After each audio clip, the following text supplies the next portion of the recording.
bagi kita semuanya. Om Swastiastu, Namo Buddhaya, Salam Kebajikan. Welcome to Day 3 of Asian Week 2020, Awakening and Connecting Our Global and Local Identities. Asian Week 2020 is the collaborative project of Fakultas Sastra Universitas Kristen Indonesia, Asian Youth Organization, International Office, and Language Service Center, Universitas Kristen Indonesia. For your information, this event will be aired on Fakultas Sastra UKI official YouTube channel.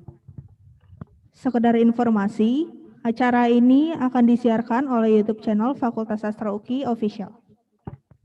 My name is Diva. And I'm Teresia. We are the Master of Ceremony for today's event.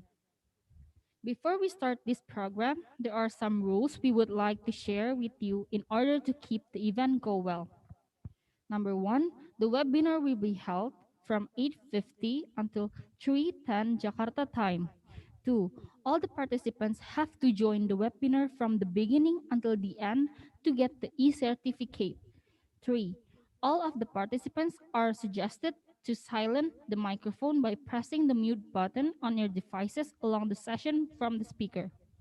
4, if there are some questions along the session from the speakers, please write down your question in the chat box. 5, please be active in question and answer by raising your hand to ask direct question and turn on your video as well as your microphone.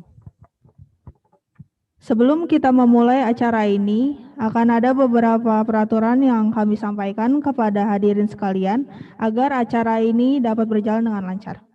Yang pertama, webinar akan diselenggarakan mulai pukul 8.50 sampai 15.10 waktu Indonesia bagian Barat. Yang kedua, semua peserta harus mengikuti webinar dari awal hingga akhir untuk mendapatkan e-sertifikat. Yang ketiga, semua peserta disarankan untuk menonaktifkan mikrofon dengan menekan tombol mute pada perangkat Anda selama sesi dari speaker.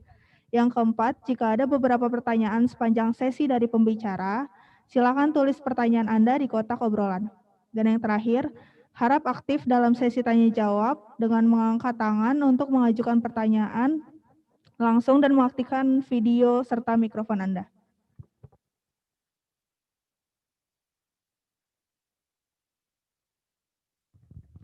Don't forget to check out our Instagram account at Sastra Inggris UKI to see our Asian countries presentation group's video project and poster. Please like and leave some comment to your favorite ones. Thank you. Jangan lupa untuk membuka Instagram akun @sastrainggrisUKI untuk melihat karya-karya video project serta poster dari negara representasi ASEAN. Jangan lupa juga untuk mengklik tombol like dan meninggalkan komen pada video serta poster favorit kalian. Terima kasih. Before we start the session today, we from the committee want to encourage all of the participants to be more active on the speaker's talk session by asking some question on question and answer time, because the speaker will pick the best question and the best question will get prizes in the end of our event today. Sebelum kita memulai sesi hari ini, kami dari panitia acara ingin meminta para partisipan untuk lebih aktif dalam sesi pembicara dengan menanyakan beberapa pertanyaan saat sesi tanya jawab, karena para pembicara akan memilih pertanyaan terbaik dan pertanyaan terbaik akan mendapat hadiah di akhir acara ini. And also please stay in our room Zoom until the end of our event, because there will be quiz on presentation by Asian countries that will get winners. Dan dimohon untuk tetap berada di ruangan Zoom ini hingga akhir acara karena akan ada kuis dari presentasi negara ASEAN yang terdapat banyak pemenang. Terima kasih. Ladies and gentlemen, without further ado, let us begin. Asian Week 2020, Awakening and Connecting Our Global and Local Identities. In an opening prayer led by Elizabeth from Sastra 2020, the time is yours. Okay, thank you. For all participants, let us gather in prayer. I will be leading in Christianity beliefs. Let us pray. Dear Lord, thank you for your blessing so we can be present for today's third day of ASEAN Week. Thank you for the good health that you have given us so we can attend today's activity. God, please give your blessing for today's event so it can run smoothly for the first session until the last. God, please bless the speakers, the moderators, the MCs, and also the committee that have been preparing this event for this whole week, especially for today. Lord, please give us all wisdom so that this event can be useful to all of us and to worship your name. God, this is our prayer. In the name of our Lord Jesus Christ, we pray. Amen.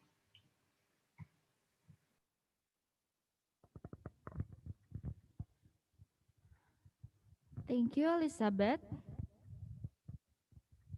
Ladies and gentlemen, without further ado, we present to you the first speaker, Ms. Mika Wijaya Saragi, SSM Hum from Universitas Kristen Indonesia. This session will be moderated by Mr. Gunawan Tambun Saribu, SSM SAS. Sesi ini akan dimoderasikan oleh Pak Gunawan Tambun Saribu, SSM SAS.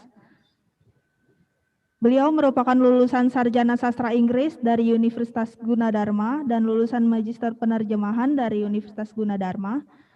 Pada tahun 2018, beliau melakukan penelitian yang berjudul The Psychological Approach of Melody in Novel entitled Out of My Mind by Sharon M. Draper.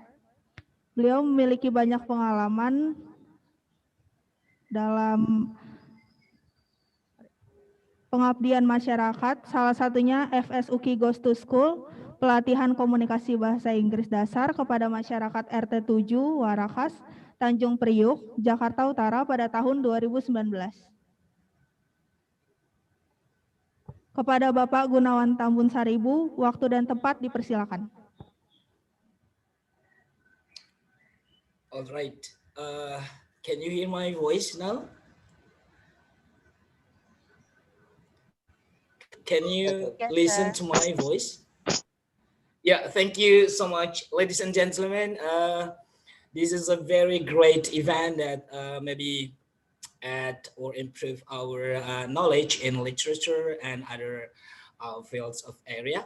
So I thank you for the committee to invite me as the moderator for today. Okay, the first we say thanks to our God because we have a best time to share about many things today.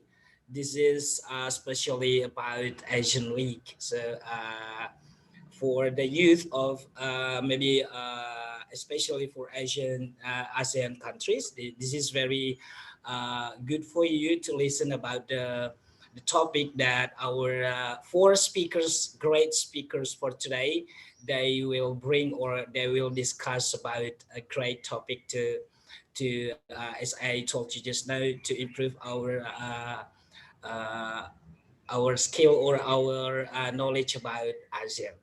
So the first speaker we will invite is about Miss Mika Wijaya. Okay, let me read first a brief of Miss Mika Wijaya Saragi's curriculum vitae.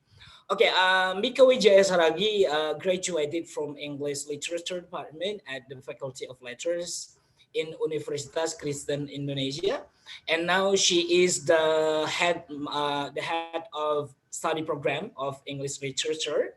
So maybe the students from UKI have known her well. Yeah, and for your information, she got also her master degree, especially in humanities from Universitas Indonesia. Okay, and now she is a full-time lecturer at the Faculty of Letters. As I told you just now, she is also the head study program of English literature in Universitas Kristen Indonesia. And based on her research, okay, why do I miss the? Can you please show the screen? Yeah, thank you. And her research her research interests are about gender and also post-colonial issues. So this is very a grateful moment to invite her to bring her material or her paper for us today. So we invite Mika Wijaya Saragi. So Miss Mika, time is yours. Thank you.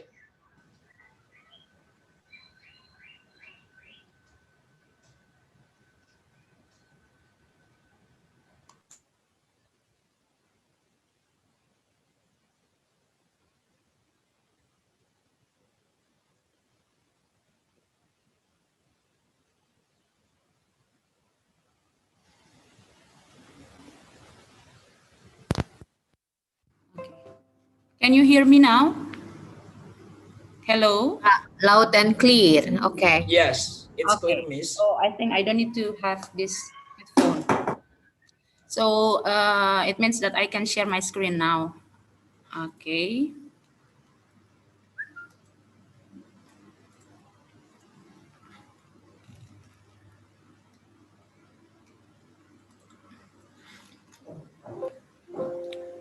Okay. Have you seen my screen there? Yeah. Hello, hello. Yes, Miss. We can Okay. see it now. Okay. Yeah. Thank you, Pak Gun. So good morning, everyone. I'm happy for having this opportunity. I'm happy for being given this chance to share something to you. Before I start, I want to underline something that by sharing this, doesn't mean that I master about this topic, but I just retell or share, something that I learned before you gitu ya. So make sure everybody is open to any further discussion, because I think this is only the general idea about home, concept of belonging, informing identities. So will be our discussion this morning. I give the title Home, a Concept of Belonging, Informing Identity. Well, before I deliver my presentation, I'd like to share you that yesterday, maybe some of you got some message from me saying that please fill in this questionnaire, because I held some questionnaire yesterday, and there are some results that I want to share you. What I did or what I shared is about questionnaire tentang identitas lokal gitu ya, and if we have some more time, I think we can look at to the summary of the questionnaire. But if not, I have some ideas, helping us knowing about the result. Okay, so from the questionnaires result done by 80, I think until last night, 87.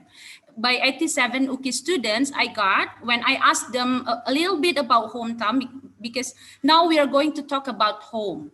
So something comes to my mind.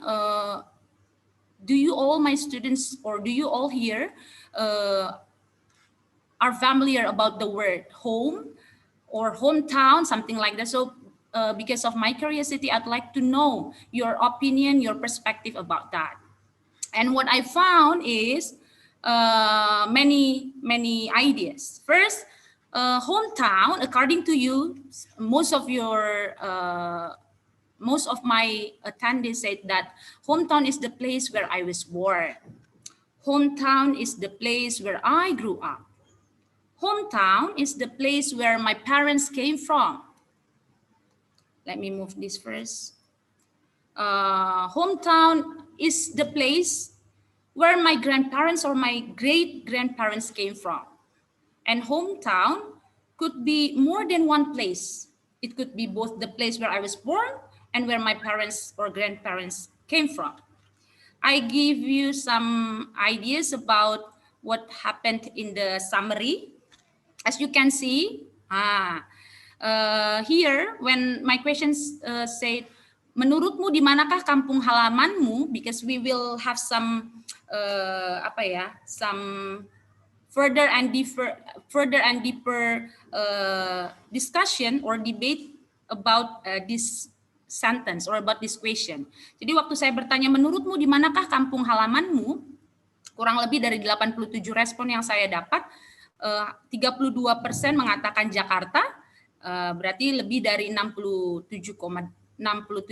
mengatakan di luar Jakarta. Ini masih ada 7 slide, tetapi tidak saya screenshot. Ini untuk menggambarkan keadaan kita pun di UKI, karena saya mengambil dari 3 fakultas, keadaan kita pun di UKI sangat beragam terhadap identitas itu sendiri. Okay, so we have many different identities, and when this question addressed to you, I also find many different ideas about this. But again, you have some different ideas to determine where is your hometown. Yeah, some of you say the place where you were born, but others says different ideas.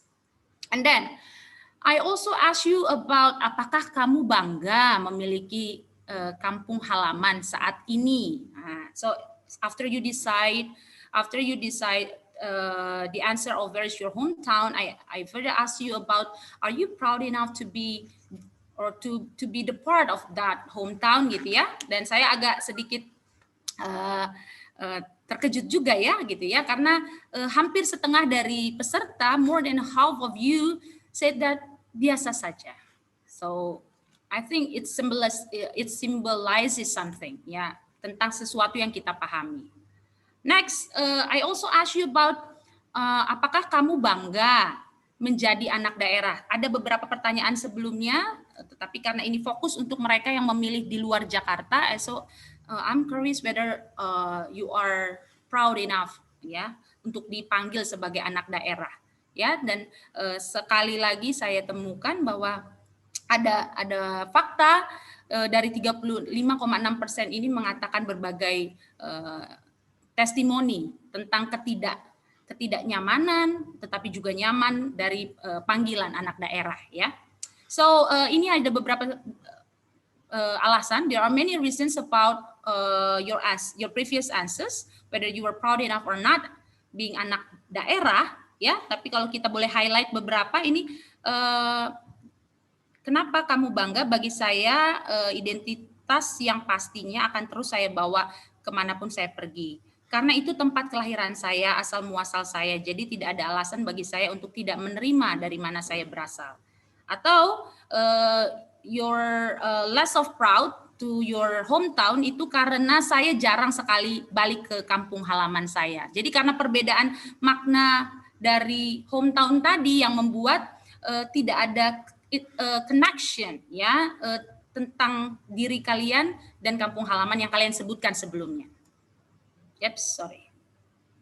Ya, ada lagi beberapa dari kalian berkata karena kampung halamanku mempunyai alam yang sejuk dan wisata yang indah. So because of the best scenery ever, you decide to say I'm proud to be part of my hometown. Ya, ada juga yang berkata ya kurang lebih pemandangan or atmosphere, the culture, because of all my relatives are there, something like that ya. Tetapi ada yang beberapa yang juga fokusnya ke ya tidak ada yang spesial yang bisa dibanggakan, nothing special that I can be proud of. Ini juga menggambarkan setitik di mana posisi kita mengenali identitas kita dan mengenali our home. Yeah. So that will be my introduction before we go to further explanation. This will be my outlines. The first one, we will talk deeper about origin of the words home, house, and some general definition of that. And then we go next into some concepts of belonging. We can find some concepts of home and homeless, and cultural identity. And then the idea of home in my case, home to Harlem, and then a glance idea from the questioner's result. Okay, now we go first into the origin of the words. So the word home itself came from the Old English word home, or this is one of the Germanic origin, and it is also related to Dutch heem, and the German Heim. So Old English, according to etymology online, Old English ham means dwelling place, house, abode, fixed residence, estate, village, region, country from Proto-Germanic. And then it also means, it also comes from Old Frisian ham, home and village. And also we can also find residence word. And from Danish, we can find also home. Yeah, but again, the general idea of home itself means settle, dwell, house, abode, fixed residence, something like that. And then, how about house? Old English. So the house also comes from the Old English word, which is has, meaning dwelling, shelter, building designed to be used as a residence. Yeah, we also find husan from the Old Norse or Old Frisian, or we can also find the unknown origin, perhaps connected to the root of hide. Yeah, so some idea of the origin of the home and house. By finding this originality of the word, the etymology of the word, we can find actually the general idea of home or house is sharing us or is telling us about the place. It's about the physical thing, about the concrete noun. Yeah. Hollander adds and notes that the word home in German, yeah, something we have discussed before, comes from the Indo-European word, yaitu K, which means lying down, tetapi ada juga and something that is loved, not only lying down in some and in any special space, but a special place, but also something that is loved. In other words, this word means something like a place to lay someone's head. According to Hollander, the German word for house, which means a building where people live or where a family lives. This is also influenced by the meaning of the word home. So the meaning of house is really closed and is influenced by the meaning of the word home itself. Now we go into the second outline. Let's discuss about some concepts of belonging. Yeah, before finding some researchers, theories, I'd like to find the original meaning from Cambridge Dictionary. What does Cambridge Dictionary define home? Yeah, so there are many definitions. Let me read them one by one. Cambridge Dictionary says that home is the house, apartment, everything where you live, especially with your family. So not only you, but also your family.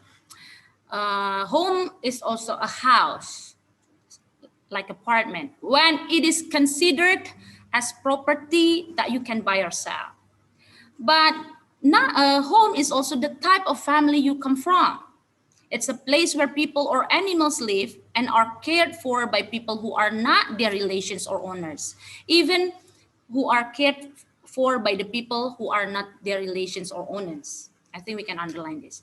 Next, home is also someone's or something's place of origin, or the place where a person feels they belong.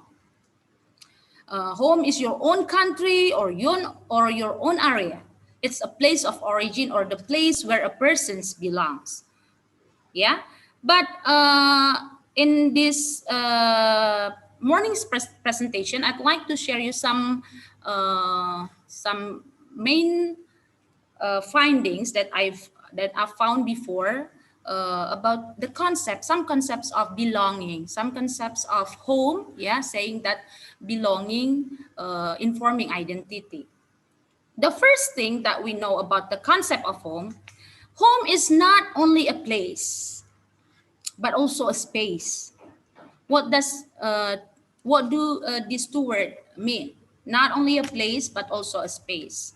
So from the previous slides, we found that most of the ideas talking about a place, a physical thing.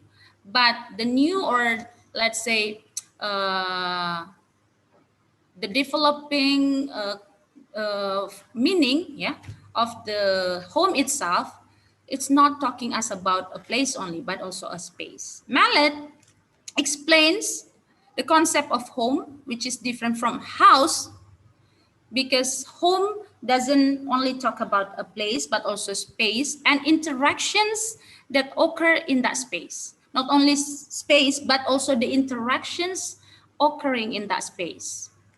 So this causes the boundaries of the meaning of home become blurred, because we cannot divide it into the physical thing, but we also need to find bigger meaning, about this space and the interaction in it. The boundaries of home seemingly extend beyond its walls to the neighborhood, even the suburb, town, or city. Home is place, but it is also a space inhabited by family, people, things, and belongings. A familiar, if not comfortable space where particular activities and relationships are lived. Home is a virtual place, a repository for memories of the life space. It locates life, time, and space, particularly intimate familial time and space. So again, it could be a virtual place and also a repository for memories of the life spaces. Home also is an appropriate setting, according to Moore, within which to study place identity. Home can evoke many meanings, ranging from an individual birthplace to defining nationality. It can also evoke emotions and feelings, including happiness, belonging, even dangerous, or the end of life's journey. The home, according to Benjamin, is that spatially localized, temporally defined, significant, and autonomous physical frame and conceptual system for the ordering, transformation, and interpretation of the physical and abstract aspect of the domestic daily life at several simultaneous spatio-temporal scales.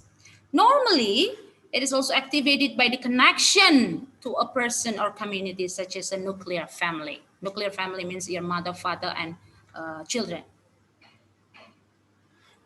So that is the first concept I found, about home as a concept of belonging.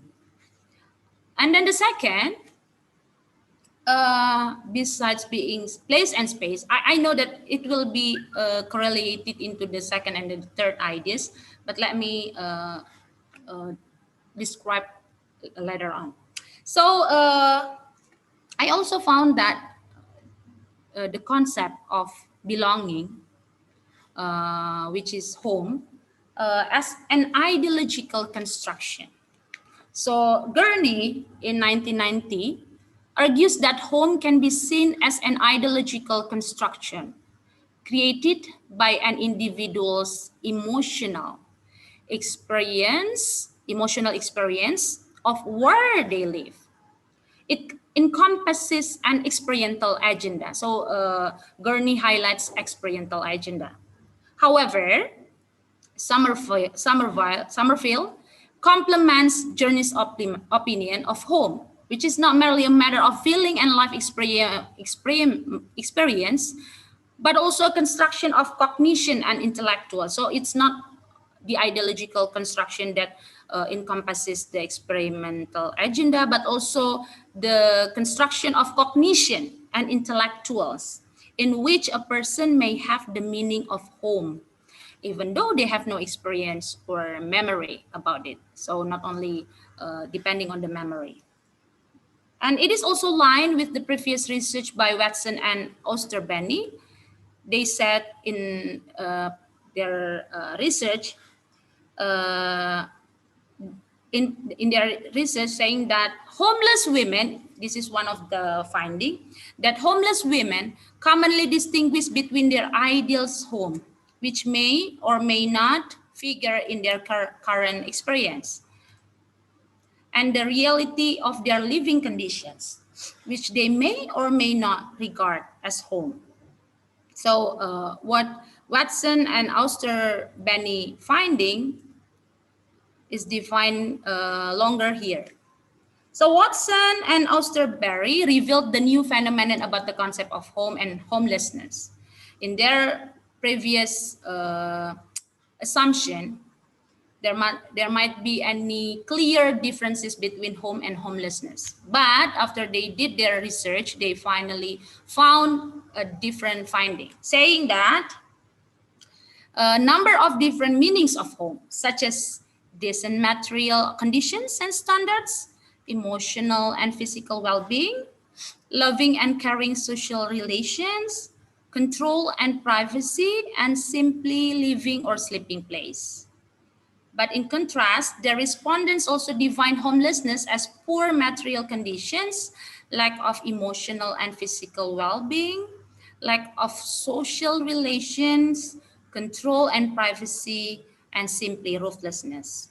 By having these ideas, interestingly, Watson and her co-researchers found that 30% of the women who didn't consider the present accommodation to be their home didn't define themselves as homeless. Jadi dari penelitian tadi, hal yang menarik yang diperoleh adalah 30% dari mereka yang sebenarnya tidak punya rumah secara fisik justru berkata, no, we are not homeless. While 32% of the women who considered their present accommodation to be their home thought of themselves as homeless. Sebaliknya 32% dari para wanita yang dia teliti yang sebenarnya sudah memiliki tempat tinggal mengkategorikan, identify themselves as homeless. So what happened between the meaning from home, the meaning of home and homeless itself? These contradictions, having no home but no homeless, having a home but homeless, are explained by the researchers in terms of respondents' adoption of the minimal definition of homelessness in the case of the first contradiction. So there is no home in a non-minimal sense, but not roofless. Yeah. And of home in the case of the second contradiction, that is having a place to sleep, but homeless in a non-minimal sense. Such research serves to indicate the multidimensional complexity of meaning home and homelessness. Home can be argued to have at least 6 or 7 dimensions of meaning, according to Sommerfeld, identified by the key signifiers of shelter, heart, privacy, roots, abode, and possibly paradise. Each of these signifiers can be explicated in terms of its wider symbolic meaning, its general connotation, its evocation of a specific sense of security, and its characteristic mode of relating to oneself and to others. To help you know about that idea, I do some, I take this picture, I take this source from the journal, telling us about the differences between homelessness and the meaning of home. Before, I have told you about 7 key signifiers of home. So let's discuss it one by one. The meaning of home, according to Somerville, have at least 6 till 7 key signifiers. Let's talk first about shelter. By knowing shelter as the key signifier, it gives us some general connotation about materiality. Sebuah fisik yang bisa melindungi. Yeah. So when we categorize into the sense of security, means that by having shelter, it means that we have physical security. But in relation to self, shelter can give us protection. In relation to others, shelter can give roofing. Gitu. How about heart? Heart means kehangatan, warmth. So this is part of the psychological security. For us personally, it becomes relaxation, but for others, homeliness. When we are talking about heart, it gives us general connotation about love. So it means that it gives us emotional security. For ourselves, it gives us happiness, and for others, it gives stability. And privacy also does like that. In privacy, we have the general connotation like control. Privacy means a control idea. And then we have territorial security. For ourselves, it gives us the idea of possession, but for others, exclusion. Roots, it gives us the idea of source of identity. It also finds us into ontological security. For ourselves, it gives us sense, but for others, it gives them reference. Abode, it gives us the idea of place and also spatial security. For ourselves, it gives us rest and sleeping space for others. I think I need to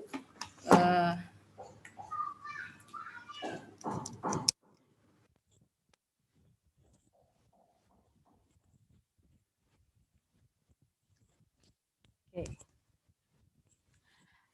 And the last one for the meaning of home, we have the key signifier paradise. In general connotation, paradise means ideality. It gives the spiritual security. In relation to ourselves, it gives bliss, and for others, non-existence. It could be debatable. How about the meaning of homeless?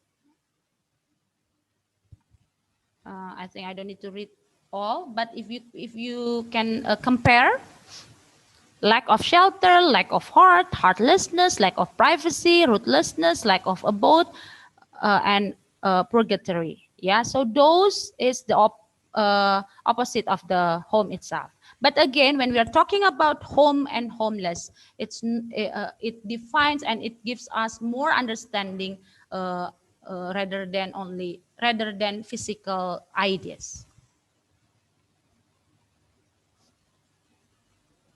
And the third concept that I can share in this morning, home as a prolonged journey and search. Ya, perjalanan dan pencarian yang berkepanjangan, yang masih berlanjut.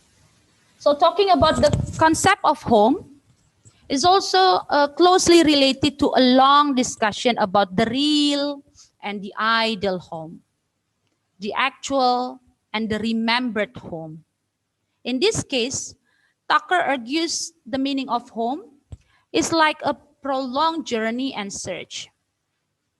Yeah, Tucker in Mallet also says like this.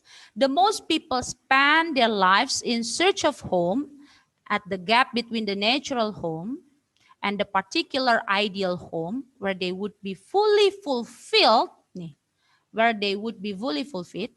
search for a promised land. Actual home tends to be our approximation of our ideal home under a given set of constraining circumstances. So, selain tadi ideological construction, ide juga tentang space dan bukan hanya place. There are also a new ideas about prolonged search and journey. The statement above, what Tucker said, wants to emphasize the search of an ideal home, as if waiting for the promised land as an allusion to a story written in the Bible. Home becomes a symbol of happiness that must be sought and pursued to have. The context of the promised land is also closely related to the group of people marginalized by other groups, so that the longing for home becomes very essential and urgent. Especially me, di tesis saya tentang Afro-Amerika, the idea of home as the promised land for African American is a big issue, and it's interesting to discuss. Okay, so what is the relationship between the concept of home, the concept of belonging, informing the identity? So what is the identity? How some definitions or some concepts of home deal with the definition of identity, or deal with the concept of identity. Well, identity, according to Sarup, is a construction, a consequence of a process of interaction between people, institutions, and practices. So of course, it's very related because it's a construction. An identity, according to Hall, can be divided into two parts. The first is a shared culture, the given one, a sort of collective one through self, the many other, more superficial or artificially imposed selves, which people with a shared history and ancestry hold in common. Sedangkan, and then the second idea of identity, according to Hall, it's a matter of becoming. Ya, jadi the first idea itu tadi being, but the second is a matter of becoming. It belongs to the future as much as to the past. It is not something which already exists, transcending place, time, history, and culture. So by knowing this idea, we can conclude that it's not a fixed essence at all, lying unchanged outside history and culture. It is not some universal and transcendental spirit inside us on which history has made no fundamental mark. It has its histories and histories of the real, material, and symbolic effects. So, jadi berkaitan dengan mengetahui konsep rumah dengan identitas yang bersifat cair, bersifat berkembang, the definition of home itself is still developing, ya, dan tidak mungkin selesai, gitu ya. The idea of home itself, it's still discussing, yeah, it's still debating, it's still digging. Okay, and my final ideas in this morning presentation, after we know the origin and we know also some concepts of home, I'd like to share you my experience while I use the ideas in analyzing any literary work. But I cannot. But I just can share everything that I did. So I share you one of the literary work I did in my thesis, in my master degree project paper. The novel is Claude McKay's Home to Harlem. Yeah, we will find the idea of home in this novel, but I cannot describe in details because of the limited time, and I know that what I'm sharing today is only the concept, the big concept of the home. Okay, but let's see the relation between them. So this novel was published in 1928, but it was republished in 87. The time setting in this novel, 1914 and 1919. This was very controversial novel because it highlighted more to the Black primitivism, not to the strength of the Black people and the spirit of the racial equality. The story tells the friendship of two main characters, Jake Browns and Raymond. Jake was a descendant of an African-American slave who was also a deserter from World War I, whereas Ray was a Black Haitian intellectual who decided to do diaspora to Harlem during the occupation in Haiti. This novel will give us a journey of their finding, of the both characters finding home. I use the idea of Harlem as a myth of home in analyzing this novel. Why? Yeah, because Harlem itself for African American is the apa ya, as the myth of home. Ya, semua Afro Amerika pasti mengenal Harlem dan Harlem akan dikenal sebagai akan diterima dengan mudah sebagai rumahnya. I categorize it as a myth karena itu tadi kalau ngomongin identitas yang di-sharingkan, shared culture, sesuatu yang memang diwariskan. Ide bahwa Harlem bisa memberikan kebebasan dari semua tekanan dan keterikatan yang tidak didapat oleh Afro Amerika di kota-kota lain di Amerika, gitu ya. Tetapi it's a myth. Apakah akan terjadi atau tidak? We'll see. So according to Brammer, Harlem has strong arguments to be labeled as a home for African Americans. Kenapa bisa sangat kuat? Because Harlem here give us some ideas of organic place. Ada, tempatnya ada. Bisa ditemukan sampai sekarang, bisa dilihat di peta. We can find it easily. It's a birthright community. Kenapa birthright community? Because there is a blossom and the awakening of African Americans art. Harlem Renaissance, sebuah kebangkitan yang terjadi untuk Afro Amerika yang bertempat di Harlem di tahun 1910-an sampai 1930-an. And also a cultural aspiration.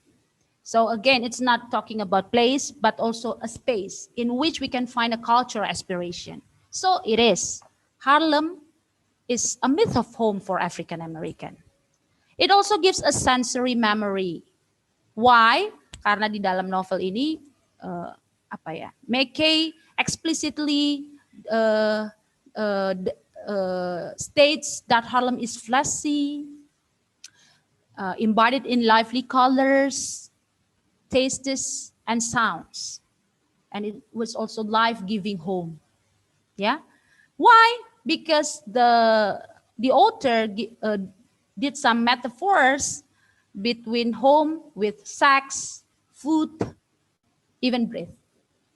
So it's something. So it is something that can give you pleasure, something that can give all the African Americans pleasure. It reminds to a birthright community where there are family, friends, neighbors who shared history and cultural identity. It is a place to express a cultural aspiration.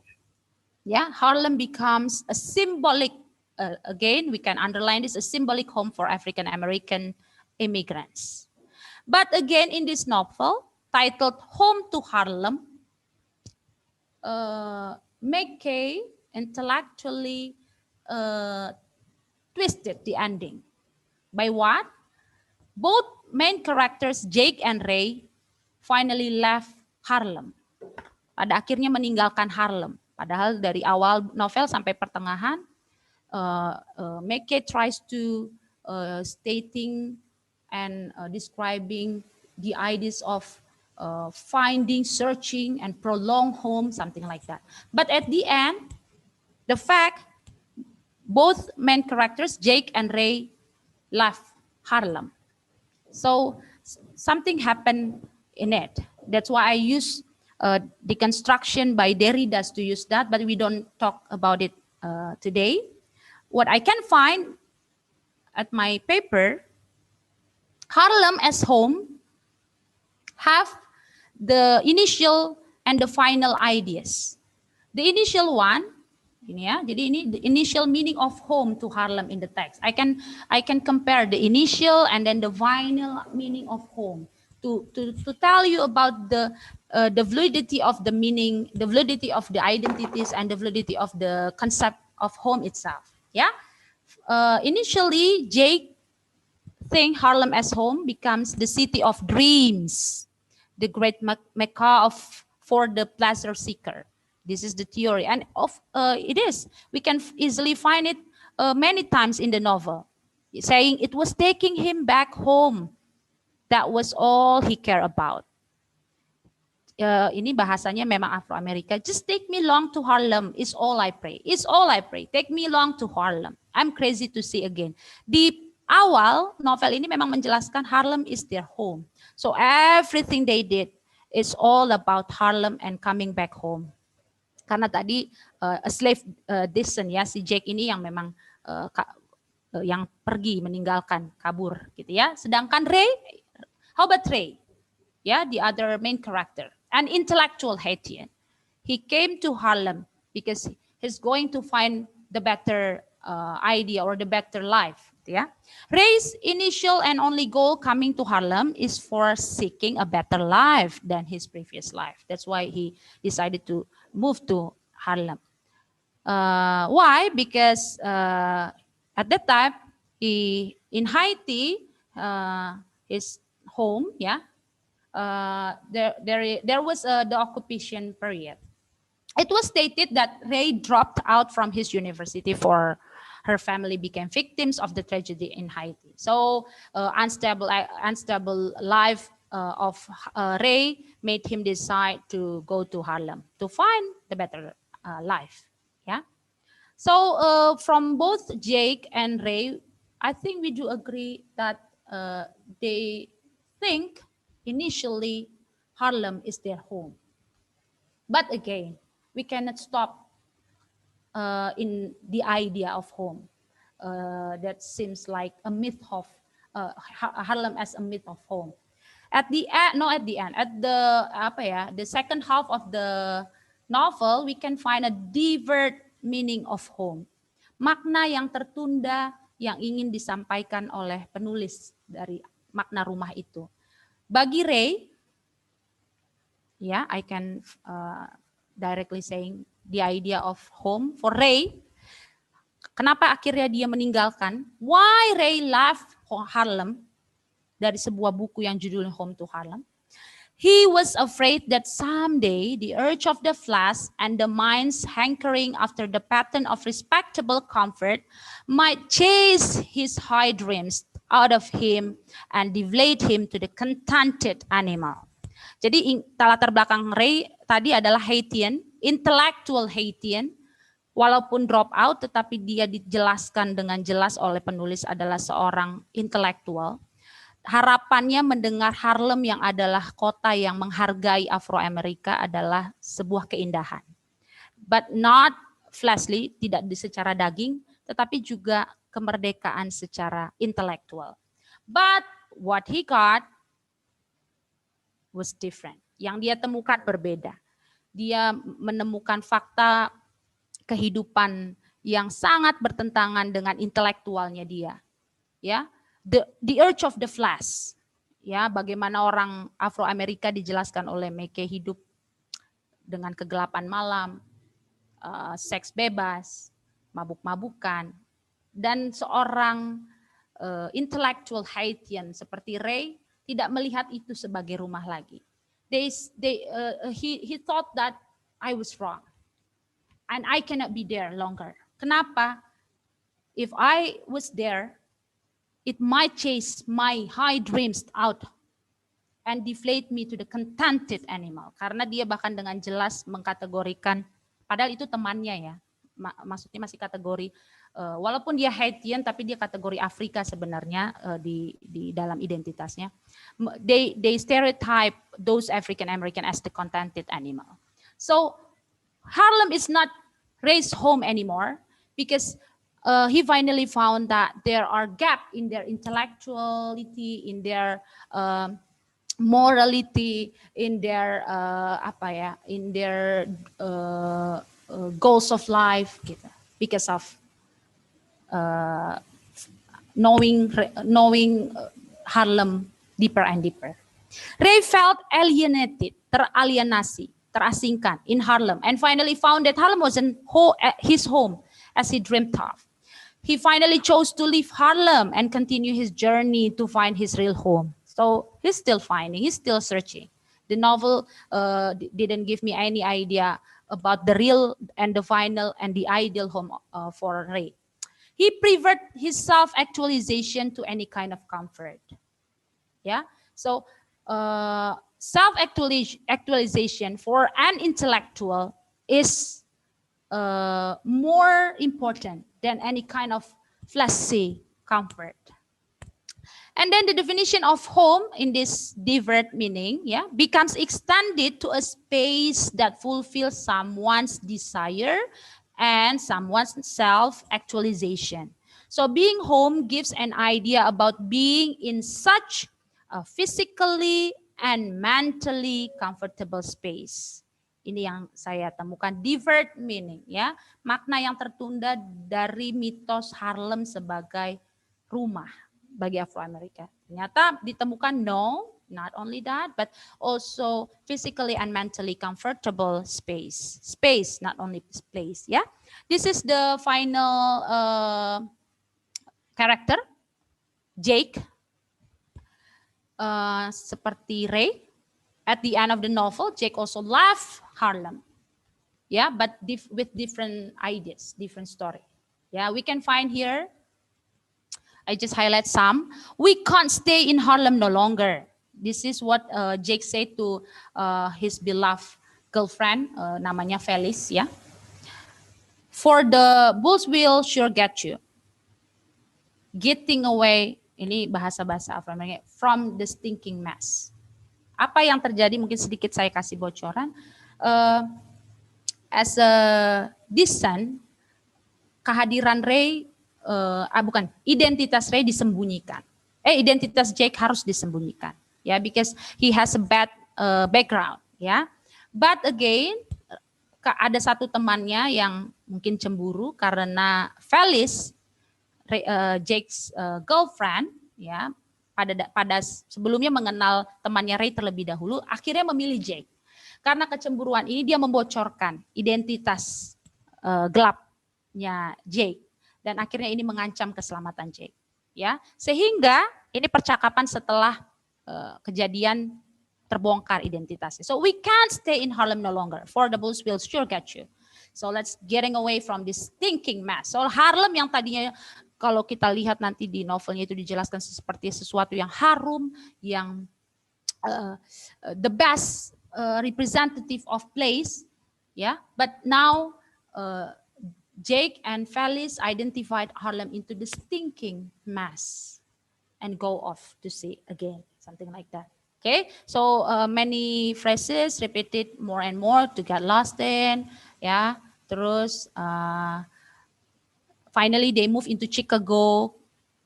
According to them, Chicago is the next marvelous place for niggers after Harlem, but because Harlem is not anymore, so they choose Chicago. Okay, so and nothing in Harlem holding me. Gak ada lagi yang harus. Nothing can I hold in Harlem. Yeah, so feeling threatened made him decide to leave Harlem. Merasa terancam membuatnya meninggalkan Harlem. Being together with his beloved girl made him feel at home no matter where it was. Intinya yang penting bersama Felice. So both of them went to Chicago and left Harlem and left his friend, left his bad story about Harlem. Yeah. So being together with Felice, his beloved girl, made him feel at home no matter where it was. So Felice here could be read, bisa dibaca as a symbol of home for Jake, in which he could find peace, pleasure, and emotional comfort. So a different meaning of home from the second character here is a place and space where someone can find a truly emotional comfort. Yeah, so the novel helps us to see how the identity changes and how the idea of home is changed. So here are some findings. Oops. Sure, the text tried to deconstruct a myth of Harlem, okay, as the Mecca of the Negro. And then the meaning of home in Claude Makers' Home to Harlem also has a divert meaning. Home is not only a place as a shelter or abode that gives physical security. Security, but also A space inhabited by family, people, things, and belongings, a familiar in which one can find needs of physical, mental, and emotional security. It gives lots of love, warmth, joy, and peace. There could also be an inner connection within the people that keeps us away from feeling threatened. So the text seems to emphasize that Harlem wasn't the best representative of African Americans' home, enabling to meet all of Blacks' needs of racial equality as well as their physical, mental, and emotional freedom in the early 20th century. And it was contrasted, really contrasted to the title Home to Harlem. That's why Meke was known as the very intellectual African American. Yeah.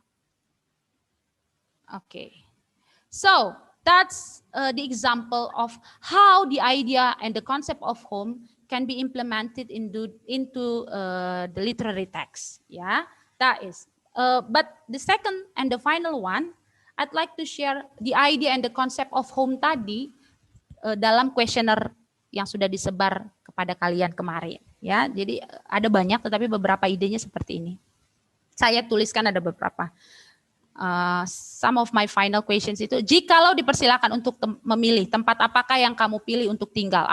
This question comes after I ask you more about your perspective about your hometown, about Jakarta, about the different perspective you got before and after, something like that. So this is the final, one of the final questions I gave you, and not surprised actually, I can guess it, that ini masih sedikit ya, tapi seharusnya ada 87 jawaban, that I found many different ideas, walaupun di awalnya sudah menjelaskan kampung halaman, sudah menjelaskan Jakarta dengan beberapa perspektifnya, but again I still find many places come up, many new places come up, New Zealand, ya, atau ada yang bilang Jepang, saya mau tinggal di Jepang, terus atau di perkotaan, tempat yang nyaman dan masyarakat saling melengkapi, yang masyarakatnya saling melengkapi dan jauh dari kata rasisme. Saya tetap memilih tinggal di Papua. Ada yang berkata seperti itu. So your answers prove me a lot about the idea of home itself. Yang tadi Miss sebutkan bahwa well, a home is fluid. It's not only where you were born, where you grew up, where your parents or your grandparents came from. Dengan mengetahui it, after you decided this is my hometown, but you keep telling another place, yeah, because you have your ideal home in your mind, because you have your own your own promised land, ya, your own promised land about the home itself for you. Ya, dan saya masih temukan banyak negara-negara di bawah, tapi because I need to highlight something, saya batasi ini. And I also ask you, mengapa kamu memilih tempat tersebut? Ya, beberapa jawaban kurang lebih sama, tetapi ada juga yang detail yang lain. You said that, yeah, because it's not comfortable. Or kenapa tetap mau memilih tempatmu, the place where you were born? Because wow, it was peace, and it is peace living there, gitu ya. Atau ada beberapa yang you think that Jakarta is your home, your future home, and your ideal home, because you will find the security in your the financial security, yeah. You dreamt of finding a good career, having a very big income, gitu, ya. Atau yang bilang desa mungkin akan, ya, because when I go to the city, when I go to small country, I will find myself more relaxed, ya. Or those who want to go abroad, maybe have some reasons that I need some challenging. So it was challenging. It will be challenging me, yeah, to have many foreign friends, and it will help me to keep growing. Yeah. Okay. So those the idea of home, yeah, are also the developing of the concept of home that we have discussed before. my final question in our previous questionnaire. Apakah kamu merasa nyaman? So finally, after filling out all the questions I shared, so are you feeling at home in your place right now?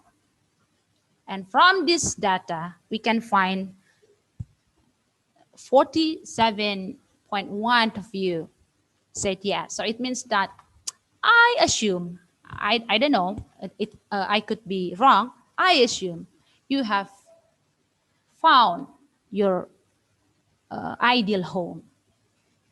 I don't know. Let's discuss it later. But angka yang sama, 47.1 of you said biasa saja. When we talk, yeah, so-so, gitu ya, something like you don't have any preference to any choice, it symbolizes that you are still searching your ideal home. Because the place you were born, the place you were growing up, the place you are spending more of your time cannot give you the concept of ideal home. Yeah, so yeah, biasa saja. I don't know. Let's discuss it then. Okay. So, apa yang membuatmu berpikir demikian? Ini pertanyaan terakhir saya tentang yang tadi. Some of you said that kenapa bisa ideal home tadi? Because saya bersama keluarga saya. So, gathering with my family, with my relatives, with my close friends will make me happy. And there is my home. Some of you said like that. But ada yang bilang, yeah, because I feel comfortable in my place right now, or in my hometown at least. Ya, yang berkata mungkin tadi ya, ada menunjukkan beberapa keadaan. Karena saya tidak mendapatkan perhatian dan kasih sayang ketika saya berada di luar rumah. Dan penerimaan seseorang di tempat ini, I can assume that this is Jakarta, juga tidak seperti di daerah saya. So you compare what happened in your hometown and in Uki or in Jakarta, and you find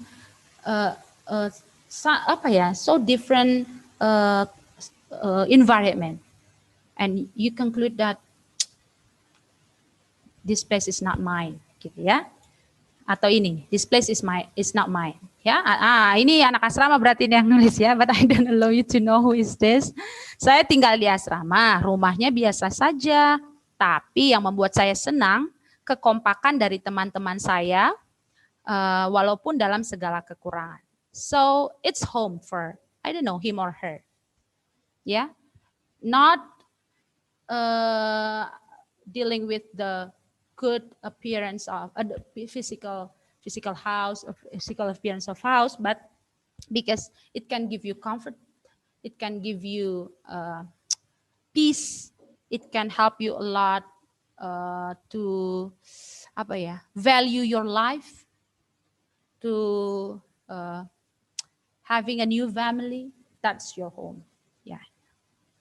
Even you can also find the strength while you are in weak condition, itu ya tadi dibilang ya, bahkan dalam segala kesusahan.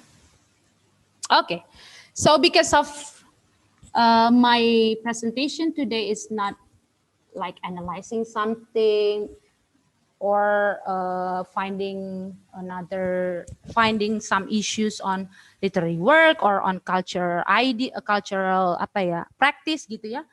I don't think that I need to conclude something, because what I share you is something that we can also reshare to others. Yeah, this only some reviews of reading, so everybody can also find it. Yeah, and I know that there are many possibilities to develop in here and there. So just conclude it into yourself what you will find it, what you have found from my presentation. But what I need to highlight is some philosophical questions. So let me end my presentation using some philosophical questions, and you can try to answer it by yourself. Yeah, whether this question is related to you or not. Yeah, I'm sorry if not. Yeah, but finally, after my presentation, I'd like to highlight whether you have found your home or not. So, where is your home? Have you found your real home? Have you found your ideal home? How if you won't find your home at the end of your life? Will you keep searching your home? Or will you create your home? Or even be your own home? I'd like this quote saying, "Welcome home," means a feeling of safety and security fused with comfort and peace, enhanced by those who regard you with affection. The warmth experienced when acceptance, love, and respect are surrounded by tradition and familiarity. So this is today's quote. Instead of complaining your present home is not your ideal home or not, let's make our own home. Let's contribute to making UKI and Faculty of Letters FS UKI as our home. So everybody can say, welcome home. Thank you. Silakan Pak Gunawan. Yeah, thank you so much, Miss Mika, for the discussion, and that was very, yeah, I mean that's very great, especially for the students nowadays that who are moving from their hometown while they are taking their education in Jakarta, and let me conclude something about Miss Mika's topic is now, and she discussed about the novel entitled "Home to Harlem." There are two main characters there, Jake and Ray, and they are Afro. Afro means African American, and some people usually call them as black people. And I like the way Miss Mika opened the discussion for today. She asked us, "Are you proud of, or are you proud enough of coming from a suburban, or uh, if you are called hometown girl or boy?" Okay, and the respondents said just now, 47.1. They were very comfortable living at home right now, and 47.1 also said that, yeah, they said that it was so, yeah. So maybe the respondents made their answer based on their the reason, or based on what they are feeling and understand about the meaning of home. Okay, as the yeah, I remind you that this story is very great, special for me, because I came from I was a hometown boy, and I moved to Jakarta since I was 17 years old, and I found myself that home, my hometown is very. I mean, I missed it a lot while I was away from it. It means that home is very useful for us as a human being. Yeah, as Miss Mika told us just now, that the definition of home is like home is a physically and mentally comfortable space, just uh, not just a physical one, but a comfortable space. And I do agree with her. And yeah, the second one, someone who has a house sometimes feels homeless, as the result of her research just now. And but in the contrary, some respondents said that, even though that he or she has no a physical building or resides, but she or he feels at home when she or he is surrounded by her beloved or beloved people. And the last is, he highlighted just now in her research that home is a physical and mentally comfortable space. Let me say that the most quote, I love this quote because these are very colorful. So that we Home identify is where our story begins. and Home is the starting place of love, hope, and dreams. And home is where love we about the resides, idea. memories are created, friends always belonging, and laughter never ends.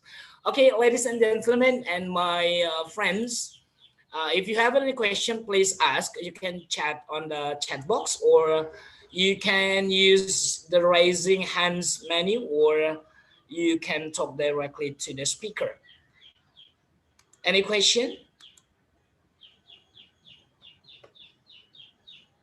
Yeah, I feel so lucky today because I moderate the best speakers that UK have. Any question? Can you write your question in the chat box? We still have Miss Mika. Can you hear my voice? Yes, sir. Yeah, we still have 20 minutes for the question and answer session. And yeah, okay, let me read, Miss Mika. The question is from, yeah, Mr. Francis Solado. Hi, sir. Okay, let me read your question. Uh, Mr. Francis asks, can we say that the idea of Harlem is similar to Indonesian kampung? And are there other similar concepts in Indonesia? Can you directly answer his question, Miss Nikki, or we continue first? Okay. Yeah, okay. I I give think you time is I yours. try. Yeah, I try to directly question. Hi, Francis. Happy to see you in my presentation. I'm sorry if I use many Indonesian words because some of my presentation was the sharing of the result of the previous questioner from mahasiswa UKI, from UKI students. Okay, I try to answer your question. Can we say that the idea of Harlem is similar to the Indonesian kampung? Well, I'm open to any uh, further discussion, but I think we cannot compare it like mango to mango, orange to orange, because Harlem and Indonesia have different background, different historical background. Yeah, so I cannot conclude that both of them have the similar ideas of home. Yeah, because again, Harlem in my analysis in Clothmaker's Home to Harlem. Yeah, it refers to uh, the appreciation, yeah, the appreciation of the Harlem Renaissance. Yeah, and they also talking about Harlem as an organic place, birthright, community, and cultural aspiration. In this case, we can say, okay, it's a little bit same with Indonesian kampung. Yeah, we can also find birthright, community, and also cultural aspiration. Yeah, but not for like, do we agree if we say that Harlem gives a sensory memory, especially in colors, sounds and taste? Yeah, it could be debatable because I think yes, we have some sensory memory in taste, in uh, any experience, but not uh, in apa ya, color major color problem, yeah, like what they find in Afro-American, the stereotyping problem, something like that. And also about the life-giving home, about the culture, the art, sex, food, and breathe, something like that. So I cannot say that they are exactly same, but the idea of home itself, sure, can give us some ideas of a sensory memory place, a birthright, community, and cultural aspiration. Yeah, again, because Indonesia and Harlem have different historical background. Okay, and then and are there other similar concepts in Indonesia? Okay, as I said, maybe some we can find some a similar concept like an organic place, birthright community, or the place that we can feel, or the place that we can find cultural aspiration in a different level, yeah. And then a birthright community or something like that. I think is it does it answer your question, Francis? Okay, I think we can go to the next. Yes. Okay, there you are. Thank you. I cannot hear your voice well. Maybe something happened with your internet connection. But I little bit say that you say yes. Okay, Pak Gunawan, can we go next into the Yes. Clara? Yeah. Okay, I thank you for your explanation to Mr. Francis' question just now, Miss Mika. So we are going to the next question. Okay, some of the students are very interested in your topic. So I go first with Clara Natalia Gultom's question. Okay, I want to ask Mika, what about broken home? What is the category of home definition? And what kind of family and home conditions? Is it clear Wow. to you, Miss? This is very great question. Okay, I think I need to search, yeah, the etymology of broken home. But if for the simple question, for the simple response, yeah, so everybody I think do agree about broken broken home. Something is not in the ideal condition, like that, yeah. So kalau ditanya what about a broken home, what is the category of home definition, and what is the category of home definition di dalam broken home, yeah. So again, it depends on those who are in the situation, ya. Menurut saya seperti ini, tergantung kepada siapa yang mengalaminya. Broken home, ya, coba saya. Maybe Clara can search on the internet. Maybe she asked about your own opinion, Miss. Ya, saya senang, tapi saya harus bilang ya supaya saya nggak salah ya. So the Google said ya, a family in which the parents are divorced or separated. So it's only the definition, the general definition of broken. Yeah, because when we are talking about home family, there must be connection. Ya, father, mother, children, gitu ya.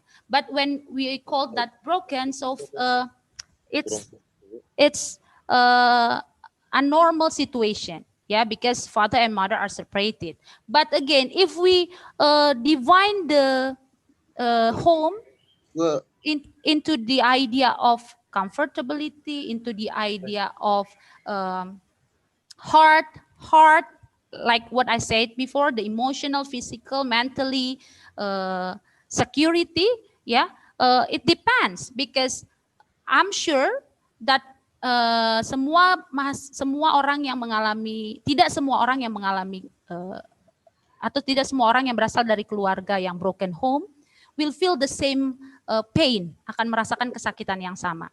So again ya, secara umum kita tahu broken means an ideal condition.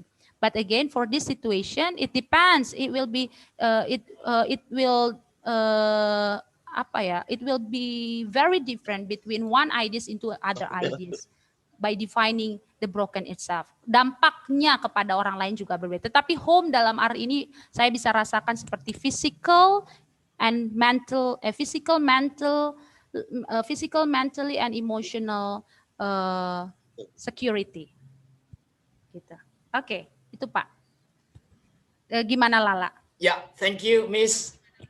Thank you, ma'am. Clara, is it clear to you? Answer your question, Clara? Yes, sir. Ya, jadi jangan mau tunggu. Let me highlight something, Pak. Let me highlight something. So it doesn't mean because your family sudah broken dalam tanda kutip ya tadi unnormal because tidak lagi bersama ibu dan bapak. So it doesn't mean that you need to be broken. If ya misalnya the children of that broken home must be broken. No. by knowing the definition of home today, so it all depends on us. How we appreciate our life and how we appreciate the fulfillment of our life also. So we can be part of the broken home, but we can please you need to underline that you want the choice to be the broken self gitu ya is on your own. Thank you. And Thank you, then Thank you Pak, for ada your clear explanation. ada yang No. privately chatting me. Can I read this first? Okay. Yes, Okay, please. bentar ya Pak, takut lupa. Hello Miss, my name is yeah. I have a question about the house, which we think is the most comfortable and safest place we have. But the family atmosphere makes us not want to be at home. Ya, seperti yang tadi. Because of a broken home. Oke, kayaknya udah sama ya. Udah kurang lebih sama.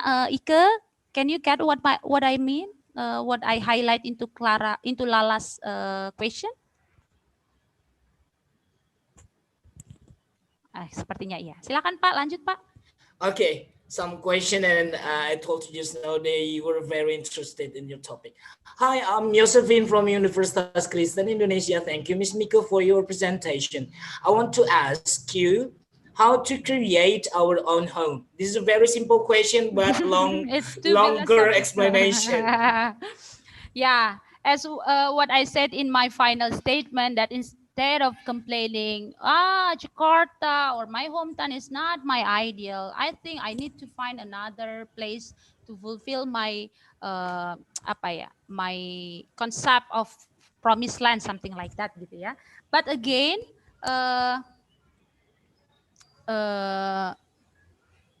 instead of saying that and instead of complaining that, why don't we think, or why don't we start thinking to create our own establishment, our own self content, keutuhan diri sendiri gitu ya. So our happiness, why don't we start to create our own happiness, our own comfort, our own security.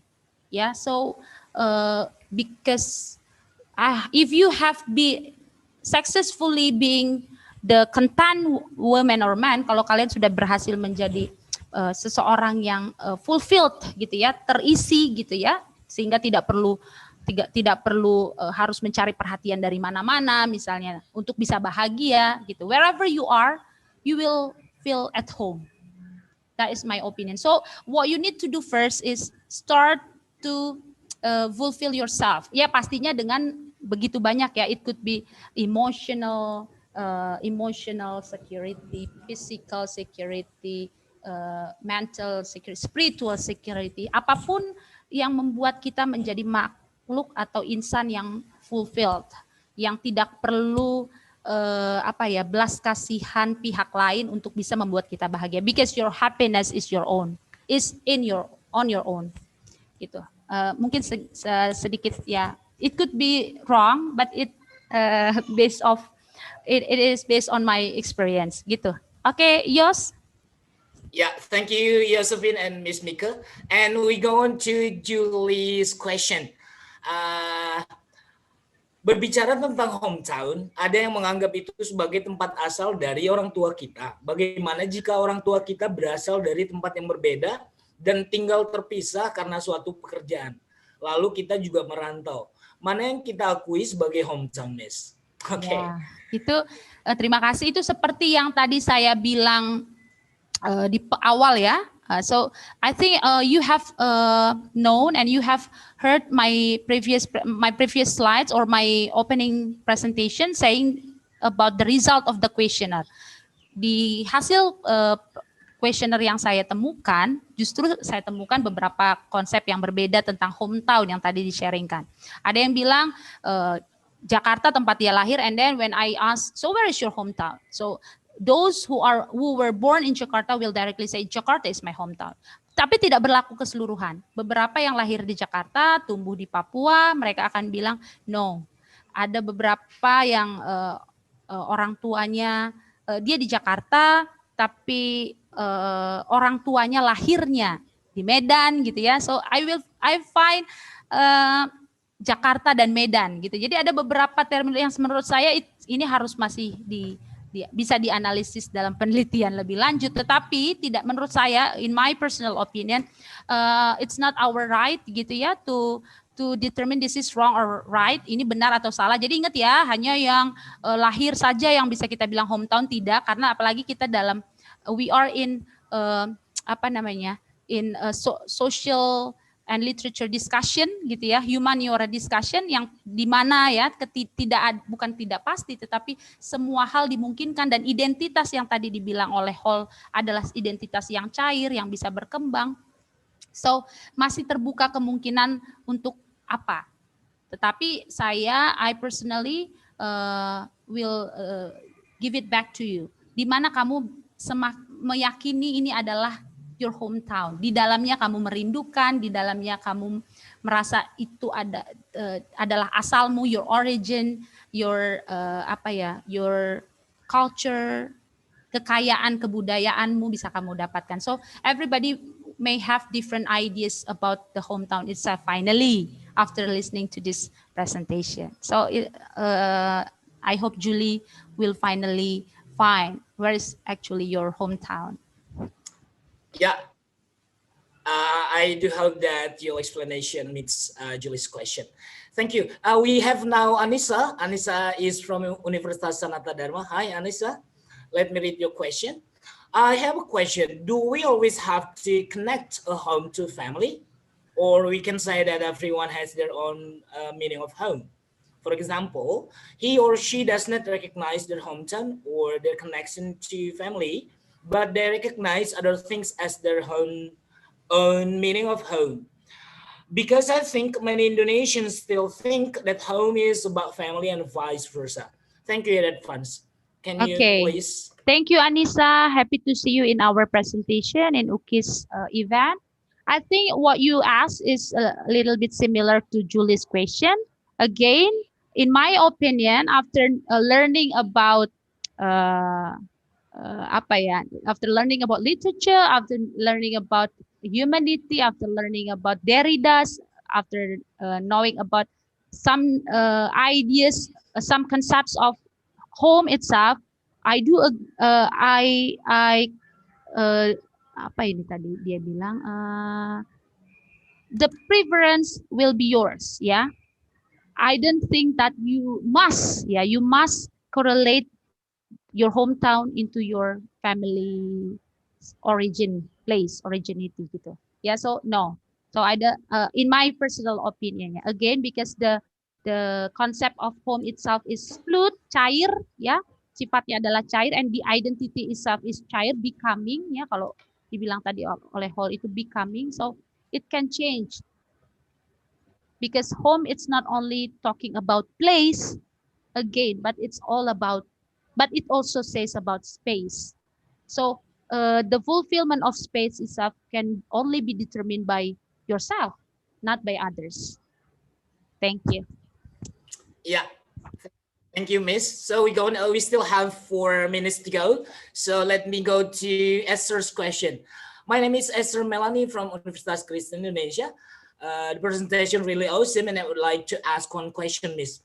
Broken home family, and okay, if someone race means, if someone says in broken home family, and then she or he moves to another city for a few years, did they still call previous place is their hometown?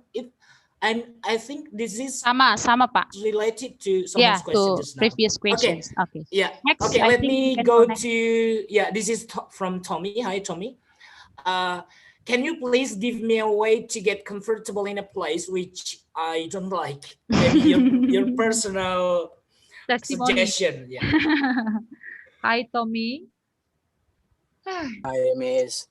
Topik ini nih maybe he doesn't feel at home now. Yeah, I know. Yeah. So again, yeah, because feeling at home itu pertanyaan yang filosofis sekali gitu ya. Tapi if you ask me or if you ask my suggestion, ya, can you please give me a way to get comfortable in a place which I don't like? Itu yang seperti tadi saya bilang. your happiness must come from you. Kebahagiaan kamu harus datang dari dirimu sendiri, not from your surrounding or environment. It must come from you. From it, so the happiness must be in you, harus ada di dalam kamu. Terus bagaimana caranya? That's why I say many times, we need to be fulfilled first. Kita harus terlebih dahulu penuh. How to be a fulfilled person? You need to have a balanced life. Of course, harus punya kehidupan yang seimbang. Intellectually, emotionally, spiritually, socially, yeah, those aspects must give you some security to say that I'm at home wherever I am. So your ketenanganmu tidak tergantung karena your environment. So it's not because of your environment that you can so you can say that I'm happy, but it's because of you. That's why I'm challenging my listener today with, why don't we start to fulfill ourselves and then create our own home. Dalam tanda kutip ya, our own home means like the space in which we can find the real of us, the content of us, the fulfillment, something like that. Itu Tommy.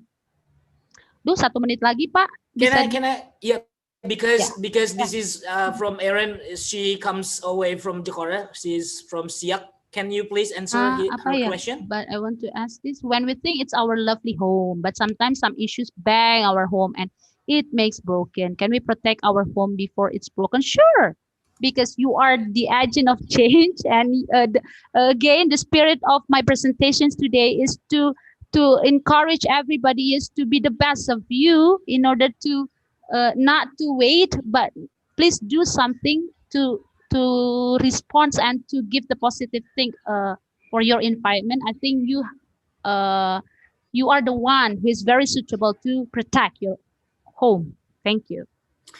Okay, maybe you can answer some of the question in the chat box later on.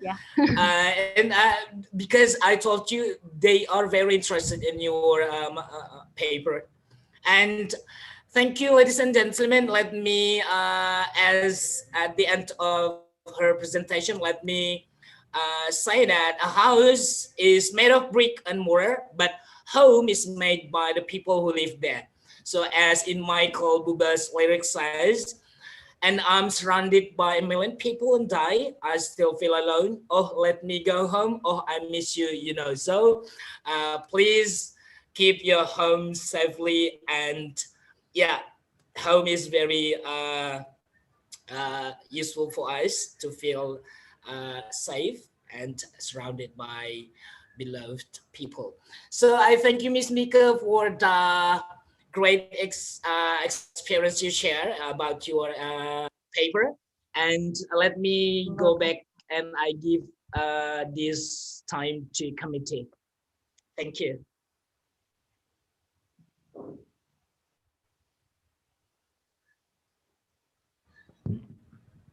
Thank you for the moderator, Mr. Gunawan Tambun Saribu, and the speaker, Ms. Wijaya. Selanjutnya, kita akan memasuki sesi foto. Untuk seluruh partisipan dimohon untuk membuka kameranya masing-masing sebagai dokumentasi Panitia ASEAN Week 2020. Okay, be ready all.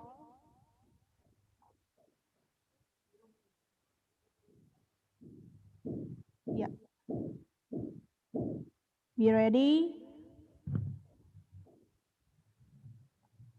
1, 2, 3. One more time. 1, 2, 3. And the last one. 1, 2, 3. Okay, thank you. Untuk mengingatkan kembali kepada speaker sebelumnya, yaitu Miss Mika, diperbolehkan untuk memilih pertanyaan terbaik, sebab pertanyaan terbaik akan mendapatkan hadiah dari panitia. Terima kasih.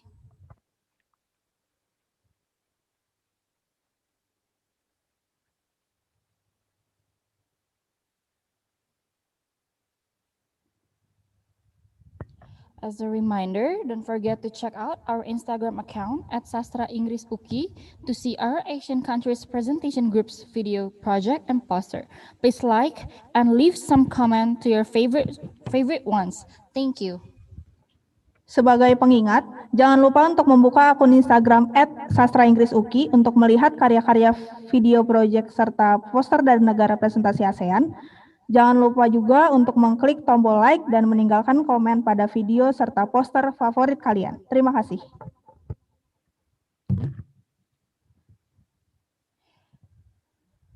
Before we continue the next session today, we from the committee want all of the participants to be more active on the speaker's talk session by asking some question on question and answer time, because the speaker will pick the best question and the best question will get prizes in the end of our event today.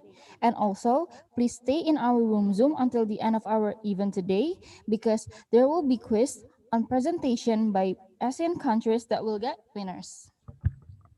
Sebelum kita memulai sesi selanjutnya, kami dari panitia acara ingin meminta para partisipan untuk lebih aktif dalam sesi pembicara dengan menanyakan beberapa pertanyaan saat sesi tanya jawab, karena para pembicara akan memilih pertanyaan terbaik dan pertanyaan terbaik akan mendapat hadiah di akhir acara hari ini. Dan dimohon untuk tetap berada di ruangan Zoom ini hingga akhir acara, karena akan ada kuis dari presentasi negara ASEAN yang terdapat banyak pemenang. Terima kasih.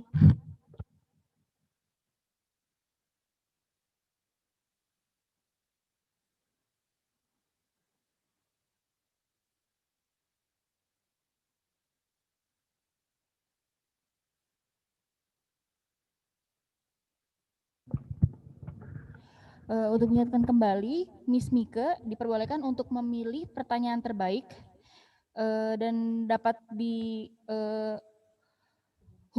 ke panitia siapa pemenangnya.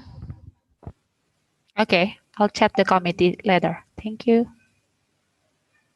Thank you, Miss Mika. Welcome.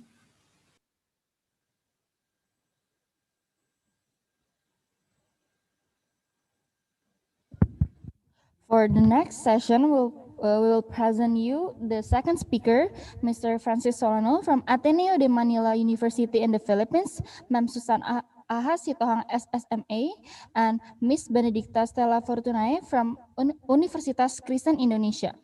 This session will be moderated by Mr. Gunawan Tambun Sari SSM SAS. Mr. Gunawan, the floor is yours. Yeah, I do thank you for the committee. Yeah, let me welcome you, our three speakers, including Ms. Mika just now. So there are four best speakers for today. So today, this moment, I would like to read about our best speaker for today, Ms. Francis Solano. Can you please, the committee, present the screen for me? Yeah, thank you. Can you make it bigger, please? Yeah, I cannot read because it's very small. Okay. Hello, Ms. Francis. Welcome again. Even though this is a virtual or in a webinar, but we do thank you for your presence for this today's event. Let me read a brief of your curriculum vitae. Francis Solano, he is from Ateneo de Manila University, Philippines. Okay, about his education, he is a doctor of philosophy in La Trobe University, ongoing, and he graduated from Master of Arts, Literary and Cultural Studies at Ateneo de Manila University in 2015. And in 2012, he graduated from University of the Philippine College of Law. And in 2010, he also, sorry, I cannot read, it's very small. He also graduated from units in secondary education, to Rosario Sapang Palay College.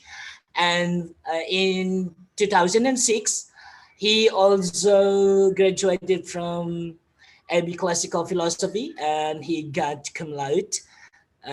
Congratulations, in Immaculate Conception Major Seminary. And in 2011, he, yeah, I don't know, this is a college or yeah, he was from licensure exam for a teacher's passer, and in 2006 he was also joined civil service eligibility. And his major, he majored in English language and literature teaching from Ateneo de Manila University, the Philippines. His interests include issues in identity and multiculturalism, feminism, existentialism, and other issues in English language and literature teaching. So you are very lucky to have him now presenting about his material or his topic. So I welcome you, Mr. Francis Solano. Mr. Francis Solano, do you hear me?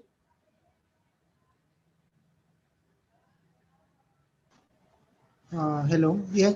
Yes, I can hear you, but I think Susan and Benny will be presenting first. Okay, it's no big problem. So time is yours now, please. Okay, yeah. Okay, should I Yeah, cut the sure, committee? sure. Should I read first all the Yeah, curriculum vitae? because we will be presenting as one team. Oh, I see. Yes. Okay, sorry. Sorry. Yeah. Okay. Okay, we have now the second speaker for this today's meeting. Okay, yeah, as you can see in the on the screen, she is Benedicta Sala for tonight. Yeah, and she is from Universitas Kristen Indonesia, Jakarta. Okay, as I know, she is an energetic person and she is very beautiful as well. That's my personal.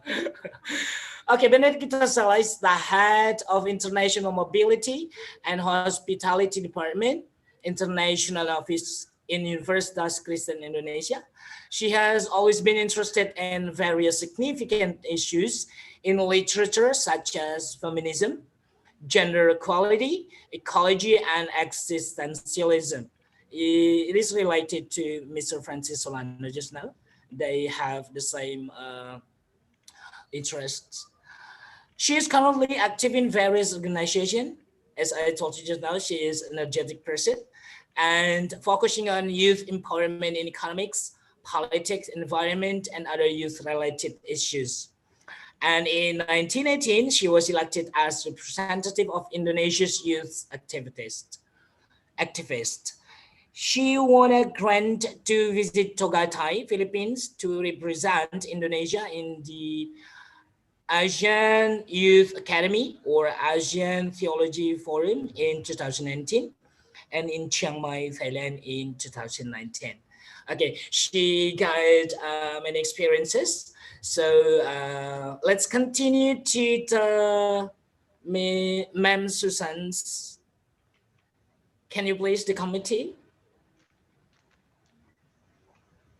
Very short. Oh, short but deep meaning. Okay. Okay.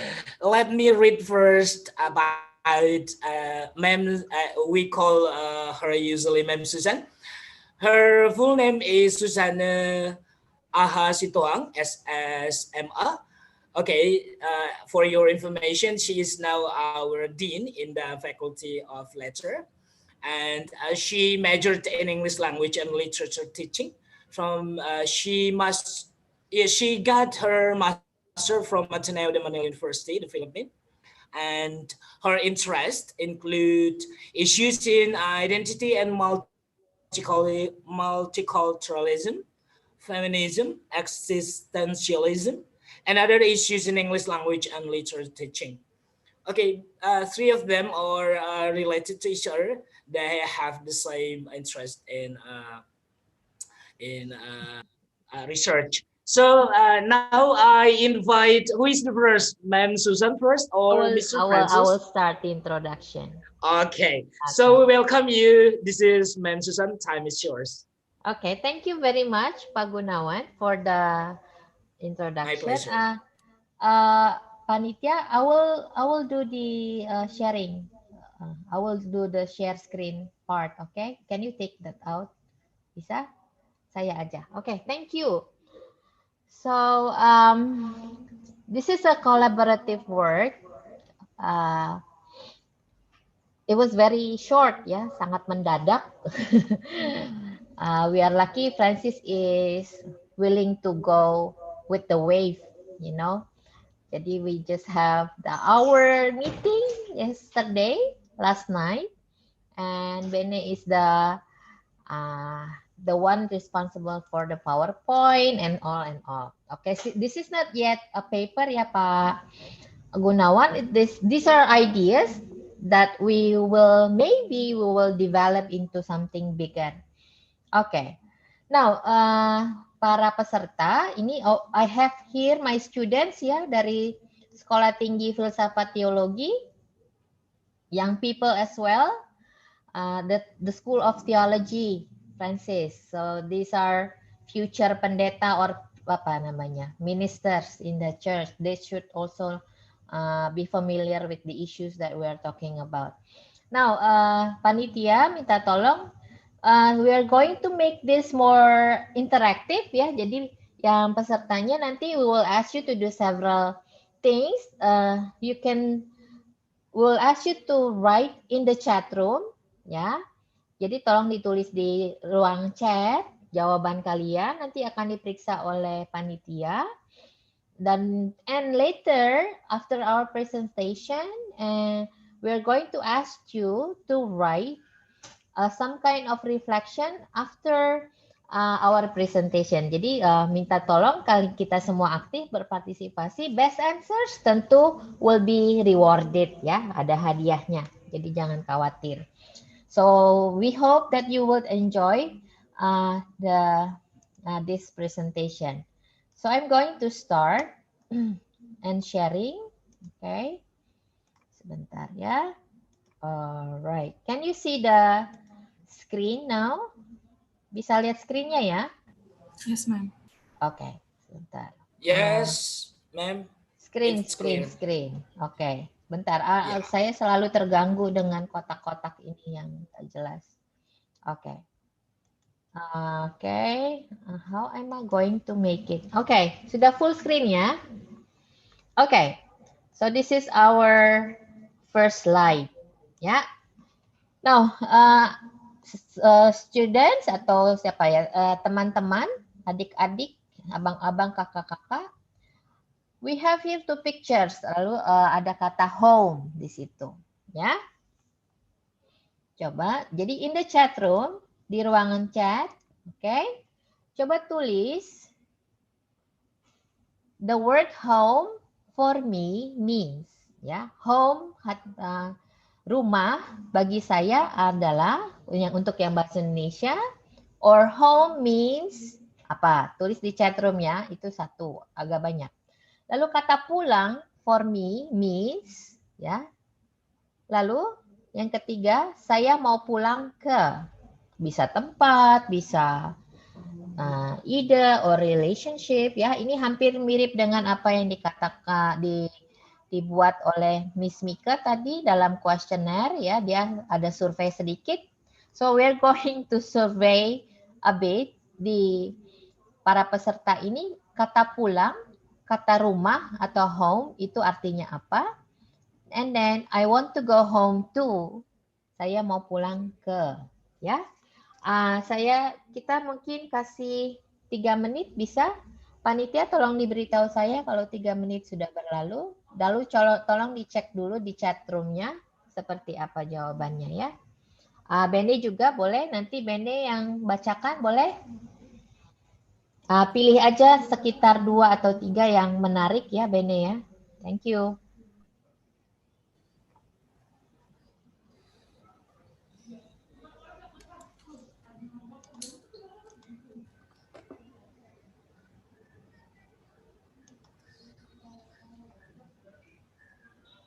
Kalau yang dari Philippines tahu arti pulang nggak, Mem?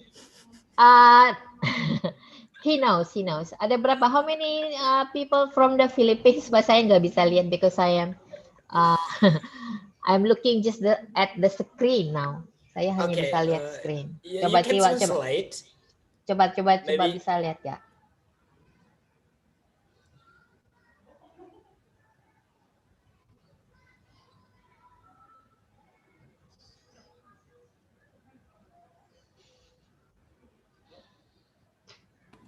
Or if the participants would like to answer one of the questions, it is always also fine. Okay, fine. Kalau bisa mau keluar di apa namanya kamera dan sharing boleh. Yuk, mungkin. Kalau boleh nanti Bene diminta coba salah satu dari STFT bisa sharing nggak? Ya. Jangan. Ini karena this is also a channel to get to know one another. Jadi ada juga pertukaran. Ada anak Show sastra. The face, ya. Iya. Ada anak sastra, ada anak STFT, and then coba saya lihat dari yang mana yang lain. There are so various participants here, ma'am. Yeah, betul. That's right. They are very interested in this event. Thank you. Ya. Siapa yang mau sharing? Sudah ada di chat room? Or Bene, you can choose one and then ask her or him to show on the camera. Ya. Oke, betul. Okay. So maybe can we have Finakat to open the camera and open the microphone so we can hear your voices? Hello, Finakat. I know him well. Finakat, show your face and then talk to the screen. So Finakat is from Papua, Francis. Yeah. Yes, Finakat. Yeah, you're still muted. Yeah, you're still muted. Mic-nya, mic. Coba di unmute dulu. Yes, okay. Yes, okay. Ya, gimana? Alright. For me, home is where the place that I born, and I also have many memories with my home. So actually, I want to go back, or I want to return my home. Okay. Okay, thank you, Finakat.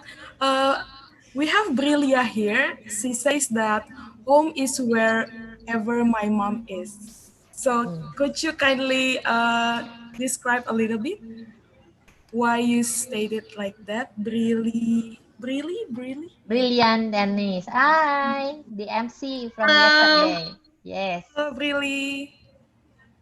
Yeah, for me, home is whenever or wherever my mom with me. I mean like kayak dimanapun aku berada, mau di tempat itu seburuk apapun, mama tuh bisa bikin aku merasa nyaman, bisa bikin aku merasa kayak aman. Even itu di tempat yang sangat buruk pun, even di situasi yang sangat buruk pun, ma'am. Jadi kalau even kita lagi susah, nggak ada apapun itu pun mama bisa bikin kayak it's okay, everything will be fine, kayak gitu sih, ma'am. Okay. One more, Ben.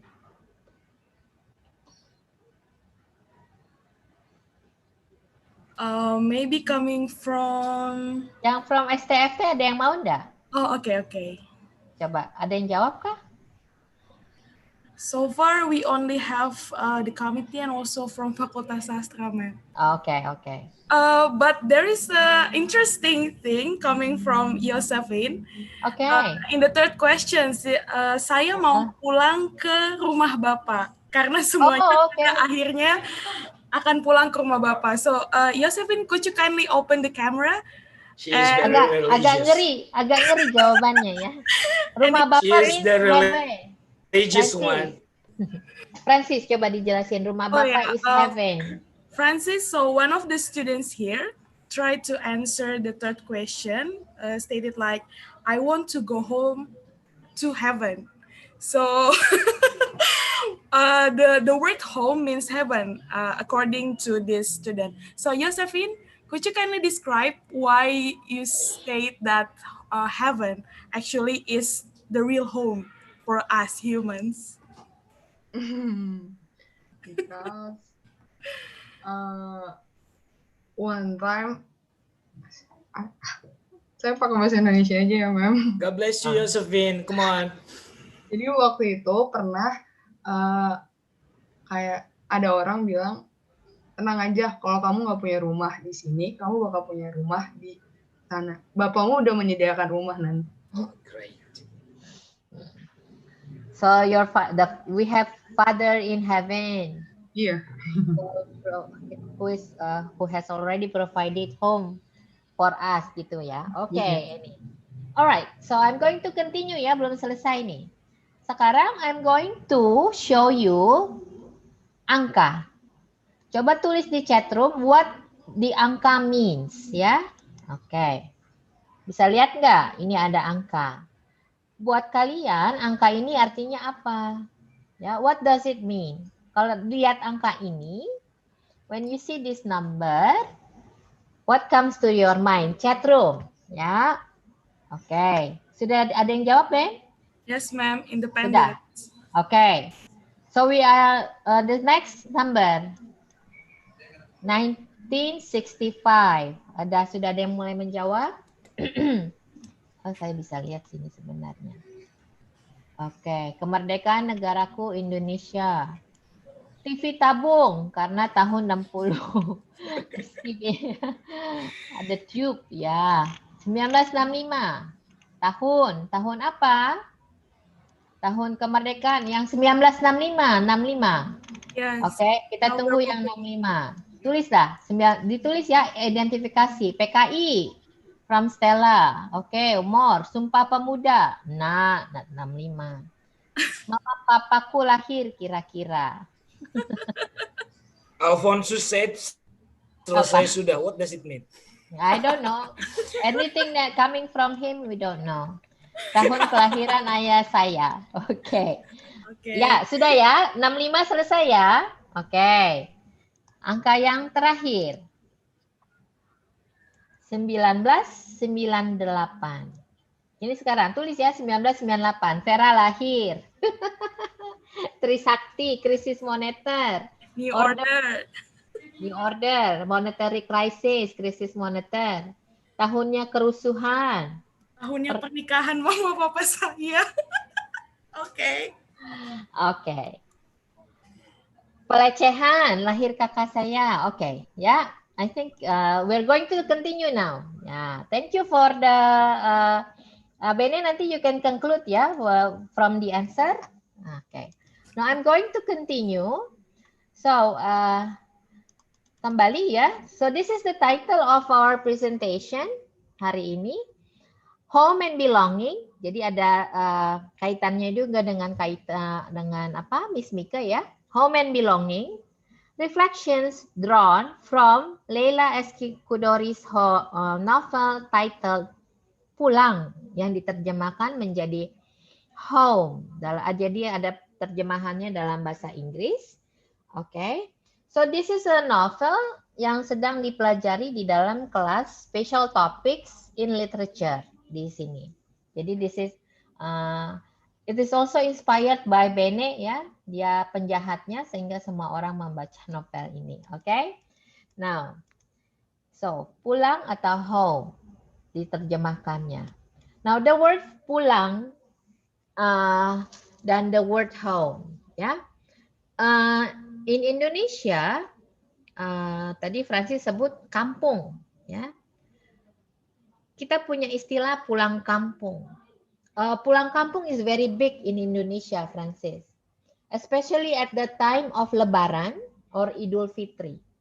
Ya, after fasting for a month, we have a long holiday where people will go pulang kampung, especially. So if you want to come to Indonesia and not experience macet or traffic jam in Jakarta, you come at the time of Lebaran, ya, pulang kampung. So the city is empty, because everyone goes home or pulang kampung.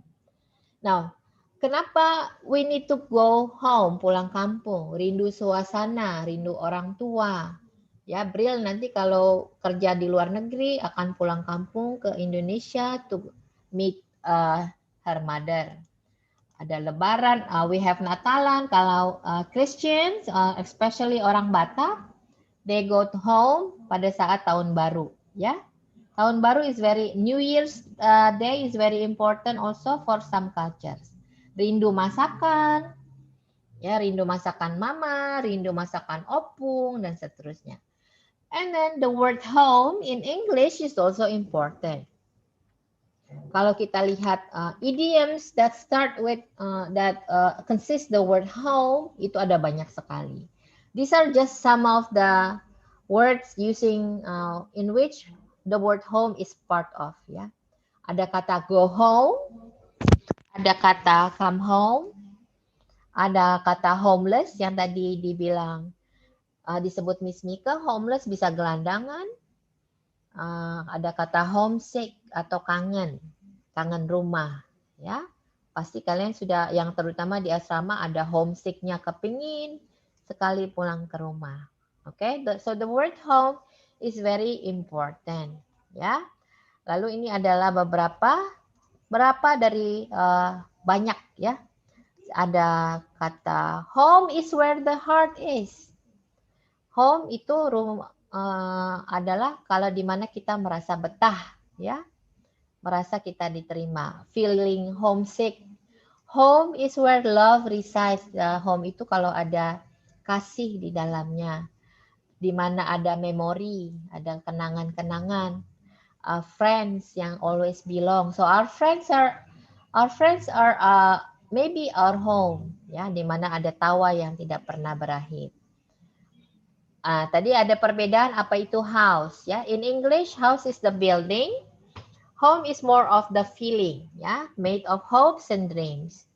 Terus ada kata lebay, ya, with you I am home.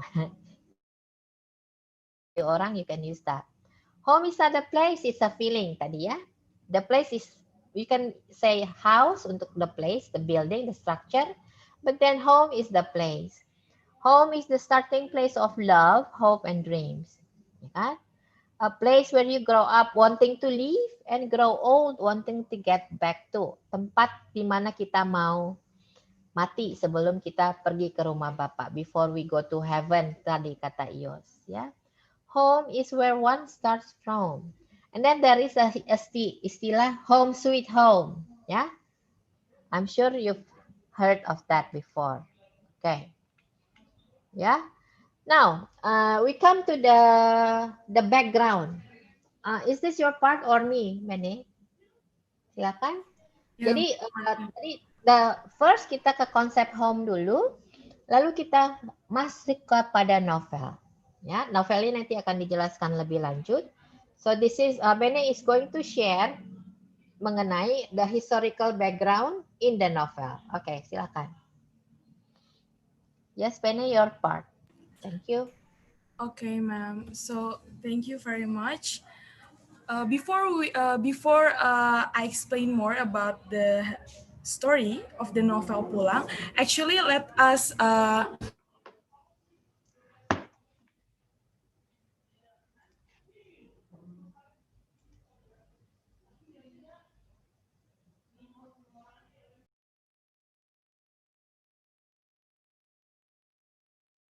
in novel Pulang. So actually what is gempa politik covered in novel Pulang? The first one, actually this story covers three big events. The first one is 30 September movement in 1965 Indonesia, or we know as G30S. The second one is, of course, May 1998 riots in Indonesia, like some of the participants mentioned earlier, kerusuhan Mei 98. And the third one is May 1968 revolution in France. But in this presentation, let us focus more about two dark ages of Indonesian's history, which are G30S and May 1998 riots. Ma'am? Hello, Ma'am Suzanne? Hello, Ma'am Suzanne?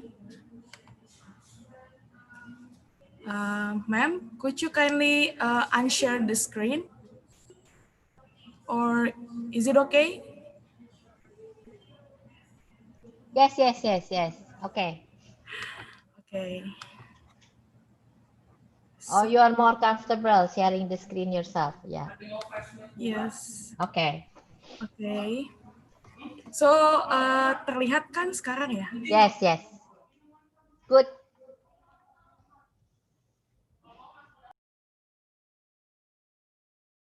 All right, so I will continue.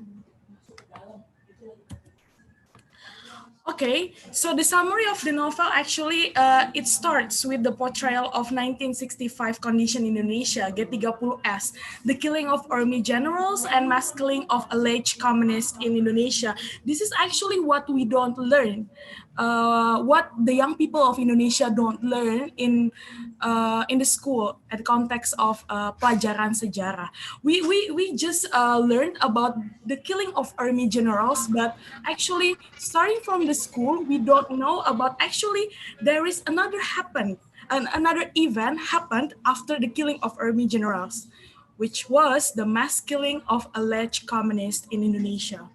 So actually this story covers about the story of exiles. So before I explain about the story itself, let me explain to you about what the meaning of an exile is. So according to Cambridge Dictionary, an exile means the condition of someone being sent or kept away from their own country, village, etc., especially for political reasons. And from my understanding, if you guys are interested more exploring about the exiles' life, you may go to YouTube and search for the stories of exiles. And most of the exiles are first persons who got the scholarship from government. So in the context of Indonesian's history, at that time, during 1960 until 1965, if I'm not mistaken, there are young people that had a scholarship grantee coming from Sukarno's. Sukarno's era has affiliation with socialist communist countries at that time, and most of them were sent away to learn in socialist communist countries such as Russia, Cuba, and etc. And the second one, an exile can be the person who has affiliation with PKI or Indonesia's Communist Party or sub PKI affiliations such as Lekra, Gerwani, or etc. etc. So Lekra is lembaga kebudayaan rakyat, and usually and Gerwani is like PKI affiliation with women members. So it's specifically only for women. Usually most of them who joined this were journalists, poet, novelist, and extra. And when we talk about the story of Pulang itself, we will talk about the definition of exile in the second definition. The person who has affiliation with PKI or sub-PKI affiliation. Okay, so coming to the summary of the story. The exiles are Dimas Suryo, Nugroho Dewantoro, Rishaf, and Chai. Except Chai, all of them were journalists. The four are nicknamed Empat Pilar Tanah Air. This is an allusion to empat pilar kebangsaan dan bernegara, Pancasila, Undang-Undang Dasar 1945, NKRI, dan Bhinneka Tunggal Ika. So these people, these exiles, were sent to attend international conference in Cuba and Chile at that time during 1965. So due to the affiliation of their news agency with PKI, so they were journalists and they worked in news agency named Kantor Berita Nusantara, they could not go back to Indonesia. So they were identified as communists. So it's as easy as like that. So if you worked in the place that belong to or that are related to communist thing or the left things, ke kiri-kirian atau komunis, at that time you were identified also as a communist. Long short story, because they were sent to attend international conference overseas. They went to the France, and then in France they established a restaurant called Restoran Tanah Air. So for more than 30 years, I guess puluhan tahun, mereka harus hidup di luar Indonesia dan tanpa status kewarganegaraan karena mereka tidak bisa kembali ke Indonesia karena mereka telah dicap sebagai komunis. So talking about this restaurant is the representative of mini home for them because they cannot go back to Indonesia, so they built their own mini home. Because this is restaurant, so it is related to the food, the taste, the smell, and even the ingredients are the things that at least can replace their homesickness. But when we talk about this novel specifically, this novel focuses more on the character named Dimas Suryo, one of the exiles. Okay, so as I told you before, Dimas Suryo lived his life in France as a stateless person. So at that time, when the chaos happened in Indonesia in 1965, when the killing of general armies happened, after that the mass killing of alleged communists happened. So semua pembantaian terjadi terhadap orang-orang yang termasuk dengan komunis.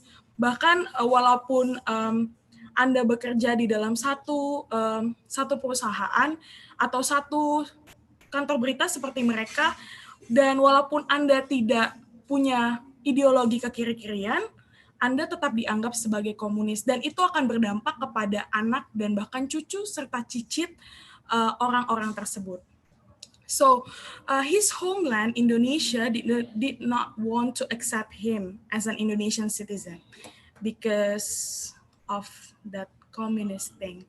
So while his mom passed away in Indonesia, he was unable to come back, and he just received some letters coming from family and friends about the current situation in Indonesia. So can you imagine being Dimas Suryo, who just thinks for the first time, he just went away maybe like 1 until 2 weeks or even paling lama 1 bulan, and then after that, because the chaos happened, they cannot go back to Indonesia sampai puluhan tahun. So it was like very homesick for him. He's not happy with his condition, even though he lives in overseas. He always misses Indonesia. And even when his mom passed away, he cannot go and he cannot do anything. But the story goes by, and in France, Dimas Suryo met a French woman named Vivienne Devereaux and married her. They had a daughter named Lintang Utara. So this story becomes more interesting because of the existence of Lintang Utara, the kid of Dimas Suryo. So this girl, Lintang Utara, not knowing the dark truth, is a representation of young people nowadays who might be searching for the real stories of 1965. Lintang's search of Indonesian identity, search for home and belonging, maybe the search of Indonesian youth as well. What it means to be Indonesian. So the reason why Ma'am Susan at first asked the participants, and most of them are young persons, is like to check whether or not the young people are aware about the dark ages of Indonesia's history, which were 1965 and 1998. So coming to the explanation why actually we young people maybe kind of ignorant or something like that about this situation, because actually we cannot get free access, right, to learn about the histories about our national identity. And furthermore, I will explain the reasons why it happens. Okay, so a long short story, because this title is about the explanation or exploration about the home. This is the meaning of home for Dimas as the main character of the story.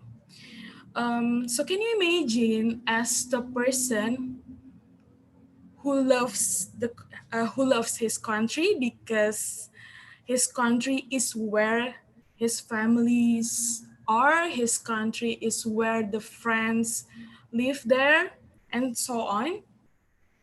And he cannot go back for more than 30 years because of tuduhan yang tidak terbukti, karena dia bahkan bukan komunis dan dia bahkan tidak memiliki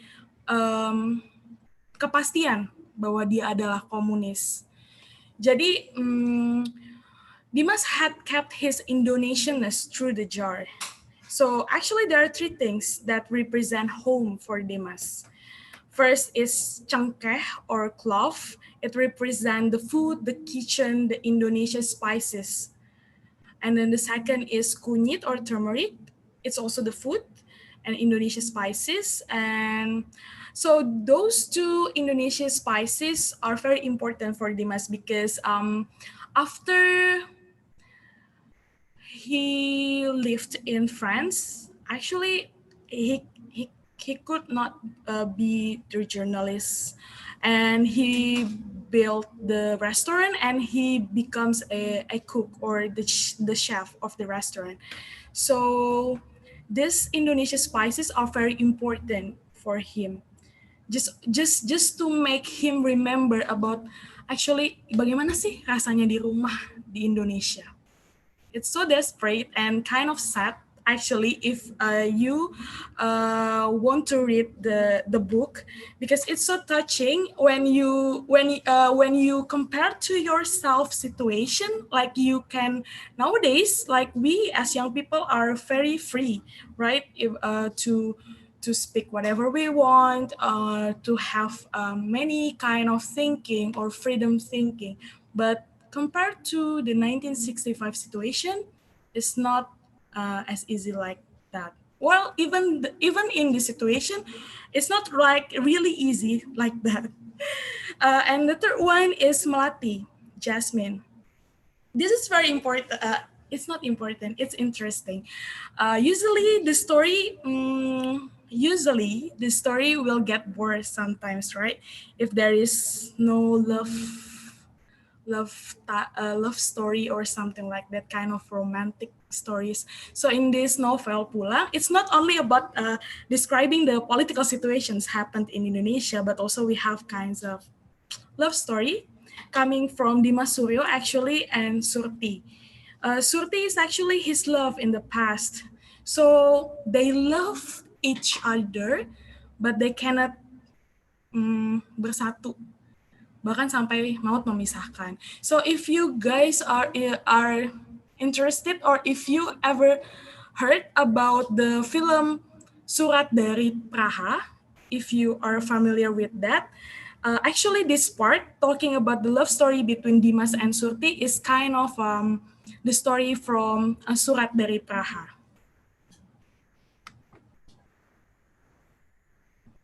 Okay, so this is what I mentioned earlier about the reflections of the 1965 and the 1998 era. So actually there are 4 points that I want to deliver to you, all the participants. The first one is history actually belongs to the victors. In the 1965 chaos, the winner is the New Order, right? Ruling Indonesia for more than 30 years. And during their ruling, they only have their side of the story of how cruel the communists were. The side of the story is now sticking in the mind of most Indonesians. So I also did some kind of, I cannot mention this as the research, but like young people talk. Like I talked to some of the students here in Universitas Kristen Indonesia, and what actually they thought about 1965 and communist, the first word is bad, dangerous. And we cannot be friends with people who have communist ideologies because it's so dangerous and they can do brutalism or something like that. So that's why actually there are many kind of facts related to the 1965 and also after 1965, 1966 era, what the government never mentions openly to the society, what our educational system in Indonesia never mentioned about it is about the mass killing of alleged communists in Indonesia after the situation. So banyak sekali kebrutalan yang diciptakan oleh pemerintah pada zaman Orde Baru untuk menghapuskan jejak komunisme di Indonesia. So that's why the first sentence matters. History belongs to the victors. So this is the important thing for us, young generation. We need to search for comprehensive history of our identity. Can you imagine if we are always doctrinized with the one-sided story? We cannot have broadened perspectives about actually what makes Indonesian nowadays like this. So in this story, the representative of young generation is Lintang Utara, the kid of Dimas Suryo that seeks for the comprehensive story. Why actually the communists were killed? Why actually the communists were banned in Indonesia? And why it matters to us. And the second is the mass killing in 1965 and hilangnya or the disappearance of the 1908 activists are not taught openly and officially. So even in the school and the universities, for young people, for myself, for example, I got some informations and comprehensive story related to the 1965 and 1998 through the communities. Jadi mulai dari akar rumput komunitas-komunitas ya komunitas-komunitas anak muda untuk mencari sebenarnya seperti apa sih kejadian di tahun 98 itu. So if you are interested in exploring about these two issues, actually you can read another book by Leila S. Hudori. It is Laut Bercerita or The Sea Speaks His Name. This book actually was awarded as the best book in Southeast Asian Writer Award this year. So I really suggest young people to learn more about our national identity and to learn more about the dark ages of Indonesia's history. 1965 and 1998, and why we have to fight even until now. We have the Independence Day, or we have freedom to choose or to speak whatever we want. It's still not it's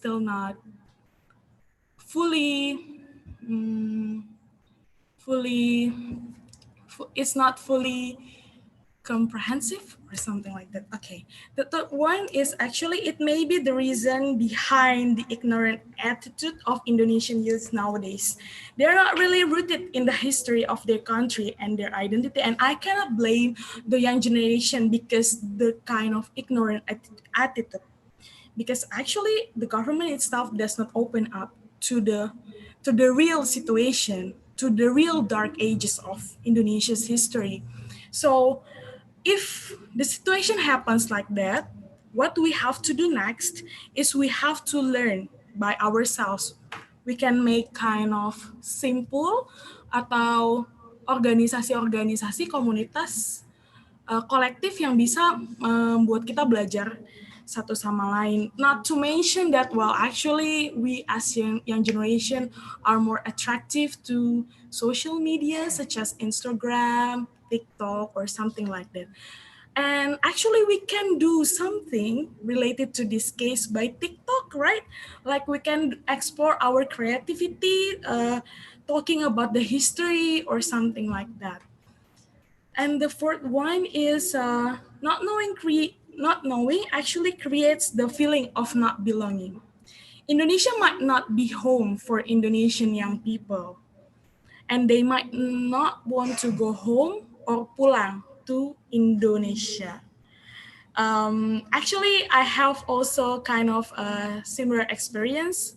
If there is, for example, a young person who has a good career in overseas, he or she might not want to come back to home Indonesia because they don't feel they are rooted to the culture or even the historical background of Indonesia.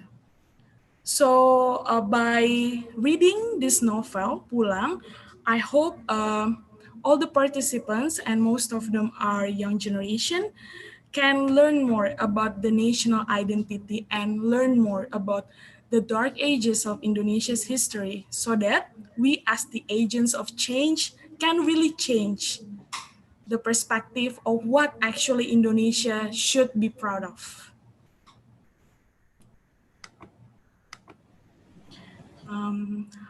Hello, Ma'am Suzanne. Okay, yeah.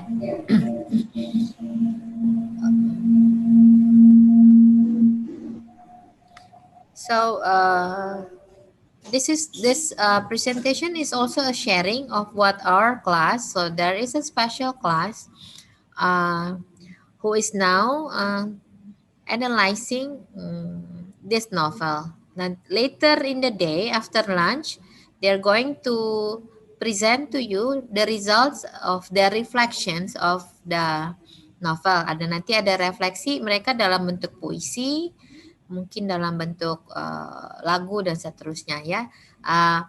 Be sure to to stay tune ya to the ini. Oke. Nah, Benek kita berganti dulu sharing the screen. Thank you.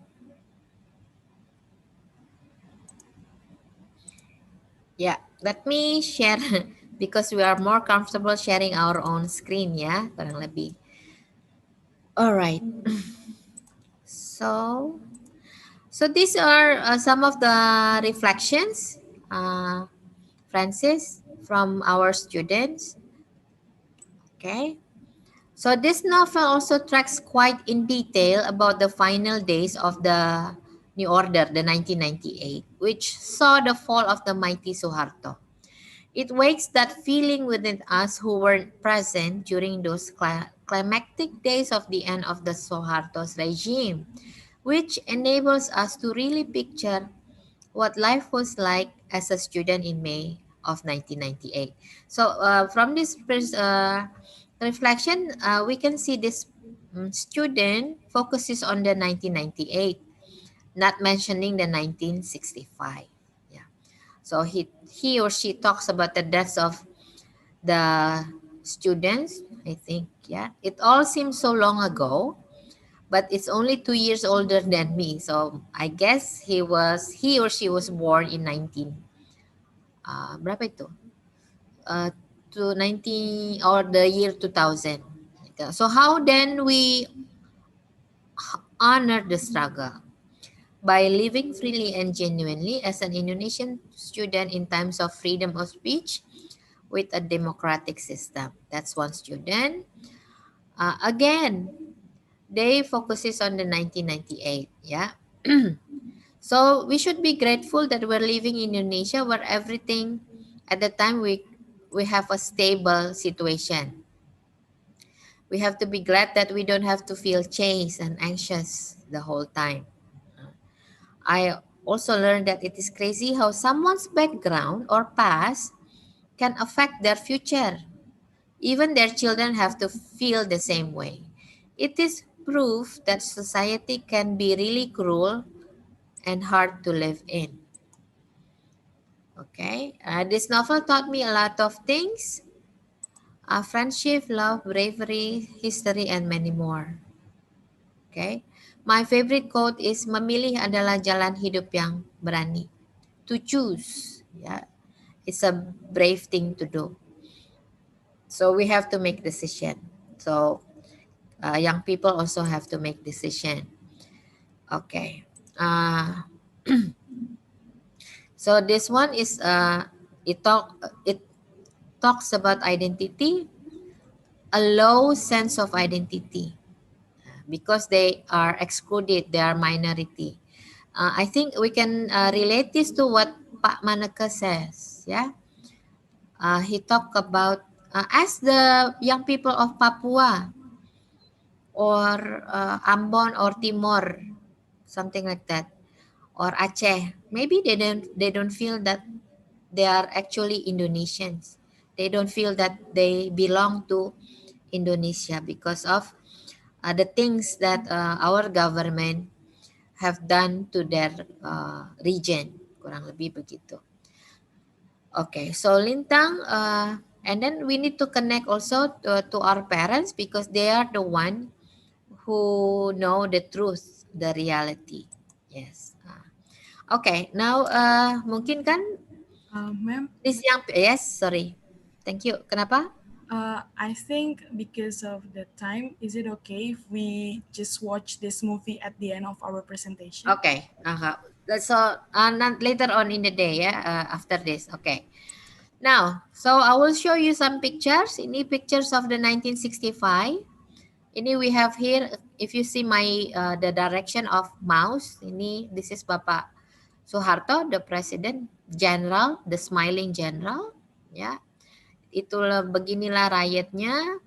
Dan you can just pinpoint to someone and call the person PKI and they will pick up the person with no questions asked. Kurang lebih begitu. And then ini adalah the 1998 pictures from 1998, the riot. Kita tidak lupa the rape, the mass rape of May, the anti-Chinese incident, where in the book it says pasang you have to put Arabic word there in front of your house so that you are safe from the people because they come and rob the house and all. Okay, luckily it was only one night tapi kayaknya I think it still continue for some days. So here are a photo of the students in kantor DPR MPR, ya. Okay. And now I forget DPR apa bahasa Inggrisnya. Okay.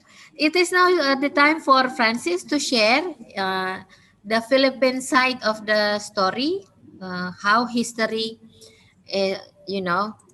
can be dark and. Okay. Silakan Francis. Okay. Thank you.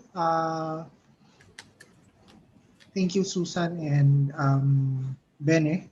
First for introducing the novel to me and for inviting me to share my reflections about the novel. So the first thing that probably I want to say is how history is very important.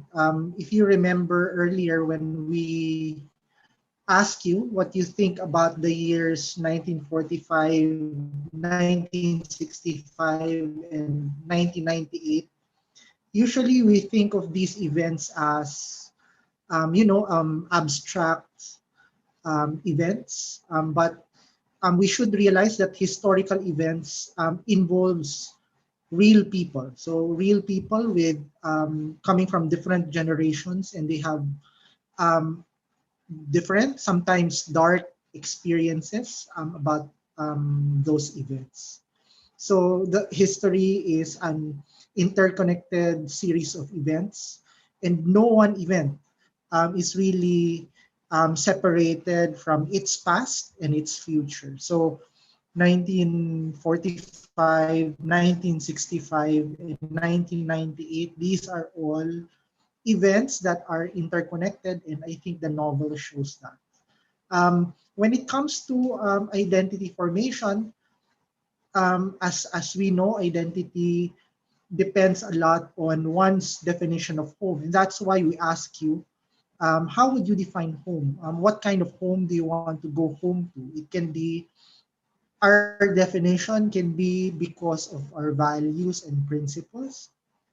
It can be because of our aspirations what we hope for. So sometimes this can be a religious aspiration, like someone earlier answered heaven. So that can be a sense of home. It can be because of our relationships, like home for me is where my mother is, like how someone answered earlier. It can be because of our memory, what we remember. So sometimes many of us feel homesick because of what we remember about our childhood. And sometimes when we cannot, or if we feel that our memory is being threatened, that is when we long for home. So sometimes it can be because we are far away from home. In Ateneo and maybe like in Uki as well, there are many students who really do not come from Jakarta or do not come from Manila. So sometimes we feel homesick because again we are far from away from home. Um, the Filipino word for home is tahanan. Tahanan. Literally, tahanan means a place where you stop crying. So the root word is tahan, which means to stop crying. So home is a place where you stop crying, which is for me an interesting definition of home, because yes, the outside world sometimes can bully us, can make us cry, can make us feel tired, and so we go home so that we can stop crying. This is connected to a key signifier of home that Mike presented earlier, which has to do with hearth and warmth. And so it might be interesting for us to know what are the different words and meanings of home and belonging in other Southeast Asian languages, or what is the term for home in your own language, in the different languages in Indonesia. Another Filipino word that may be relevant is the word barangay, which means boat. It literally means a boat used by the ancient Filipinos to come to the Philippine archipelago. So in our history, we say that among the first Filipinos that came to the Philippines arrived by riding a boat called barangay. So now, the smallest political unit, so similar to the kampung in Indonesia, in the Philippines we call it barangay. And also the novel Pulang, yeah, makes me think of barangay and tahanan and how we imagine again that sense of community. Yeah. Now to go to the maybe similarity in terms of history. So in the Philippines, we had a similar event or a similar historical situation. Um, Sorry, Susan, can we switch to the next slide?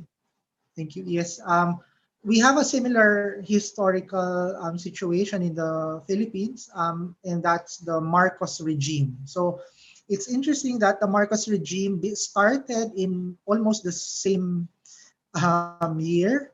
Yeah, so 1965. So Marcos first was elected president in 1965, and he was president of the Philippines until 1986. So it's very long. He was removed from power in what we call as the People Power Revolution in the Philippines. So similar to the 1998 event in Indonesia. Yeah, in the middle of the Marcos regime is the martial law. So martial law is a state of military rule in any government. So the military takes over because they feel that there is some sort of threat in the government. But in the Philippines, Marcos declared martial law in 1972 because Marcos wanted to stay in power. So from 1972 to 1981, here you have the picture of the newspaper, a newspaper um, where that shows the headline, FM Ferdinand Marcos declares martial law. And during this time is a very dark times in the Philippines. There was no respect for civil rights in the Philippines. So again, if you are suspected to be an enemy of the Marcos family and the Marcos government, you can be picked up from your home, and then you will be tortured, you will be imprisoned, and sometimes you will even be killed. Yeah. In the picture show, if you see the image there in the slide of pictures of women, these are women who were killed, who were abducted by the Marcos regime. Many of them were college students, and they were abducted by the Marcos regime, and they were killed because they were suspected to be against the government. So during during martial law, many people were tortured, executed, even Sumpah. forced to exile in the by the Marcos government. So maybe it is an important question for us to understand how these events affect our nation and its people. And these events are not only limited to the Philippines and to Indonesia. There are other Southeast Asian countries who experienced a similar situation. So Nguyen in Myanmar, for example, or Pol Pot in Cambodia had similar um, rules in their countries. Okay, yeah, that's it. Thank you.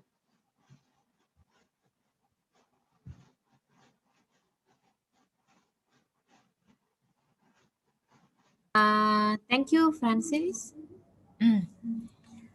So that is the another side in Southeast Asian. Jadi the countries have somehow the same history. Okay. Now I'm going to continue. We're nearing our closing. Rumah adalah tempat keluargamu menetap. So home is where your families are. Rumah is the place where I can feel, where I can go home. Aku ingin pulang ke rumahku, Lintang, ke sebuah tempat yang paham bau, bangun tubuh dan jiwaku. Aku ingin pulang ke Karet. Karet means it's a cemetery. So in the end, Dimas finally comes home, but then already a disease. So and then somebody asked Lintang, the daughter, tak inginkah kau menjenguk kembali asal mula dirimu? So our identity is also a part of where we come from. Kurang lebih begitu ya. Okay. Here, jadi novel pulang adalah the novel is a significant contribution to the literature and the history of Indonesia.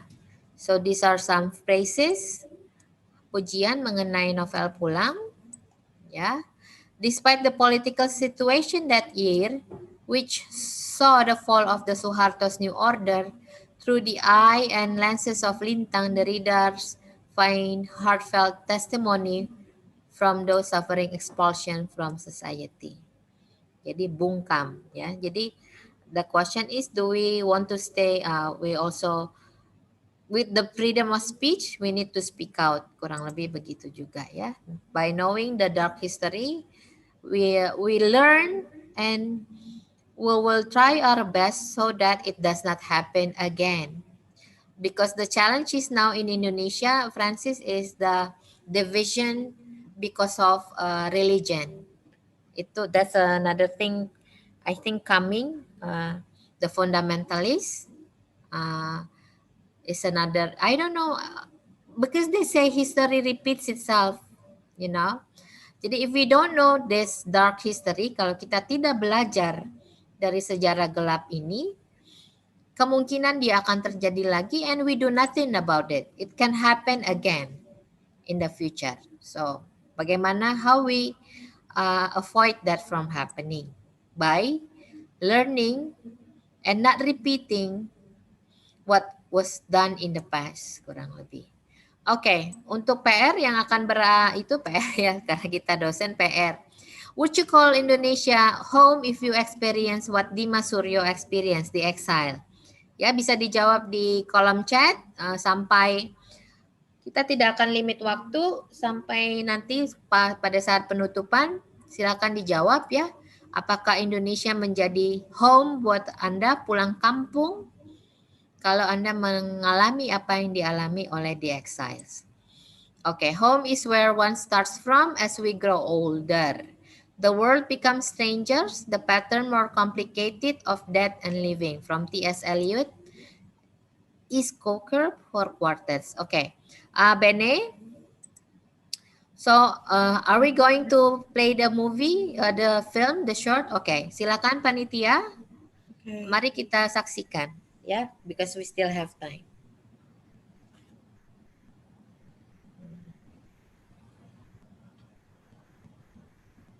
Peniel, can you just stop it for a minute?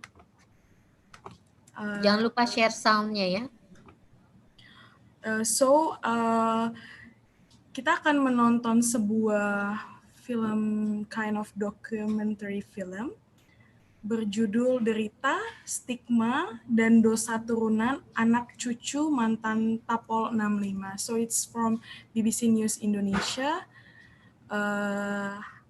Videonya kurang lebih berdurasi 11 menit.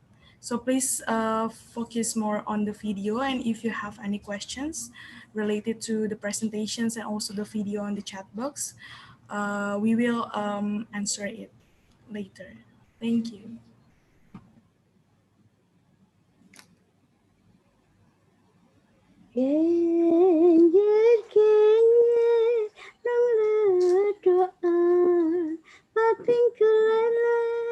Ternyata karena saya diambil dididik karena saya ikut menari genjer-genjer untuk kegiatan di kampung, sehingga dikiranya saya juga orang-orang PKI begitu.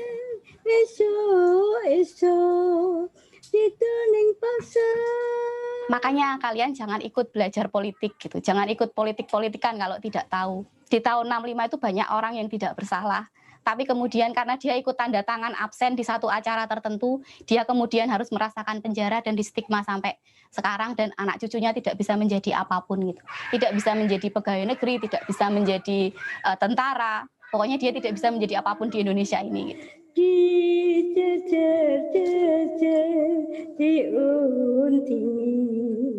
Pada di dasar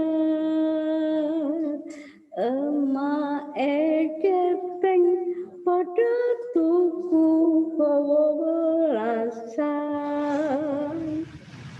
Yo, nah, ya, ayo.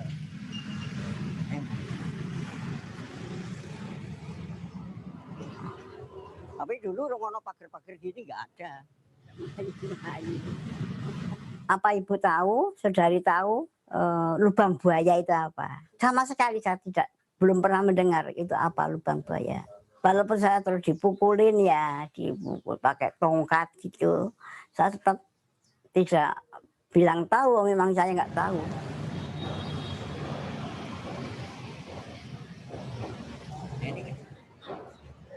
Ini saya udah tembok ya Pak.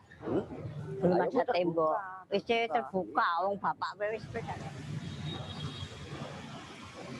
Itu kan datang, bisnya berhenti di sini, langsung masuk, cap jari semuanya.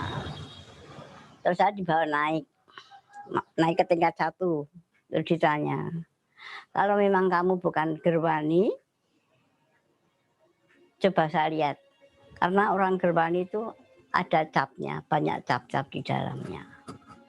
Saya bilang kalau memang saya itu bukan gerwani dan saya belum pernah dicap apa-apa, saya nggak punya cap.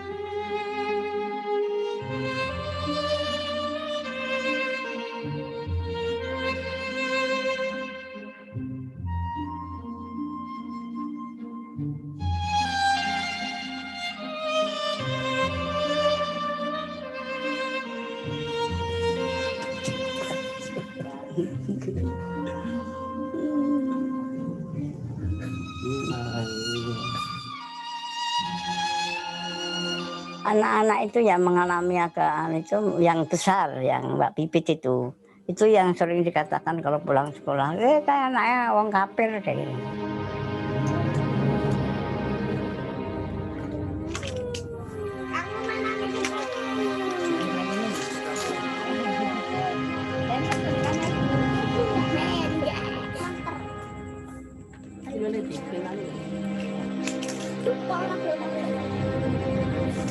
Saya seorang anak produk Orde Baru dan saya sejak kecil juga melihat film G30 SPKI yang diharuskan wajib untuk ditonton.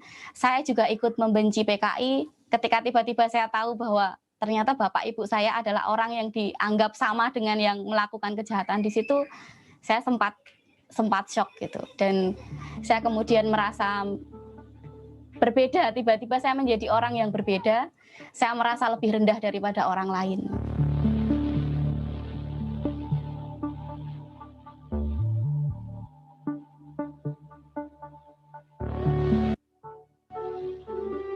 Satu buku bersampul kuning yang berisi daftar para penyintas yang ada di wilayah dia.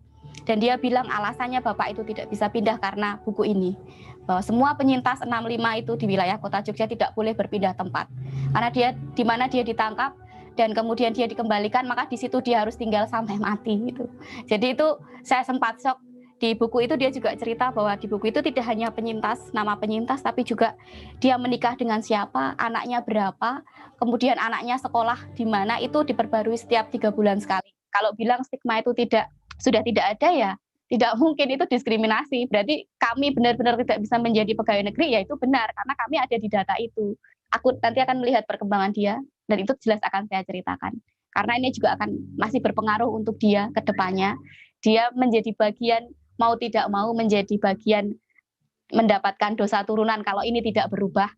Dan dia juga harus siap untuk itu.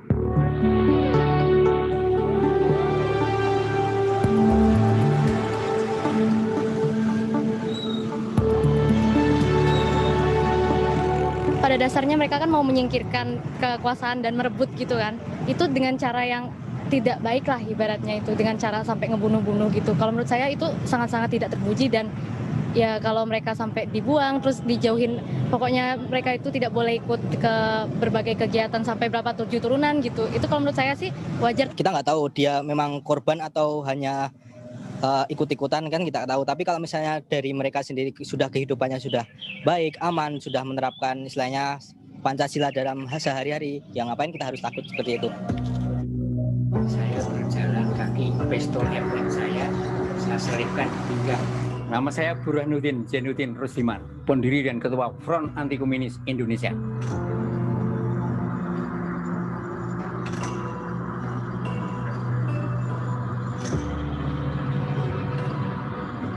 Tidak bersalah itu kan menurut penilaian dia. Saya tidak percaya kalau tidak bersalah, kalau dia bisa ditahan atau dipenjara. Mesti kan lewat interogasi, dan interogasi ini kan orangnya juga tidak sembarangan orang untuk bisa menilai bahwa orang ini telah melakukan kegiatan yang anti negara kesatuan Republik Indonesia dan NKRI.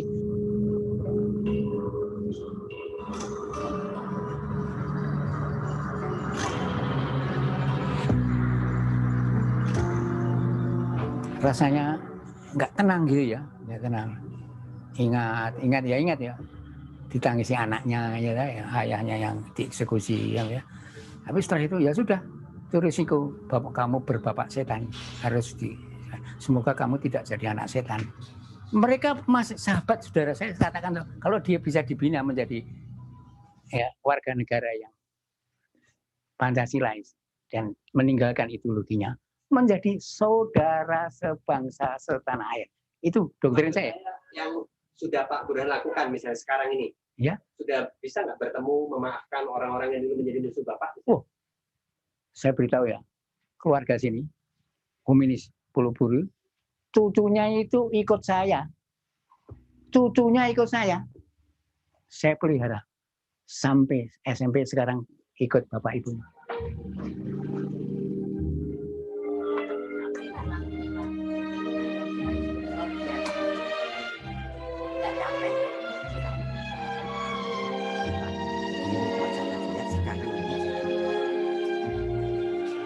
Kalau yang kita ajak berbicara adalah orang yang mendapatkan keuntungan pasca 65, saya kira mereka menjadi anti rekonsiliasi. Kemudian mereka masih menguasai diskursus tentang sejarah nasional kita, bahwa heroisme itu memang harus dibangun. Heroisme itu menganggap bahwa kepahlawanan untuk membasmi atau menumpas 65 itu adalah suatu hak dan suatu kewajiban yang itu harus dipertahankan, yang itu juga tidak boleh didegradasi, kalau bisa malah justru dirayakan. Yang kita butuhkan adalah narasi dari mereka yang dianggap salah dan kalah ini dalam sejarah. Apakah tidak boleh suara atau sejarahnya mereka yang dianggap kalah dan salah ini ada dalam sejarah nasional kita?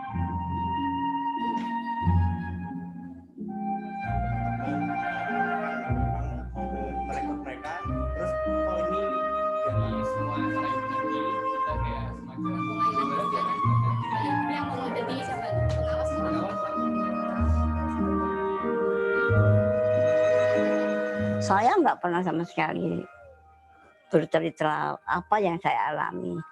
Entah waktu aku ditelanjangi, rasanya kan waktu itu rasanya malu gitu loh, malu sekali. Nah setelah ada pertemuan kiper-kiper itu, kita kan sering datang, saling cerita. Saya kan sering sekali, jarang sok berangkat, sok enggak. Tapi didorong terus sama ibu-ibu tuh. Ayo kita ngobrol kita gini. Nah, lama-lama saya bisa bercerita panjang. Ayo, ayai karyane padha kene. Saya berharap pemerintah memberikan ruang-ruang diskusi, ruang-ruang yang aman untuk kami bercerita. Para penyintas ini bercerita dengan aman, dengan apa yang mereka alami, karena dengan ruang-ruang diskusi semakin terbuka itu juga akan merubah pandangan banyak orang juga. Dan mereka yang selama ini tidak tahu, karena mereka hanya bisa tahu dari satu sisi saja, sisi yang lain ini tidak pernah boleh diceritakan, jadi ya mereka menjadi salah kemudian memahami peristiwa itu dan terus menyalahkan, dan stigma itu akan terus berulang karena mereka tidak tahu.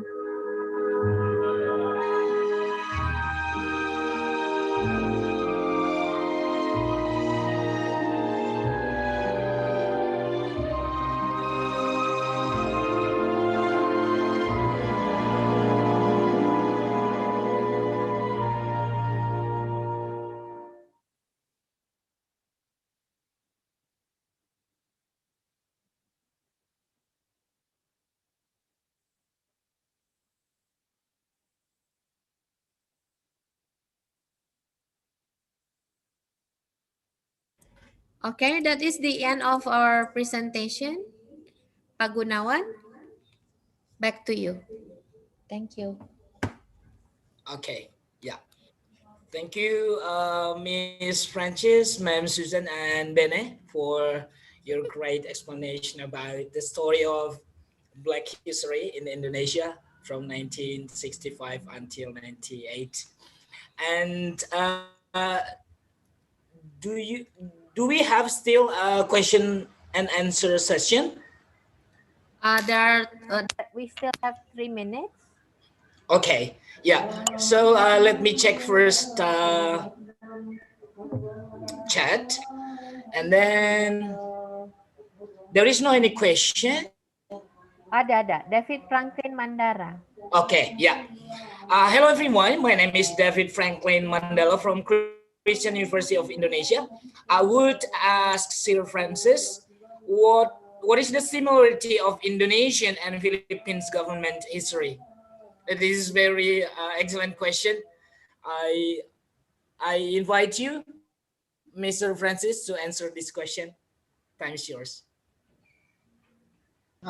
Thank you for the question. Again, there are similarities, especially in terms of the dark times of the Indonesian history and Philippine history.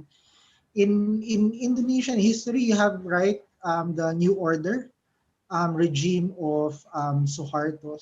So again, that started I think in 1966 when if I remember correctly, the letter from Sukarno gave the authority to Suharto, and that only ended in 1998. Again, the similar regime would be the Marcos regime. So you can maybe, if you're interested in that, I encourage you to look up what happened also in the Philippines, because you will realize that there are many similar things that happened, especially that Marcos declared martial law. So there, Marcos took control of everything in the Philippine government. So the Senate, the Congress, and of course the military was control.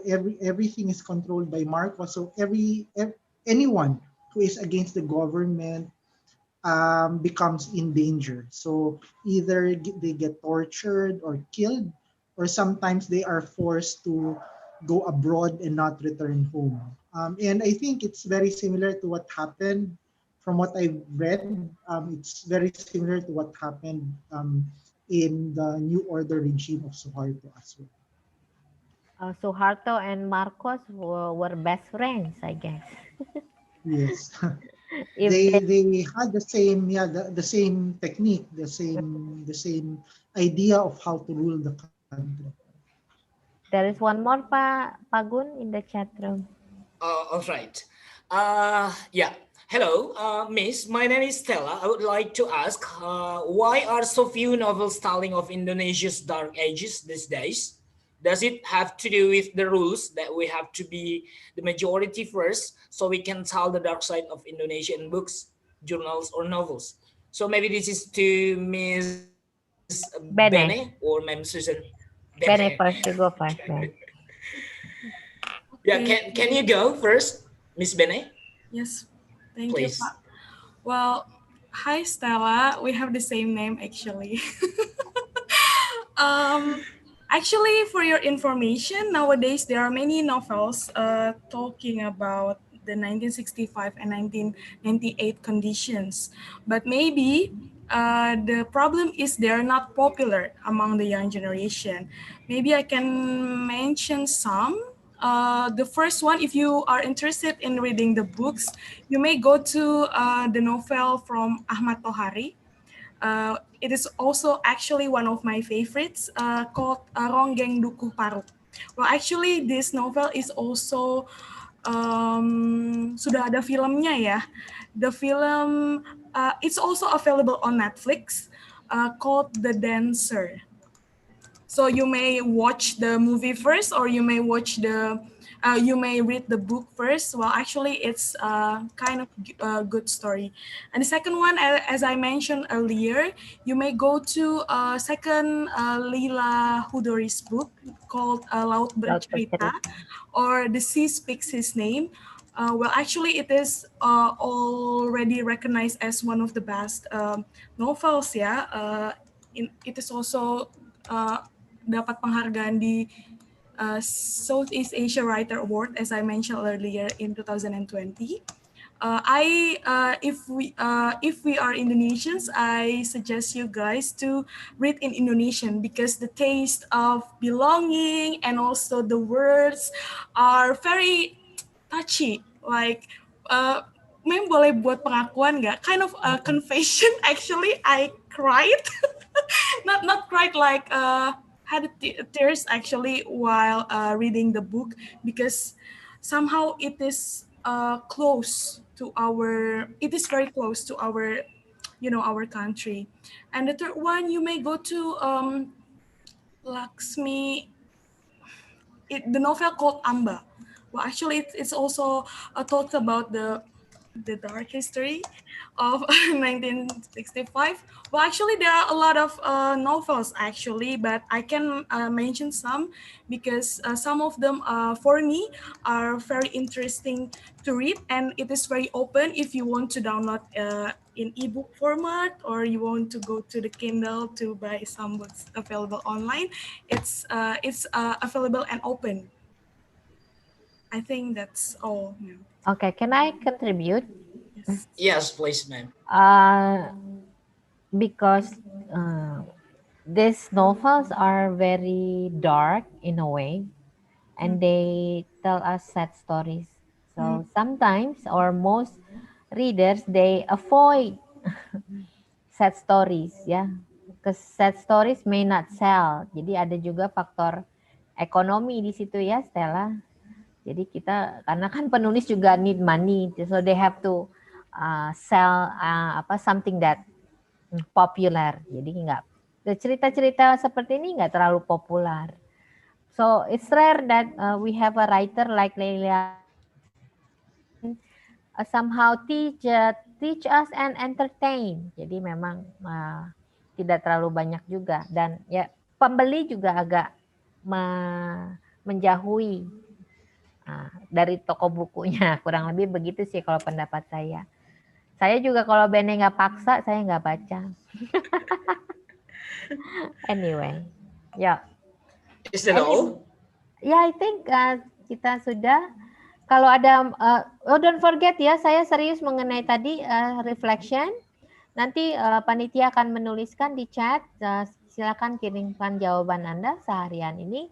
Oke, silakan Pak Gunawan ditutup saja. Thank you. All right. Thank you. Ladies and gentlemen, we thank you for these three best speakers for today, and including Miss Nika. And let me review something that they talk about the dark ages, some histories that happening during 1965 until 1998. And they suggest you also, for those who are interested in reading literary works, they suggest you to read the novels entitled Pulang, Ronggeng Dukuh Paru, Laut Bercerita Amba. And these novels are very useful for you, for those who are interested in Dark Ages story. And yeah, for the last one, they said just how many things can represent someone's identity related to home, such as traditional clothes, traditional food and beverage. For example, in Uki, some students coming from Papua, they are wearing woven bags or scarves to show that they are coming from Papua. So it means that identity, home especially, is very related to our life daily. So thank you so much for Mr. Francis, Miss Benedicta, and Ma'am Susan for your explanation about the story just now. And because we are running out of time, so we give this time to committee. Thank you.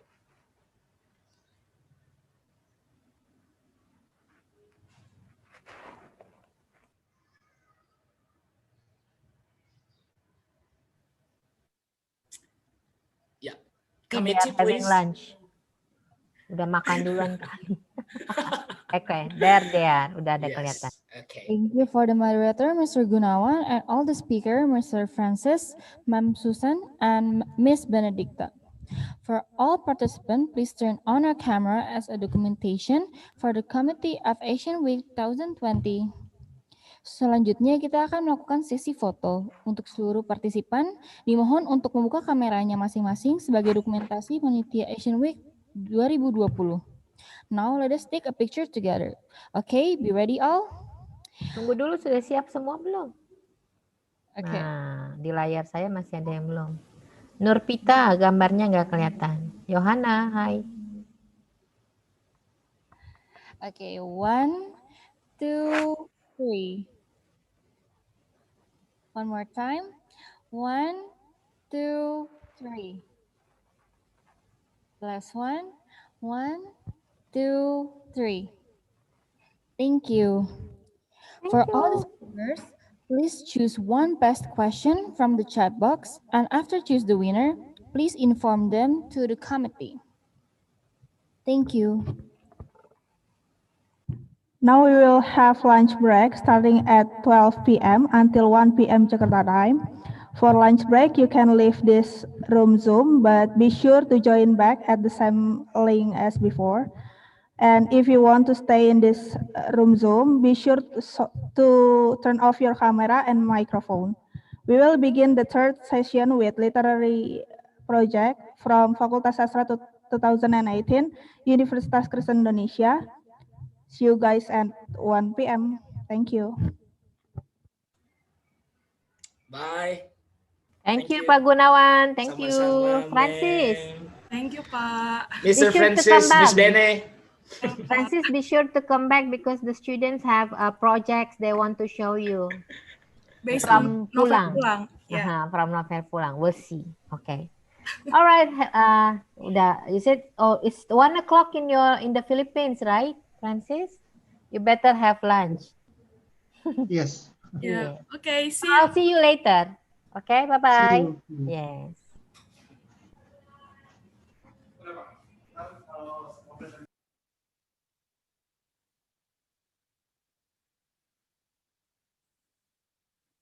Here I am waiting, I'll have to leave soon. Why am I holding on? We knew this day would come, we knew it all along. How did it come so fast? This is our last night, but it's late, and I'm trying not to sleep, 'cause I know when I wake I will have to slip away. And when the daylight comes, I'll have to go. But tonight I'm gonna hold you so close, 'cause in the daylight we'll be on our own. But tonight I need to hold you so close. Ooh, oh, oh, oh, oh,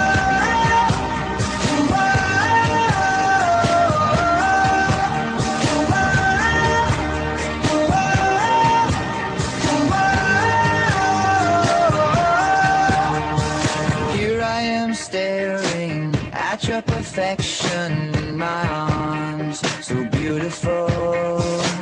The sky is getting bright, the stars are burning out. Somebody slow it down, this is way too hard.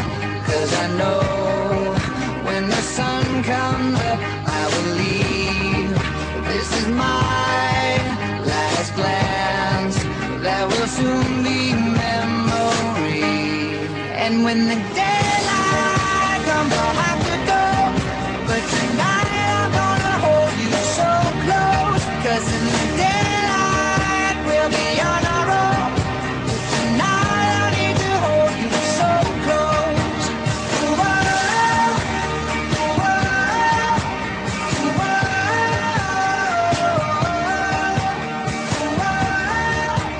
ooh, oh.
Ada nggak?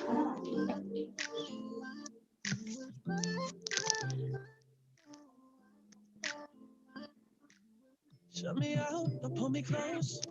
Kinda loving it, give me a heartache. Hold me tight, let me go. Kinda loving it, look what you started. Turn me on and piss me off. Kinda loving it, got me addicted. Oh, you got me addicted. Oh, if I don't mind what you do, what you do, what you do with me, baby. I'm so down. Do whatever you want me to do. When you ask me, I don't care how many times you're breaking my heart. I'm just too weak to stay cool. Guess I'm a sucker for you. And I know it's complicated, but I hate being smart. So all the things that you do makes me a sucker for you.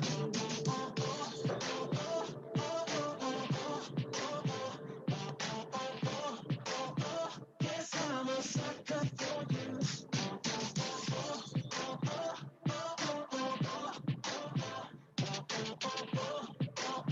Guess I'm a sucker for you. Making plans, don't you know? Baby, I don't mind keeping me waiting. Every night, you're by my side. I know it's really worth every second. I don't mind what you do, what you do, what you do with me, baby. I'm so down. Do whatever you want me to do. When you ask me, I don't care how many times you're breaking my heart. I'm just too weak to stay cool. Yes, I'm a sucker for you. And I know it's complicated, but I hate being smart. So all the things that you do makes me a sucker for you.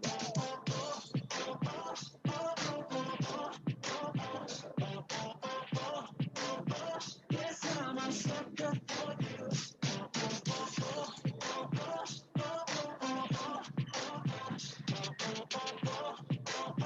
Yes, I'm a sucker for you.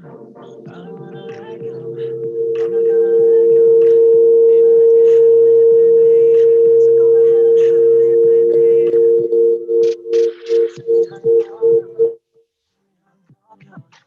Go ahead and call me crazy.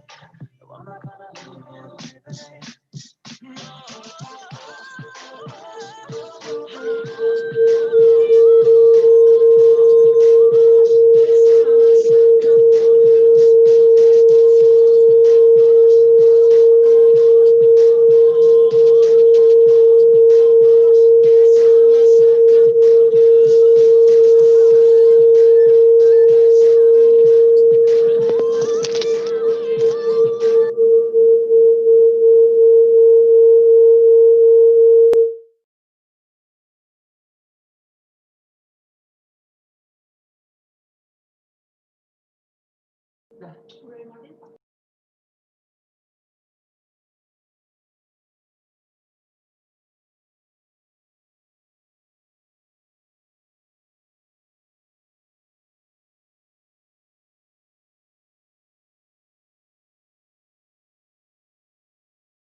Yes, I'm a sucker for you.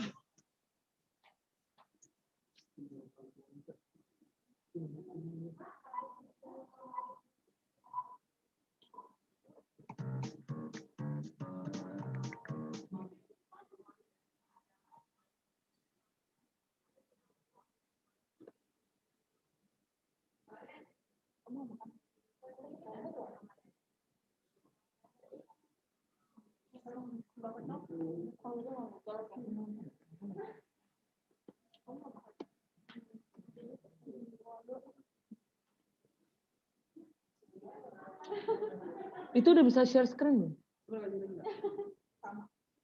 Belum ya? Ya nggak apa-apa, dari sini aja dulu, jangan ada yang berisik ya.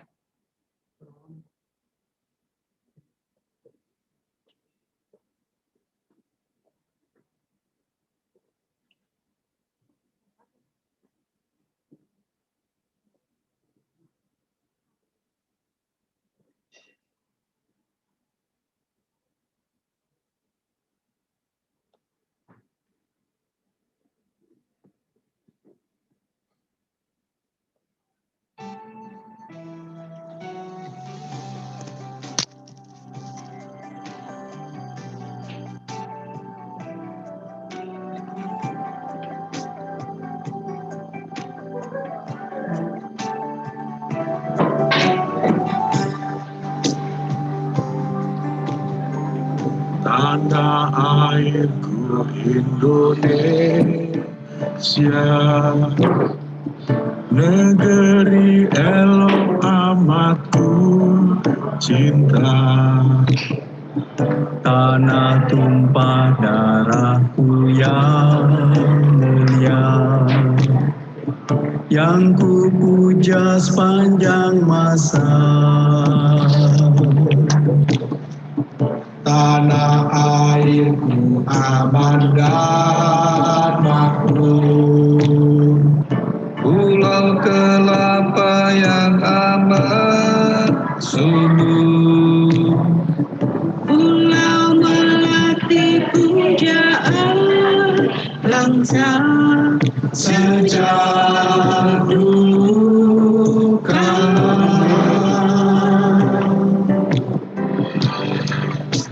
Melambai-lambai nyiur di pantai, berbisik-bisik raja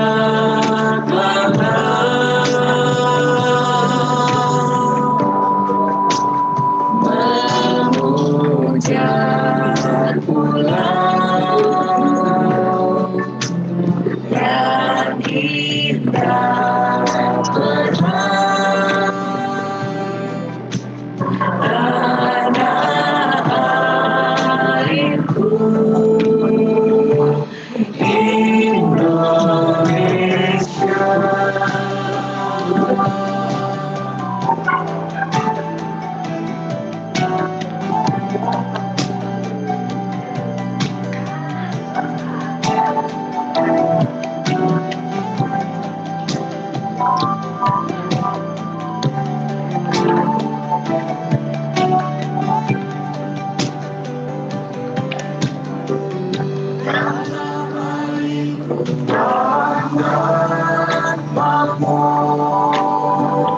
pulau kelapa yang amat subur, pulau melati pujaan bangsa sejak dulu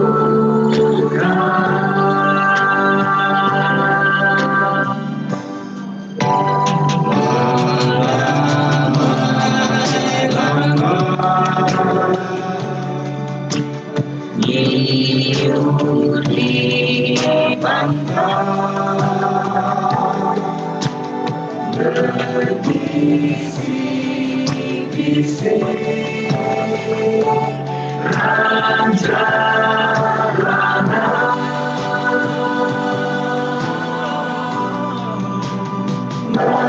memuja pulau yang indah berenang, tanah airku Indonesia,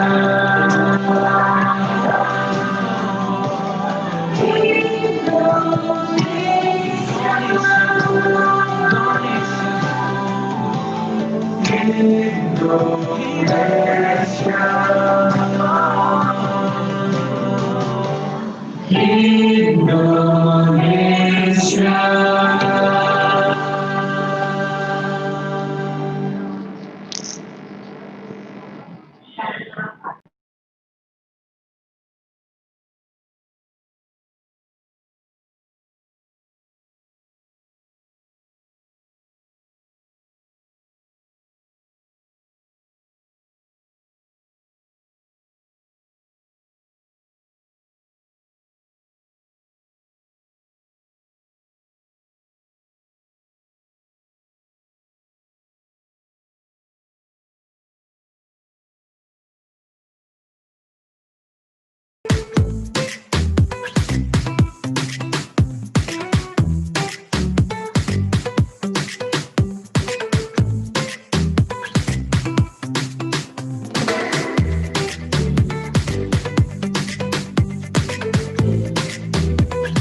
Reflektif itu apa? Emang itu artinya refleksi? Gak paham tuh gue. Ini pikirannya gimana sih? Pikirannya emang ngeras banget sih. Coba gue nih ya, reflektif. Udah mobil itu belum? Udah.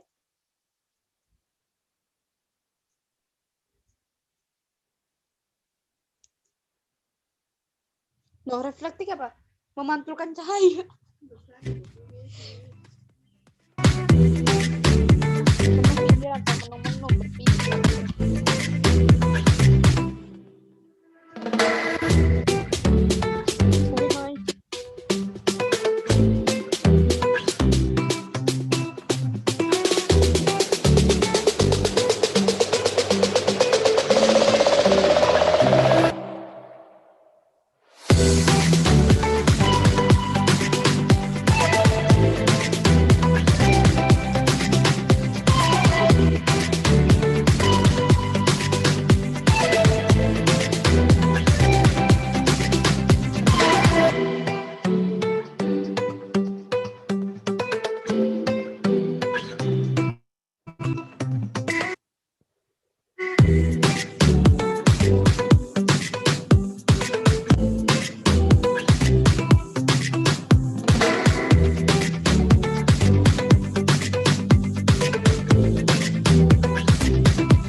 Susah deh. Isinya tuh kurang ajar banget. Oh, tuh kupingnya tuh kayak korset kayak kupingnya. Di kupingnya minta di ini. Di sini pakai WGB. Siapa? Si Pelangi.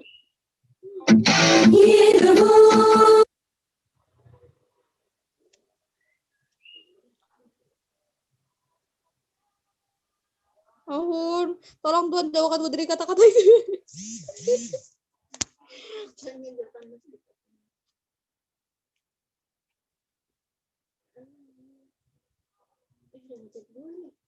Ya, itu gue. Ini anjing, jat apaan? Kata dia.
Yeah, I'd rather be a lover than a fighter.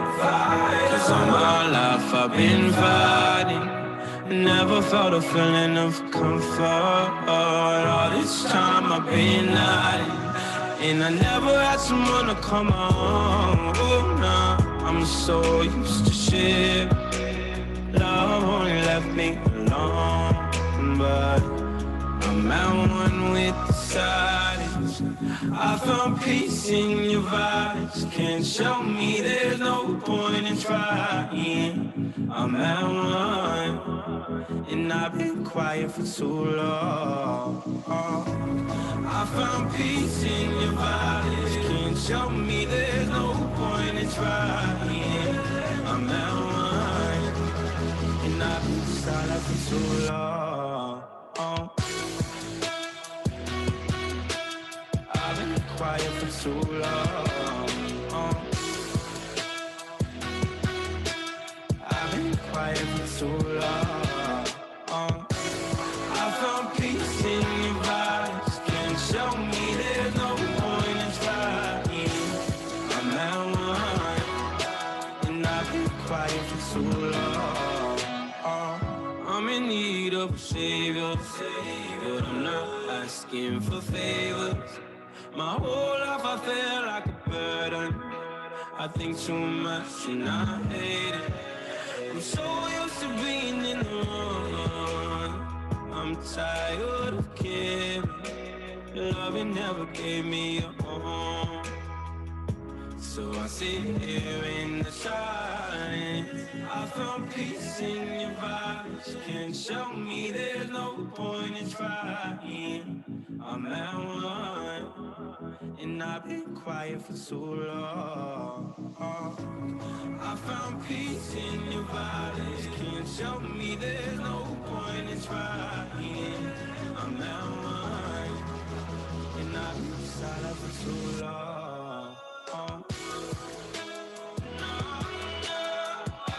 Quiet for too long.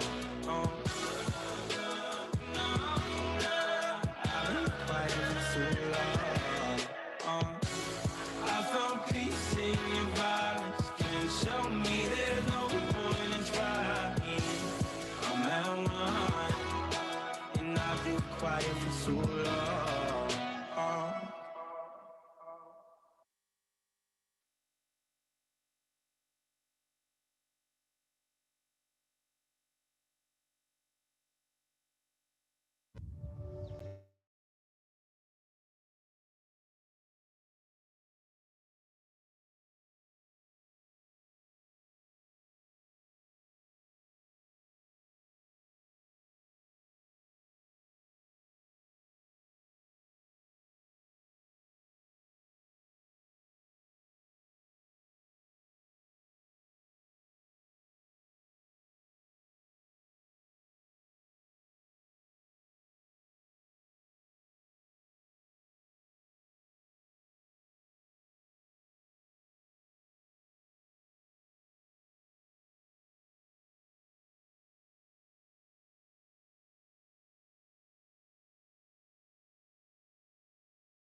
Welcome back to Asian Week 2020, Awakening and Connecting Our Global and Local Identities.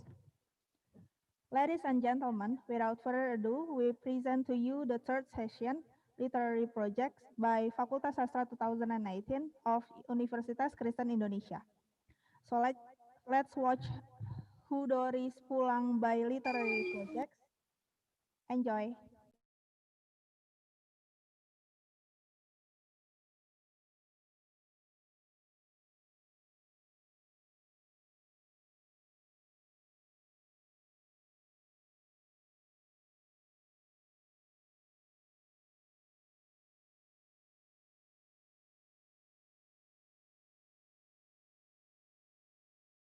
Hello, am I audible?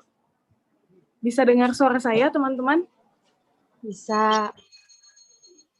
Okay, so in this session, we will watch some video projects by the class of Special Topics in Literature at Faculty of Letters, Universitas Kristen Indonesia. So there will be 4 groups representing the chapter of the stories from novel Pulang. The representative of the 4 groups actually are now in the Zoom chat. So before I explain more about this project, can I hear voice from the representative of kelompok 1? Sudah ada di sini? Kelompok 1, halo? Sudah, Kak. Oke, kelompok 2, apakah sudah ada di sini? Second group? Sudah, Kak. The third group?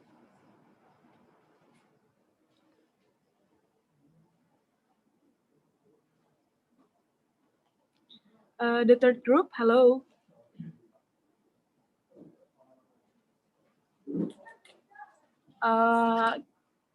Can somebody from our class contact the representative of group 3? Because we need someone to explain about the video project first, and then we can watch the video later. Okay, so we move to the 4th group. Apakah sudah ada perwakilan dari kelompok 4?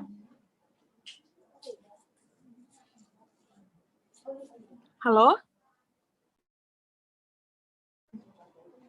Ya Kak, ada. Kelompok 4 sudah ada ya. Kelompok 3, how about the third group? Hello, the third group. Are you there?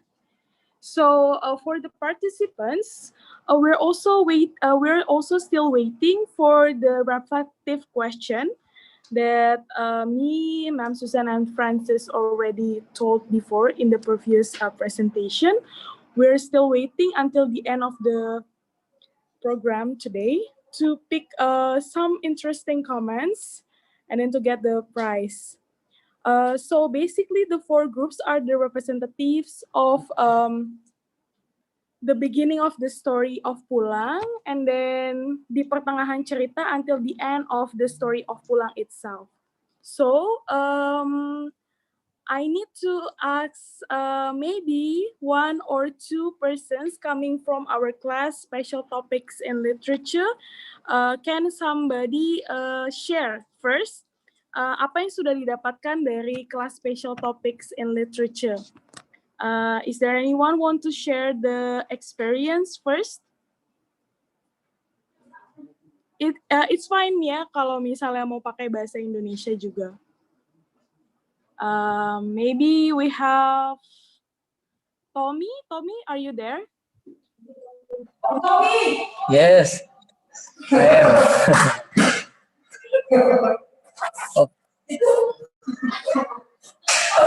Okay. I want to share what Sorry, Tommy agak berisik ya. Bisa diulang lagi gimana tadi? Okay. I want to share what I got for the learn about special topics. The lecturer is Ma'am Susan.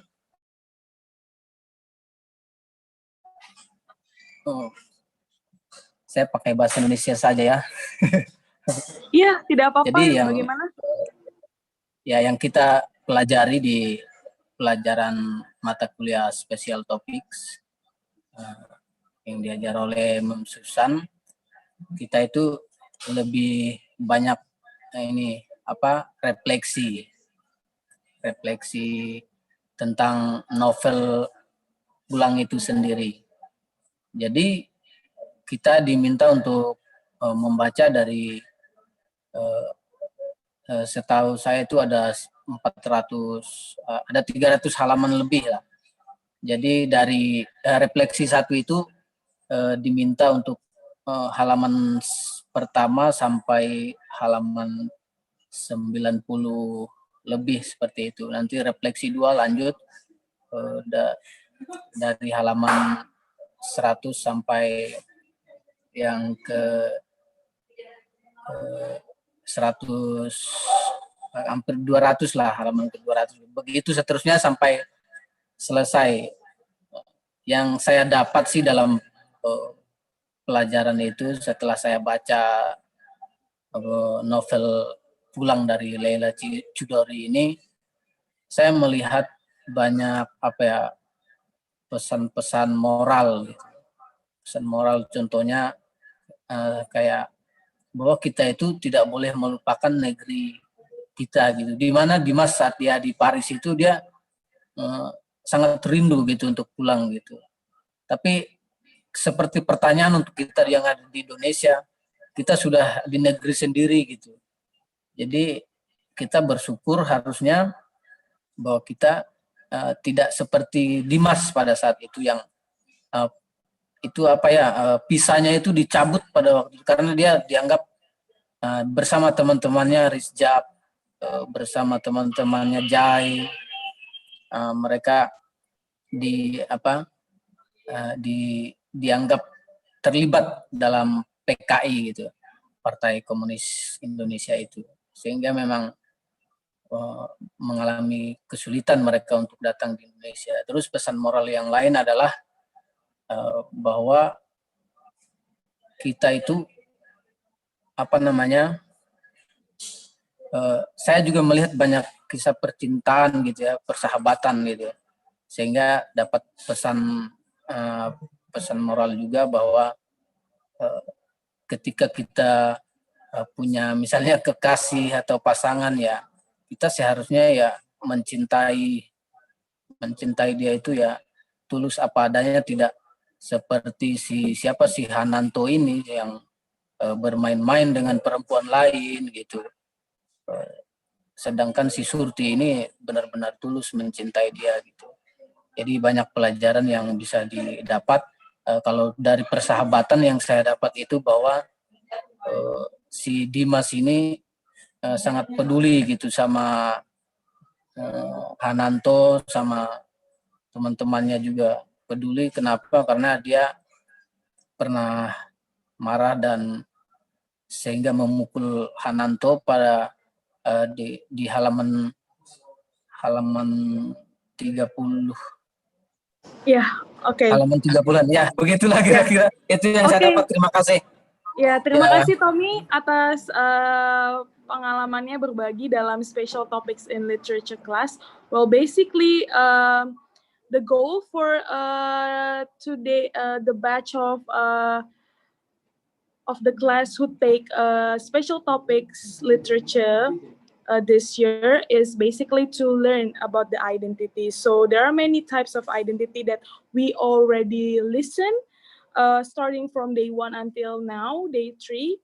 So without further ado, I will present the second group that will give the sensation of the video that they already made by themselves. Well, actually, each of the video have different styles, so they make it in a creative way. For example, in the first video that we will watch, it will be a monologue session. So I call the representative of the second group, Crescencia, to explain a little bit about the project, and then after that we can watch the video coming from them. Please, Crescencia. Hello, Crescencia.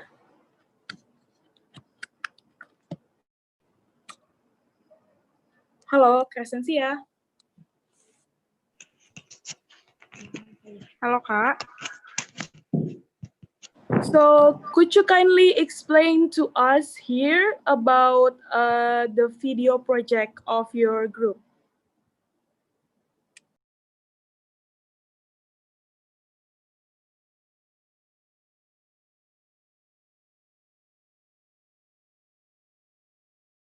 Hello, Cres. We cannot still hear your voice. Yeah. Yes, Kak. Hello, everyone. We are from Group 2. We'll be present our project Novel Pulang by Leila S. Chidori.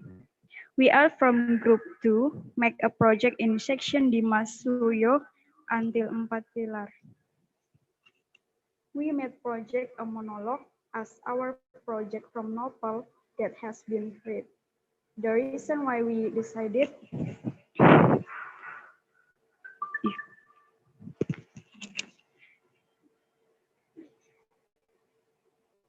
mana tadi? Halo, Crescencia. Hello, Kak. Yes. The reason why we decided to choose this project because we want to feel what Dimas Suryo feel. By making and reading the monologue, we felt carried away by the atmosphere that happened to Dimas, so we took it from the point of view of the main character Dimas Suryo. We will tell some summary of the facts that we have from Paris until 4 Pilar. So, namun sebelumnya kami minta tolong kepada panitia untuk menampilkan video kami.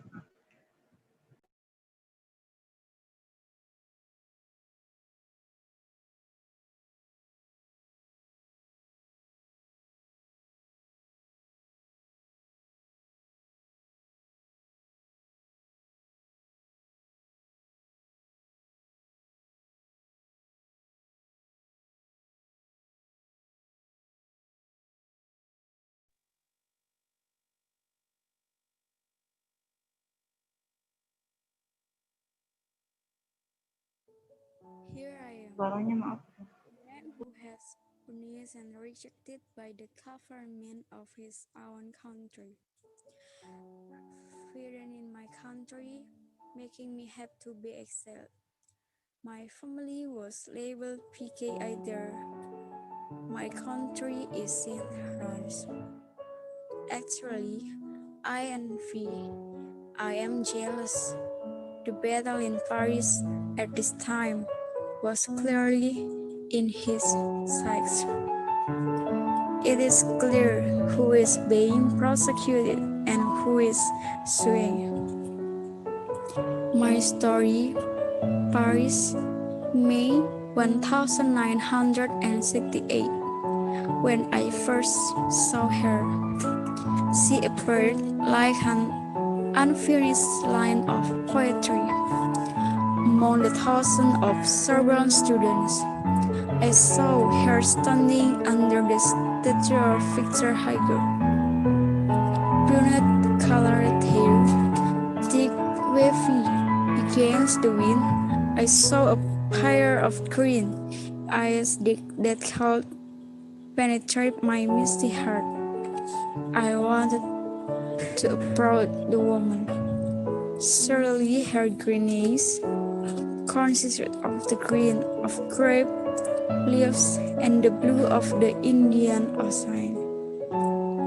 I wanted so badly to hide behind the school colors, sitting or even stretching out on it, as if the green of her eyes were my expanse of grass and the aqua blue was the sky that spread over me. Vivienne de Ferrel, her name. She and I quickly became the dots that clung into a single grieving line down the Paris body. Her eyes, I longed to plunge into those green eyes and be part there forever. And her lips are an unfinished piece of poetry. Actually, I envy. I am jealous. The battle in Paris at this time was clearly in his eyes. It is clear who is being prosecuted and who is suing. It feels like Paris is my stopper where I live, maybe forever. In Paris, I married that green-eyed girl. On that hot night, my wife and I sat on the floor of our home. Not a word left my mouth. The eyes feel familiar with the spacious room. I see my wife is so charming and attractive as well as tight in body and soul. Every only on her. There was an exotic scan between me and she. All the ones put aside for a moment just to enjoy such a hot summer. I was later surprised she asked about Indonesia. Instantly, I felt silent again. What do I want to tell her about this country? My country is really a mess. I'm just a wanderer who is not considered by the self-ignorant side. I can only tell the story of my youth in Indonesia, the period that smelled like crops. The time I lived with Hananto, he was my boss when I worked. I mentioned of him, his son and wife. I confessed that our good relationship was very close at the beginning. But everything changed when I saw the woman she cheated on. When I saw this page, I threw my hand on Hananto's cheek for betraying Surti's holy love. Surti, who is the scan of Jasmine in my life, which I cannot have. I told her everything about Hananto and Surti until she found how the sea could still taste the fragrance of jasmine, even I still feel it myself. She asked me about my past.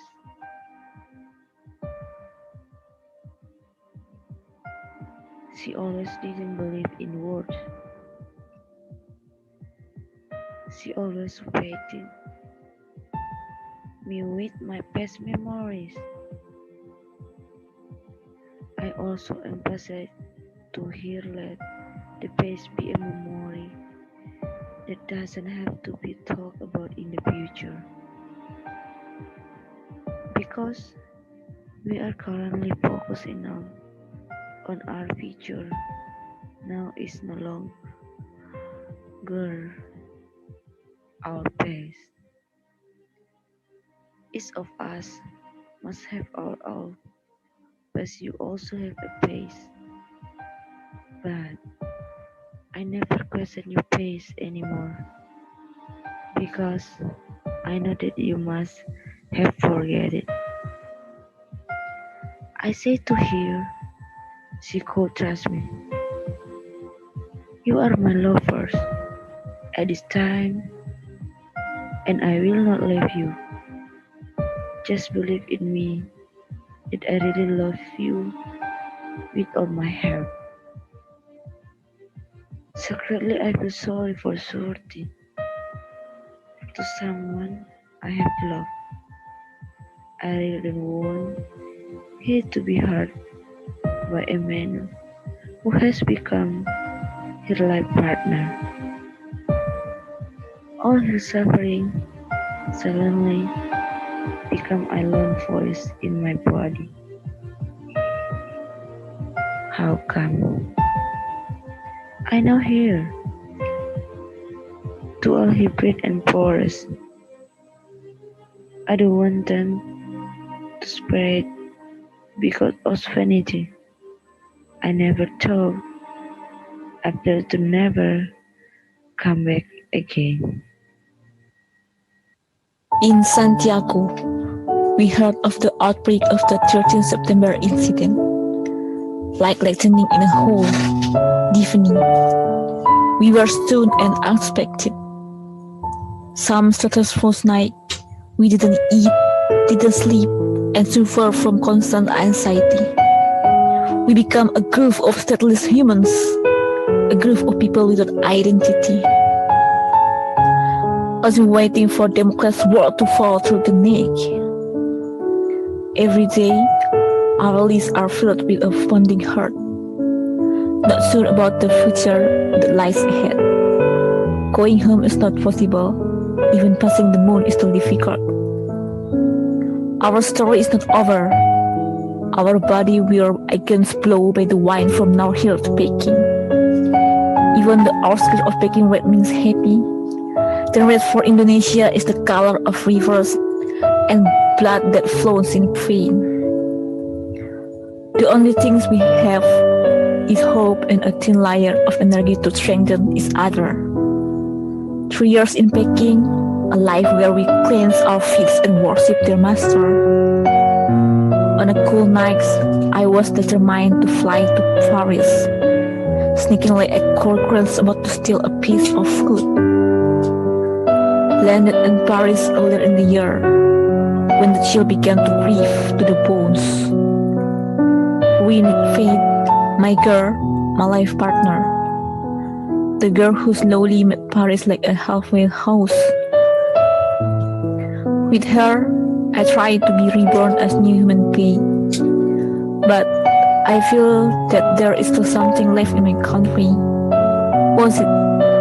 Maybe to my mother? Father? Even to the girl I once loved? On cold nights, I stared at the sea and wondered what the blood red color of the river looks like. I began to regret my tendency not to take a stand. I like to sail widely around, to the right, to the left, bewitched by fairy stroke without wanting to become fully one of the aims. Asking my address on the map of living world, but no one answered. In the spring, where the day will become larger and suddenly the day will turn into night. In myself, as if I want to lie on the bed, which makes myself calm. I hear a plate with lights that is not clear sounding, just like a pen up, and I'm happy, heard now the direction. In here, it depends to sing just as cool as Louis Armstrong's, which words make it sounds nice too. Yes, he crunched on the face. The next day, he will wise lace. It is a wonderful what which I have fought on the blue shirt is my favorite color. The song is meant to be comforted in my isolation in this lonely and dark place, which has a beautiful world that feels like my own world. Whenever I enjoy the sound of the sun and I can hear a nice song, my dream has space, which will be getting morning. The next day comes. There will be a day that is so hot in my heart that I want to find and know what that is different. The summer can be so hot and the station has managed the feel of my beautiful skin to burn and we look down like someone who does not care at all. I was so tired of being that every day. It was a summer day with spread out the bigness that will make us feel and with heart full of comfort. When I've arrived in Jakarta, there was a change that came within me. Where I got to know a solo gang in Jakarta, which quickly come within myself. Where I used to be who was a lover of solitude inside. Paris, a good night and the situation was very hot. Full of stifling self and full of justification. As if the feeling of being naked in the prison of inner unrest. It was not appropriate to choose to break up. In my process, which I had firstly designed for myself and much be better than before. I'm too satisfied with this success. I do not seem to reflect on myself to be better. As if my future plans were so abundant. I saw that there would be a missed time in every short time. I have longed for a companion. My daily heart signs, but sometimes ours echoes cheaper and do not know that someone else is causing a downturn in their souls. I feel the dead again silence. I feel uncomfortable. It is hard was to be happy, the life we love, and not a dove in the soul. Of course, that was 14 years ago.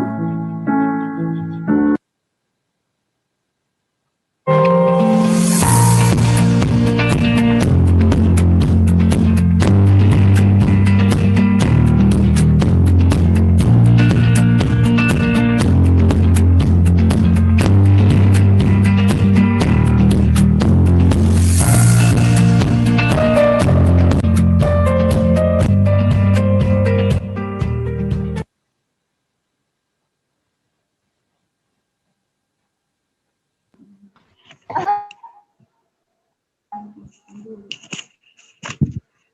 guys, thanks for your attention. Dimas Suryo in the Paris section 1986 tell the story of the meeting between Dimas and Vivian. Dimas thought how attractive Vivian was with a poem and very poetic words. Dimas praised the specialty of Vivian. From start to finish, they were very close, and Dimas also in this part tells about how ruined the city of Jakarta was at that time.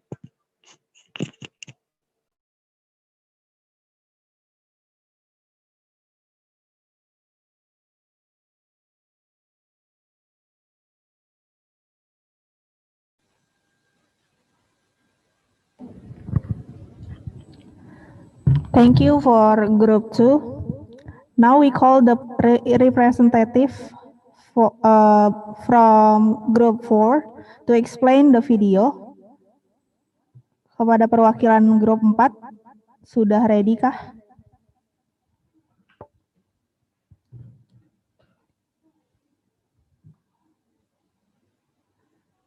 Halo, kepada perwakilan kelompok 4, apakah sudah ada di sini?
Kepada kelompok 2 dipersilakan untuk mendiskusikan hasil video dari kelompok kalian. Terima kasih.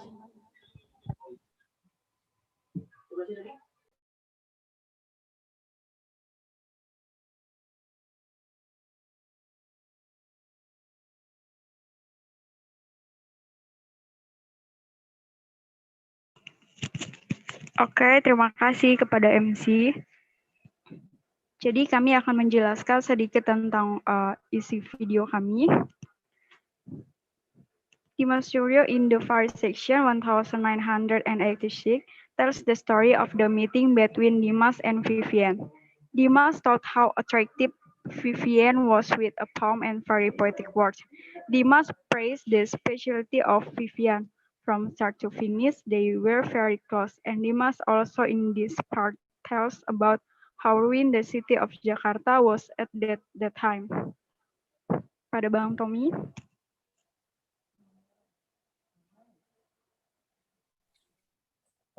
Oke.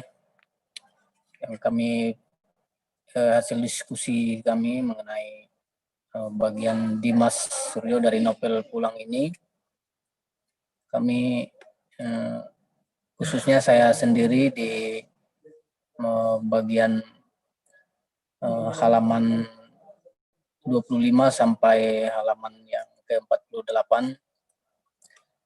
Di sini sinopsisnya saya menemukan banyak kisah percintaannya si Dimas dengan Vivian dan persahabatannya dengan Hananto. Di sini diceritakan bahwa Dimas Suryo ini selalu ditanya gitu sama Vivian itu tentang Indonesia itu seperti apa gitu, sehingga Dimas agak ragu karena dia mengetahui bahwa di negaranya Indonesia itu berantakan tentang masalah politik. yang ada di Indonesia itu sendiri, sehingga dia hanya menceritakan kisah hidupnya di masa di mana ia bekerja bersama Hananto, temannya. Di situ juga dia si Dimas PPN mengetahui bahwa si Dimas ini ternyata masih menyimpan rasa terhadap Surti yang adalah istri dari Mas Hananto. Itu saja yang bisa saya bagikan di bagian Dimas, khususnya dari halaman 35 sampai 48. Terima kasih.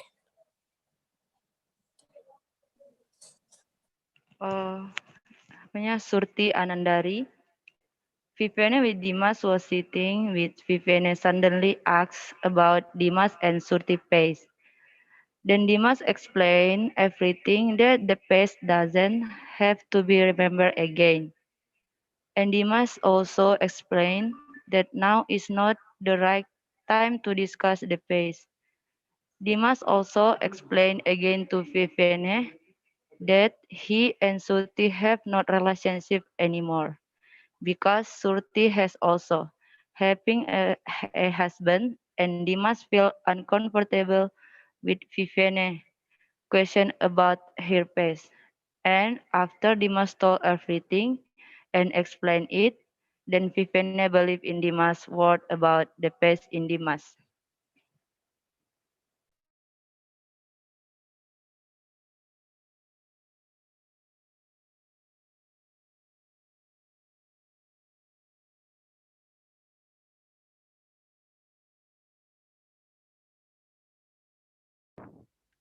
Okay, part of the Asile.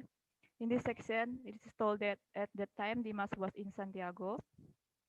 During a meeting, he heard that the 13th September movement had happened in Indonesia. He and his friends are in trouble, mainly because they have rejected by their country and become a group of people without identity. They couldn't go home, so they crossed the world. Their journey does not end the air. Dimas and his friends had to fly to Peking. There they work and worship their master for 3 years. And then one night Dimas and his friends managed to escape and go to Paris. There Dimas met a girl named Vivian. They became acquainted and eventually got married. While living in Paris, Dimas still felt that something was left in his country. He knew that it was his mother, brother, and Surti with her children, Kenanga, Alam, dan Bulan. Sometimes he regret himself who had no from the no, I'm sorry, himself from had no stand from the beginning. He felt his life thoughts around. Next.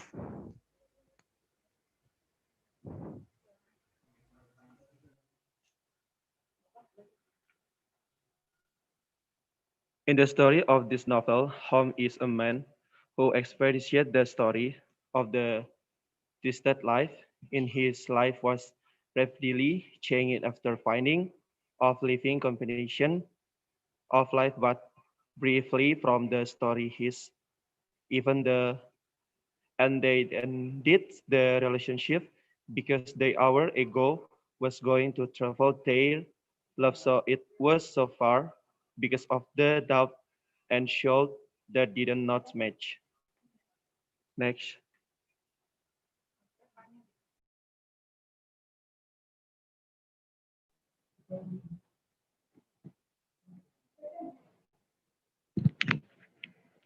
Okay. The day story in culinary restaurant. Where Masnuk always give a report of the results of his research from other culinary restaurant in Asia in Paris. Even though he was tired but tired to do is happily and was excited to cultivate to the place. It was only a matter of place. Many restaurants are also creating events. Vivienne started to feel house because she always held meetings in her apartment. But he had a reason why he always held his apartment meetings. Because he tired his food menu. Vivienne has a love for friends. Vivienne shines every day, but sometimes the ego appears and does not know that someone else is causing the soul decline. Thank you. Okay, that's all our project. Thank you for attention. Kami serahkan kembali kepada MC.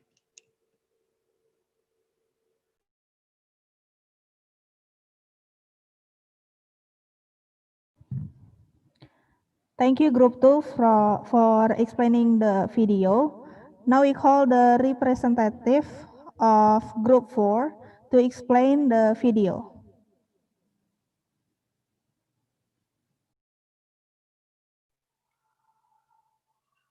Okay, thank you. We are from Group 4, and we want to introduce our group, our member of group, Pinakat, Awe,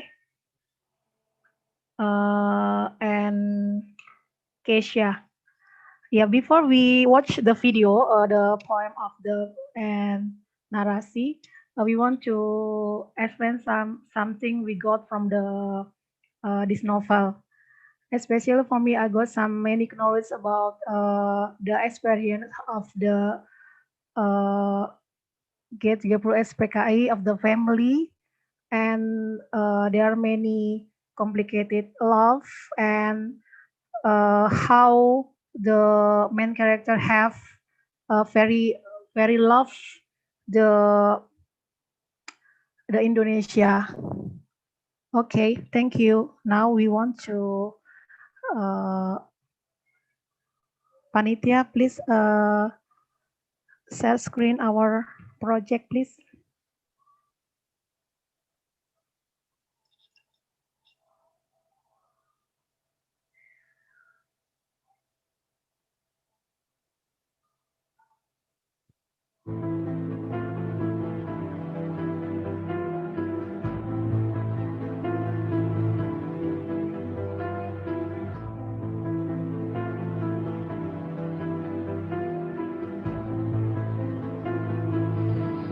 Hear, O havens of France, the voice of the people, arising from valiant hill, overclouded with power. Hear the voice of Alice, the voice of most heroes, warning oppressed of village and field, till the village and field is raised. Hear the husbandman, at night of the fight, and blessing of trumpets consume. The souls of nations, the pale mother raises her child to the devil's love, when the heavens will sit and the candle sun grows warm.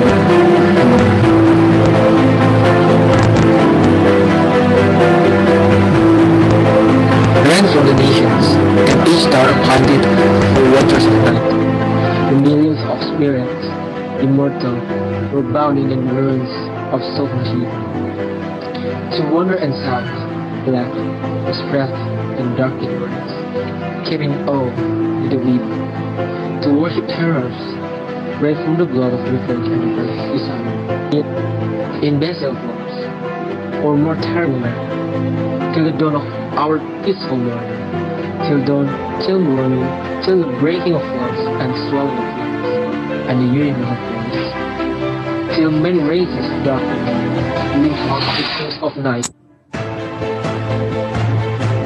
His eyes and his heart, his path, where is peace, where, sun, is thy dwelling, with thy path of fine slumbers free, and the fires of France shall cry to the soldier, throw down their sword and musket, and run it in the midst of people. Her novel shall shudder and shall be empty. The red robe of terror, the crown of fiction, the shoes of power, and unbuckle the glory of war from the distant crown, with the price of its tears. Shall we, bending to earth, embracing the phalanx, and putting his hand to the plough, shall say, no more I curse thee, but now I will bless thee, no more in deadly black. Before thy labor, there lift up a cloud in thy heavens, a laborer's love, to the wild, raging millions that wander in forests, and hold in low blessed waste. Strength maiden with slavery, honesty born in the dance of superstition, may sing in the village, and shout in the harvest, and woo in the pleasant gardens. Their once savage loves, now beaming with knowledge, with gentle awe adorned, and the soul, and the hammer, the chisel, the pencil, the pen, and the instruments of heavenly song, sounding the wise ones forbidden, to teach the laborers love man, and shepherd, delivered from clouds of war, from pestilence, from night fear, from murder, from fallen, from stifling, from hunger, from cold, from slumber, his countenance that walk in beef and breath of night, driven back by the sandy desert, like pestilent fogs round cities of man, and the happy unseen in its growth. The milk, peaceable nations be open to heaven, and men walk with their fathers in bliss. Then hear the first voice of the morning, depart of the clouds of night, and no more return. Vivid word, cloudy word, troops of wearies to far, nor around a peaceable city. Breathe fires, like 10 miles from Paris, let all be peace, nor a soldier in the sea.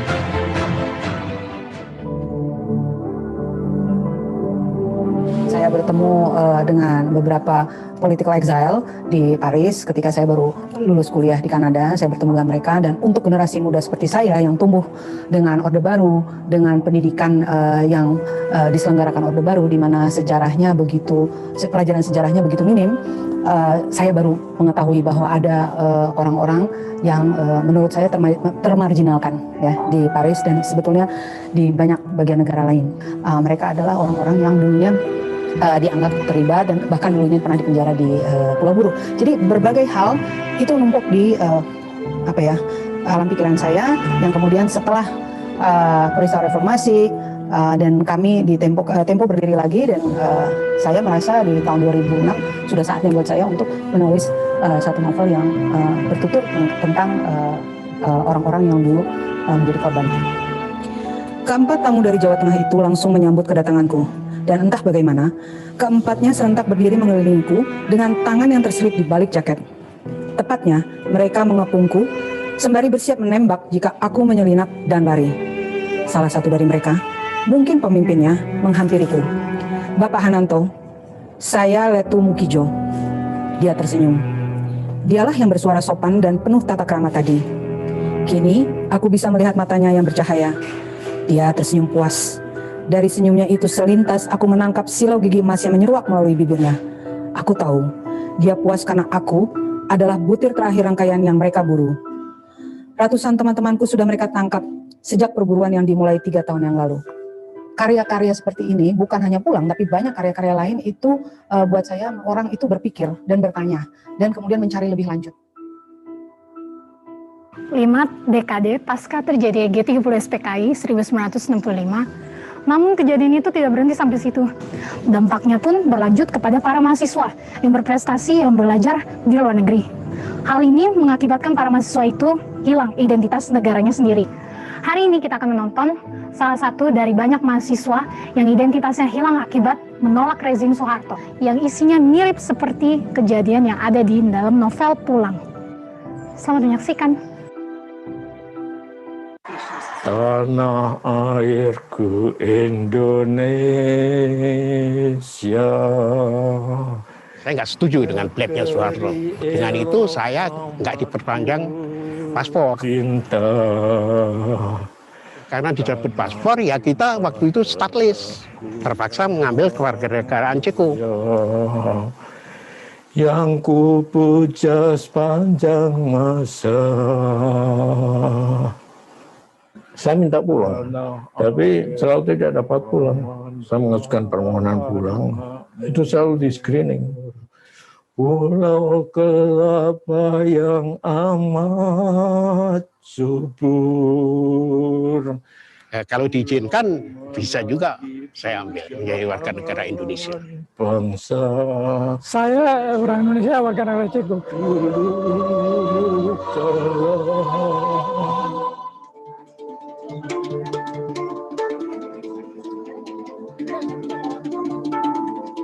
30 September adalah hari yang tak pernah terlupakan oleh Karsidi dan Agung. Karena di hari itu, pergantian rezim terjadi di tanah air dan berimbas pada kehidupan keduanya. Tak lama setelah itu, mereka kehilangan status sebagai warga negara Indonesia.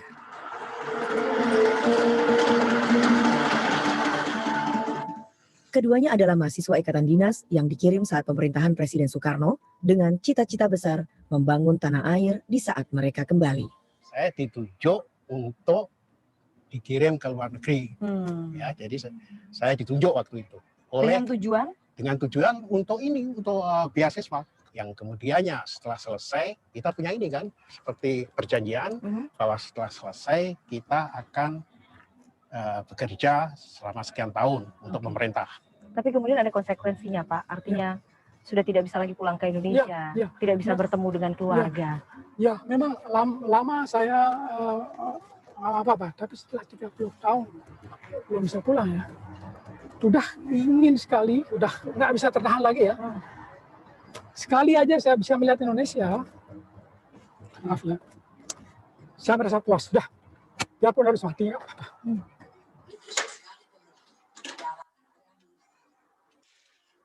Tanah airku Indonesia. Rasa rindu dan nestapa, itu juga yang dirasakan Suhardono, seorang ahli kimia yang juga mantan mahasiswa ikatan dinas.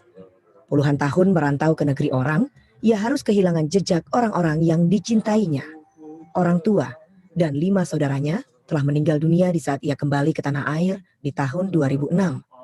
Hampir 40 tahun ia tak kembali, dan selama itu pula ia menyandang status stateless alias tak punya kewarganegaraan. Terutama dengan hubungan keluarga kan bagaimana? Bahwa kami 10 keluarga ya. Lalu pada waktu saya pulang yang pertama kali 10 tahun yang lalu itu kami tinggal 5. Jadi ya pasti itu. Itu saya jelas tidak hitung orang tua yang sudah tidak ada ya kan. Nah inilah yang satu sejarah Indonesia yang dilupakan. Menurut saya tugas pertama saya pada waktu adalah itu, membuktikan kembali wujud daripada kebijakan politik pada masa lalu untuk mengatakan Indonesia masa kini. Melambe-lambe.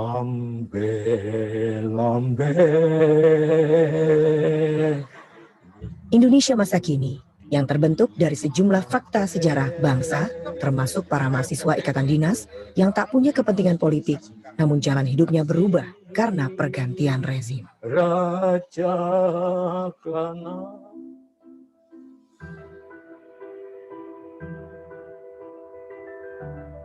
Home. Home is where the heart is, and my heart is anywhere you are. Can I choose my home? But I have choose. You make me feel like I'm a queen, like being inside an awesome dream. My love still be yours, no matter what in the future. If I had my life to live over again, next time I will find you sooner and love you longer. even I have to choose, because choosing is the right part. Do you think so? I don't want to separate from you. Please take me home, cause my heart is here with you.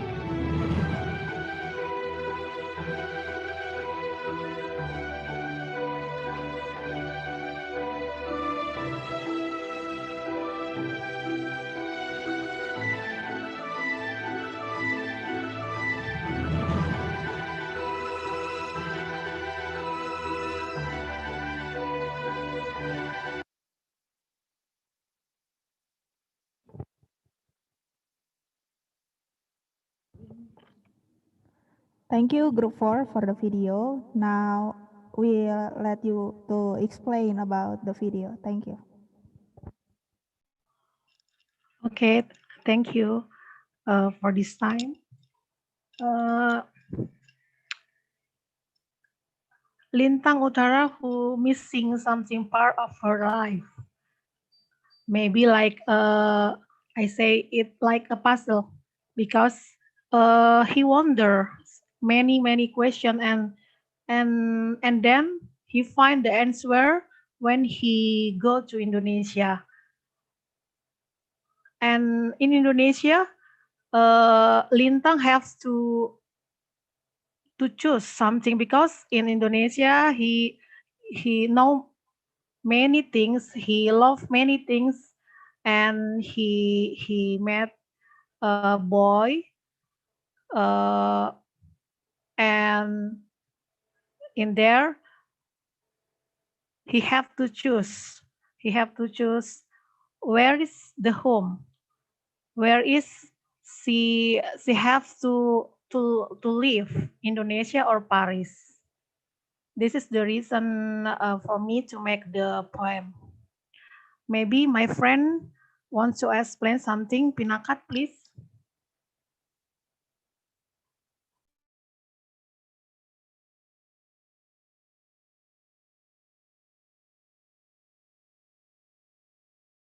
Halo, Pinakat.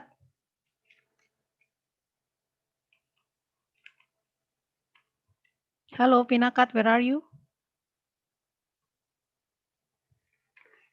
Oh, okay. Maybe I add something. Explain ya. In page 451, I read some quote, like a quote ya. Lebih mudah tidak memilih, seolah tidak ada konsekuensi. Tetapi memilih adalah jalan hidup yang berani.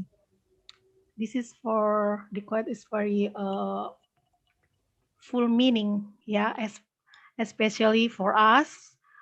We are, especially for me, ya. I come from North Sumatra and I live in Jakarta, but I have to choose where I live, and maybe sometimes like parents who live in Jakarta wants to kayak ini seperti kembali lagi ke orang tua, maksudnya ke orang tua saya yang mungkin dia kalau meninggal juga ingin pulang ke kampung halamannya gitu ya, seperti itu. Jadi like me, maybe I have to. Jadi kalau saya itu saya lebih harus lebih banyak mempelajari lagi di mana tempat saya lahir gitu, karena saya lahirnya dari North Sumatera, jadi saya harus lebih mengenal, lebih mencintai, dan mungkin itu yang dirasakan oleh orang tua, dan sampai harus meninggal pun harus dikubur di kampung halamannya, seperti itu ya. Kalau kayak ini Lintang Utara juga selama ini bertanya-tanya bagaimana dengan jati dirinya, home-nya di mana gitu, karena dia kelahir di Paris. Tapi setelah mengenal Indonesia, setelah ke Indonesia, dia sangat mencintai Indonesia, termasuk orang-orang dan segala macam. Itu saja dari saya. Maybe my friend will add something. Okay, please. Thank you. Yeah. Monica, thank you. Susan. Yes. Okay. Do we still have more videos, Panitia? Thank you, Monica.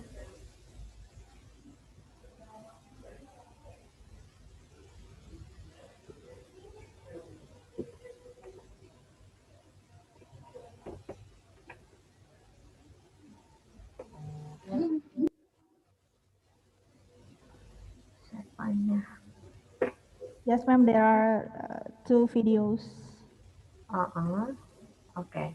Silakan dipasang.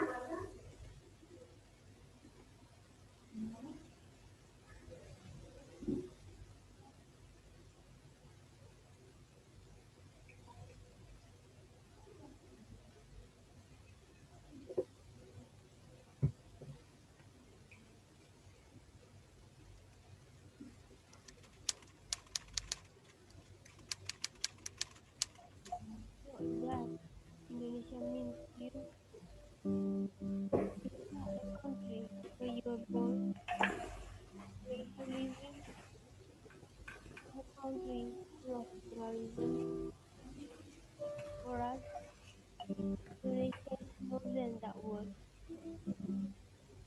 We were amazed when we able to speak about its dancing beauty, diversity of population, or their effort at advancing themselves. For us, Indonesia is a country full of stories, blood, and suffering. Oh, my first home. The scene of the owner of power and the tears of the victims of oppression. Tell me, oh everyone, what does home mean? Deep in the memories of wanderers, home is a place where he feels like home. Then, can a peaceful country become home for him? He was trapped and never forgotten. Disposed of by the other men, branded as a sinner.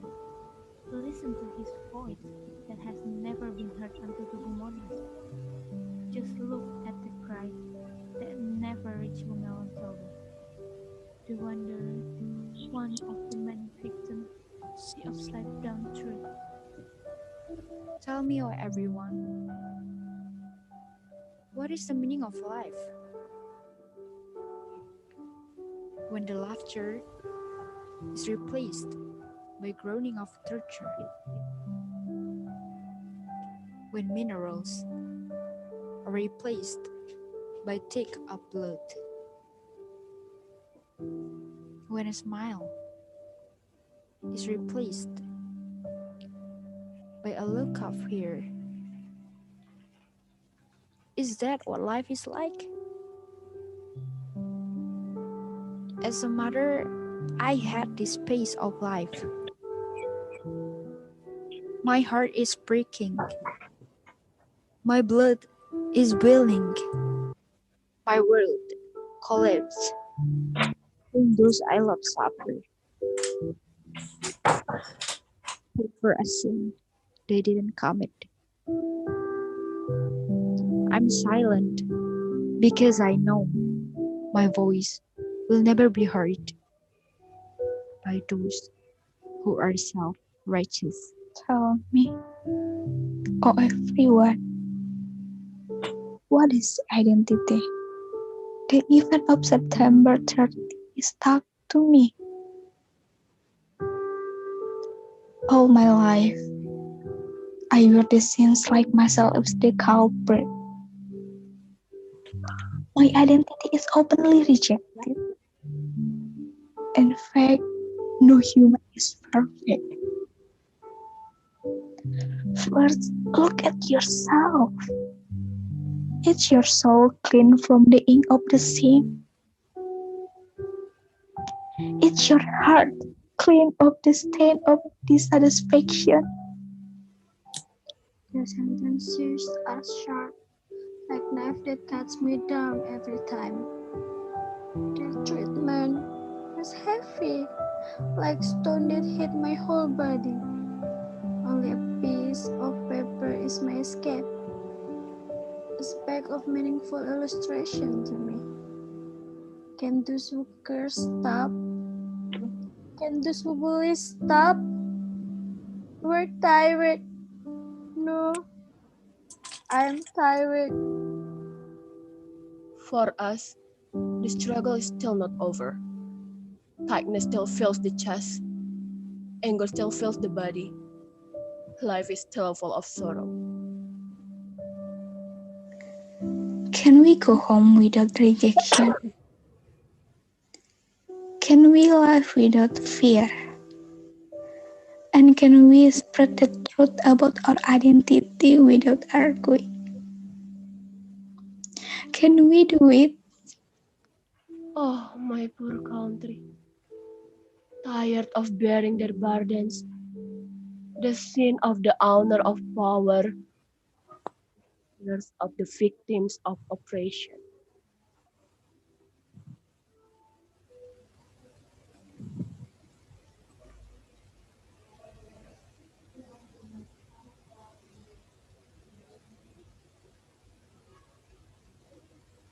Okay. We still have another video. Silakan.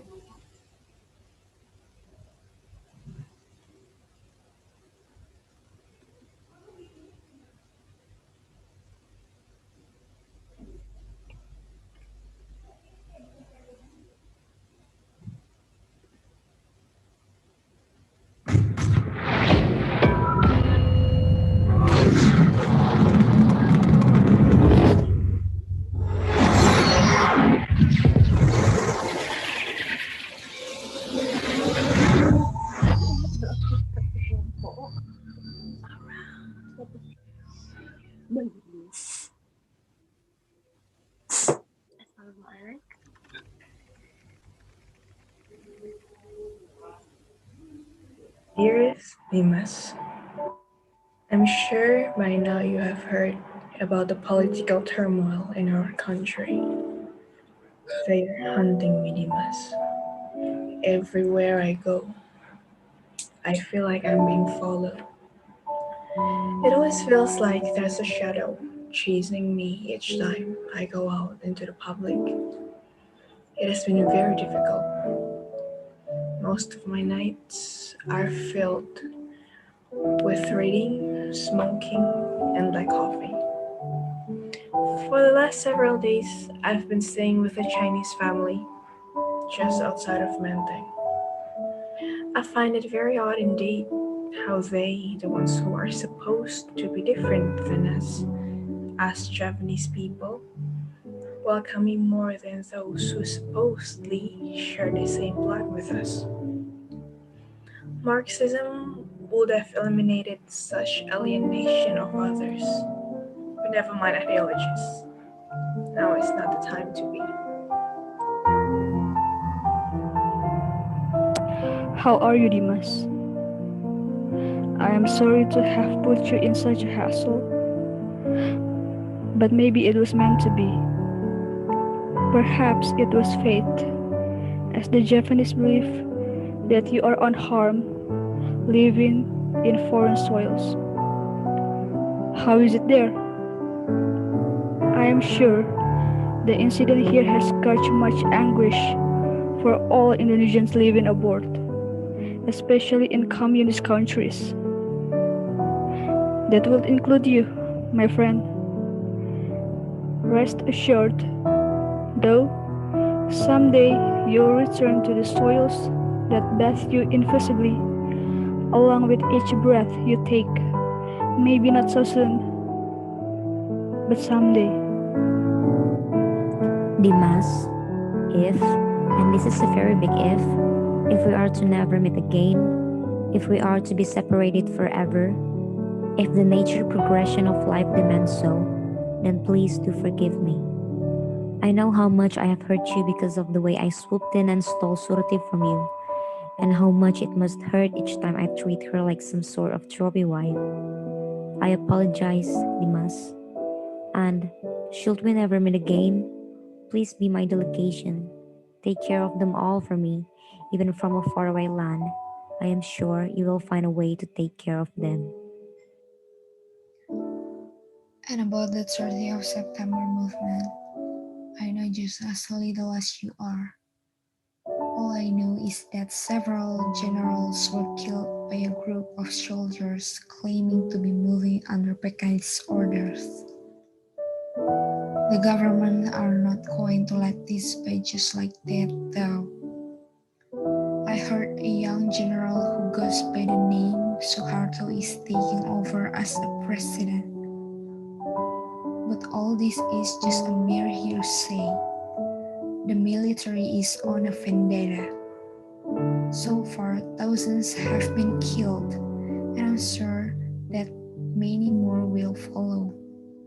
These poor souls were stabbed, burned, raped, shot, and paraded around villages and some towns. This country is a very sad state, Dimas. And when she is in pain, so am I. I cannot stop thinking about those who paid the price for the sins of others. All of this reminds me of an old song, sung by the patriots who came and left before. I know this world is ever changing. No day repeats itself. Once a moment passes, it is past forever. This whole world is going through changes unprecedented. Proxy wars everywhere, and who becomes the victim of it all? The poor people. I pity this world. I pity it very much. I don't know how much time I have left. Tomorrow I'll be moving in with a small businessman, Jahaya. Nothing looks promising and it is bound to become far worse than it is now. But I must find the courage and strength to go on, and so must you. You must find the strength to keep going, to fight on, to regain your place in your home soils. You must never forget her, Dimas. For you must always remember this. She lives within you. She flows through your veins and has been waiting for your return since the very second you left her. Don't lose courage, my friend, even when it is all that you've got. Yours forever, Hananto Prawiro.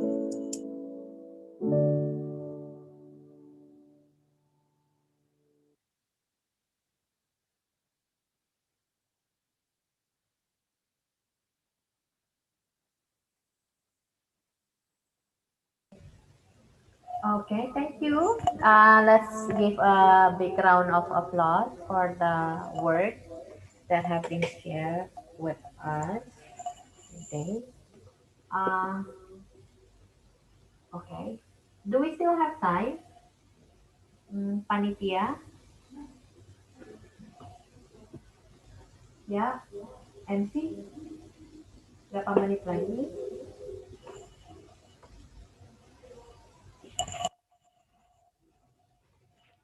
Ya, masih ada waktu? Masih, Ma'am, 13 menit lagi. Okay, Francis, are you still here? Would you like to give a comment or about Francis masih ada kah? Atau anyone would like to comment? Or do you have any question for the group? Yes, Francis, you are still muted. Yeah. Okay. Susan, are you asking for comments on the? Yeah, or reaction. The These are the work. Some of the poems. I think they made. They wrote the poems themselves. Coba munculkan mukanya, Hai. Siapa yang tadi perwakilan dari grup boleh di face-nya dibuka. Oke, Monica. Gelap ya, Monica. So this is Monica. I think she wrote a poem based on the novel. Ya. Ada yang lain? Karen ada di situ atau siapa?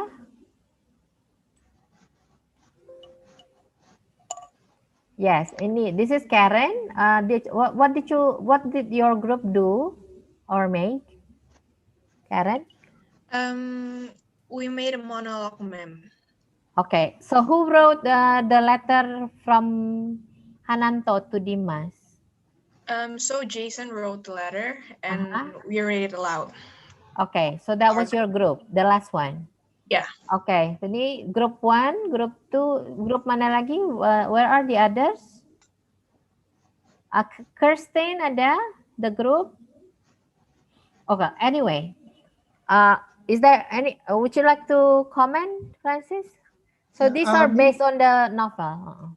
Yes. Yeah, just maybe a very quick comment. So the works are very nice. Congratulations to the students, especially when you try to imagine a human situation. So again, history, as we said earlier, history is not only abstract, it is something that's very human. So it involves human feelings, human emotions, and we can translate this through literature, whether that be through the novel, like what the writer of the novel did, but also through poems, in fact, through songs. We can also do that through different creative presentations, which the students did. So yeah, so very nice. And yes, again, congratulations to everyone. Thank you. Okay, so Karen, your work, the group's work is the last one. Is that a letter? Okay, can you Yes, explain ma'am. the inspiration for that? So actually, this is from the inspiration of the epilogue. So in the end of the book, Dimas wrote a letter to his daughter, and then this letter was inspired by the letter of Dimas to her daughter. And we decided to make a fictional letter from Hananto to Dimas, foreshadowing Dimas' troubles living abroad, about Surti, and about the developing situations in Indonesia. One of the main points of the letter is about coming home, which comes to full circle when Dimas finally returns at the end of the novel. So actually, this monologue is we got inspiration from the last letter, and we're talking about home. So in the end of the book, Dimas finally was able to come home to Indonesia, though he came home in a casket, but he's still able to come home. Okay. Maybe audience from the other students or the other participants, do you have any questions? Silakan. Crash mana? Crashnya, grupnya Crash ada? Ariel? Did you already explain about your work? Sudah? Tentang inspirasi puisi kelompok kami, Mem. Ya. Kami mendapat inspirasinya itu dari kisah yang terjadi pada para tokoh, yang dialami dari para tokoh. Lalu setelah kami baca dan kami diskusikan, kami mengetahui ternyata tidak semua sejarah yang dibeberkan pada masyarakat selama ini, tidak semuanya itu ada gitu. Maksudnya ada yang disembunyikan untuk kepentingan para oknum lainnya. Begitu, Mem. Okay. Now, can you share with us your feelings reading the novel? Being Indonesian young people, are there parts in the book that you did not know before, and then you realize now, wow, this is something I did not know, and how do you feel about that? And how do you see Indonesia right now after reading the novel? This goes to everyone in the group. Ada Karen, we have Monica representing the group. Yes, bisa? Ya, Karen. Yes, ma'am. Yeah. So what was your first reaction after you finished reading the book? My first reaction is that actually this book is really, really sad. Did you cry? Because when talking about home, in Dimas' point of view, that Indonesia is his home, though from what was written that Indonesia was practically hurting him because he can't go home. But he would still call Indonesia home because people said that home is where the heart is, and I believe that Dimas has his heart in Indonesia, so that's why he was still trying so hard to come back to Indonesia, though at his time it was nearly impossible. But even though a lot of people may have given up on going home if they were in his place, but Dimas hasn't lost hope. So in the end, he finally able to come back to Indonesia, though he said that it is okay if he came back in a casket, which is true in the end, but still, at the end of the day, he still come home because he has poured his heart out in Indonesia, and he came back to where his heart is. Okay. Yeah, anyone else? Monica, would you like to contribute to the discussion? Your reaction after finish reading? Sesudah membaca, what do you think? My reaction is this novel is very interesting. In the beginning, I'm so confused ya. Apa namanya? Ini airnya seperti apa gitu. Jadi and then I'm very interesting all of the part I like, and the novel make me know many things. Ya, banyak before I don't know about the family of apa itu tadi istilahnya exile. Ya, I don't know about that, and bahkan karet pun sebenarnya saya tak tahu. Karet, ya karet, saya tahu karet, tapi karet adalah tempat ya seperti itu. Banyak hal-hal yang baru in the Paris situation, in the college, and many things I know. Jujur aja sedih juga ini waktu saya baca, ada sedihnya karena saya kalau memposisikan sebagai Dimas, sedihnya tidak bisa pulang, sedangkan situasi yang membuat seperti itu, tidak bisa pulang karena banyak hal seperti itu. Bahkan ketika di bagian lintangnya, karena kita fokus ke lintang, kemarin diskusinya itu bagian yang sulit gitu, sulit bagaimana dia punya kehidupan yang sudah beautiful life in Paris gitu dengan pasangan, dengan keluarga, tapi ketika ke Indonesia jatuh cinta lagi dengan Indonesia, dengan orang-orang ini semuanya. Sangat menarik sih, Mem. Okay. Yeah. Do we have representative from Tommy's group? Tommy, Ophir, Kres? Masih ada Kres di sini enggak? Okay. Ariel, anything? Yeah, I see Ophir di sini ada. Yuk, silakan di open camera. While waiting for questions from the other students. Susilawati, would you like to contribute?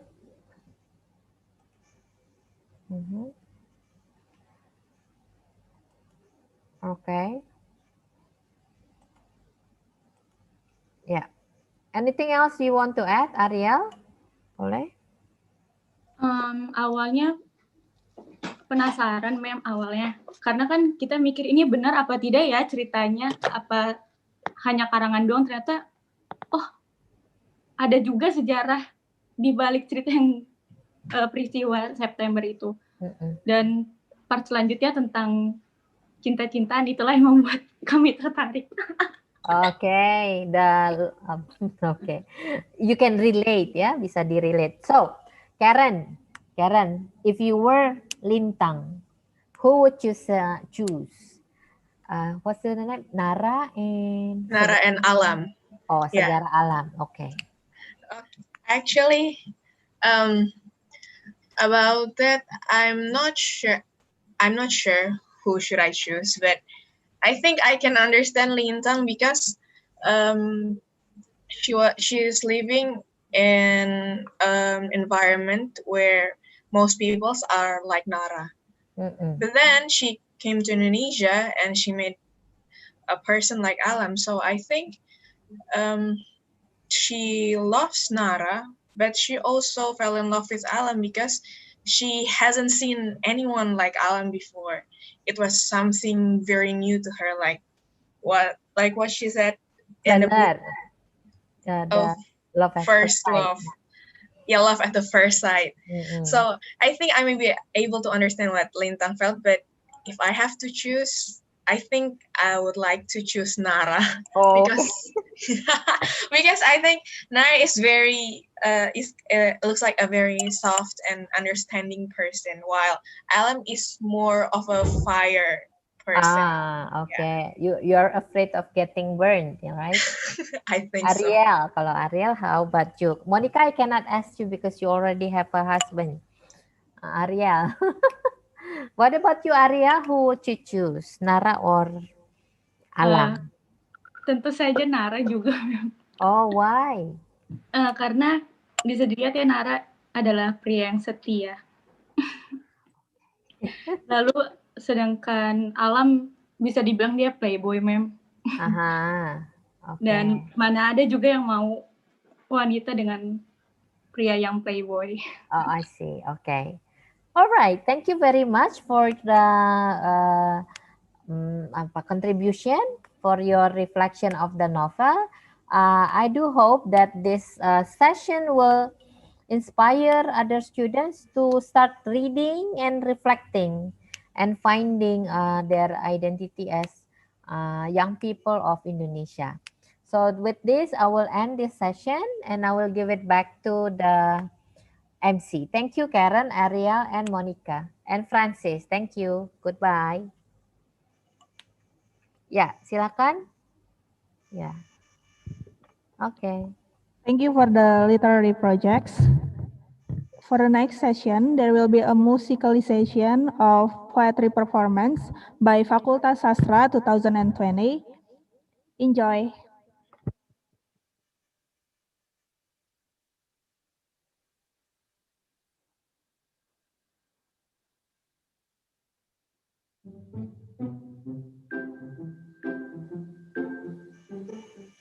Hello everyone, I'm Rashel bin Ashrafi with my friends from Group 2, which I will each introduce later.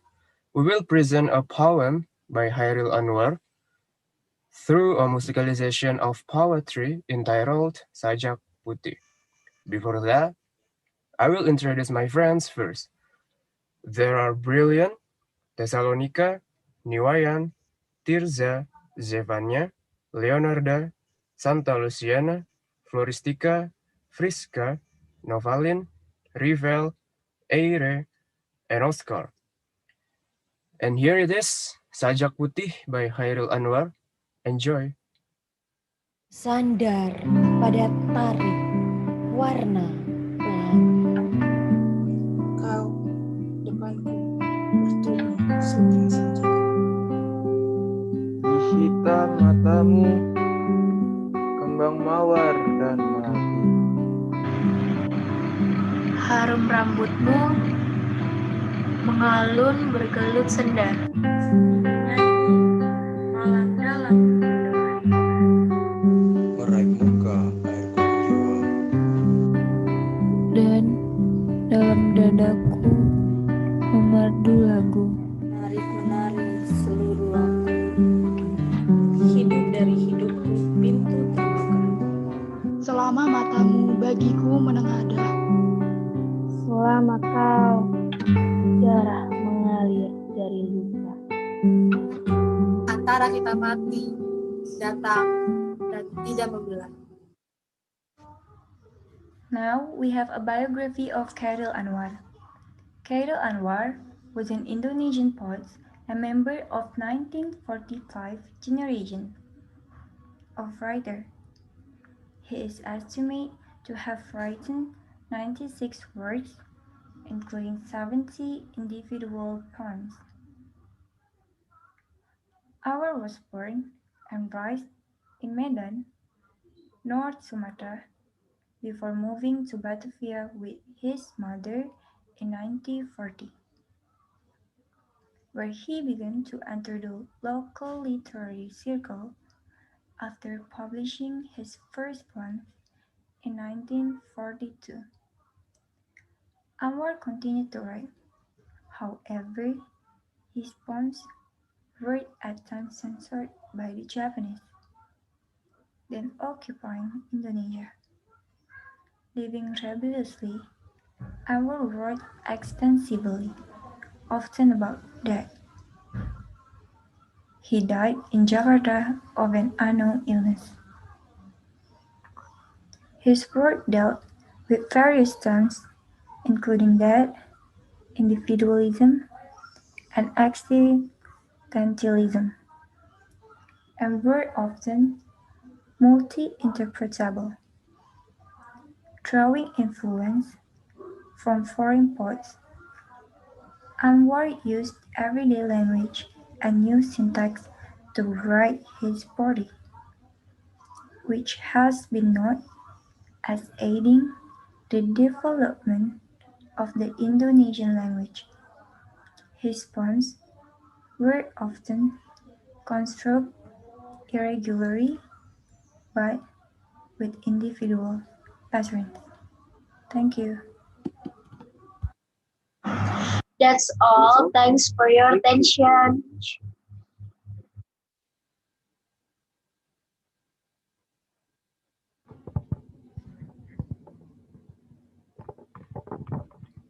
Thank you for the performance. So let us continue our next session, which is two presentation about two Asian countries, Cambodia and Vietnam. Don't forget to pay attention because there will be quizzes at the end of every presentation where you can win all kind of prizes. Also, don't forget to check out our Instagram account at Sastra Inggris Uki to see the video project from all our Asian countries presentation group and also the poster. So make sure to check it out, then like and comment your favorite video project and poster. Ladies and gentlemen, we present to you presentation from Cambodia Group.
Cambodia flag.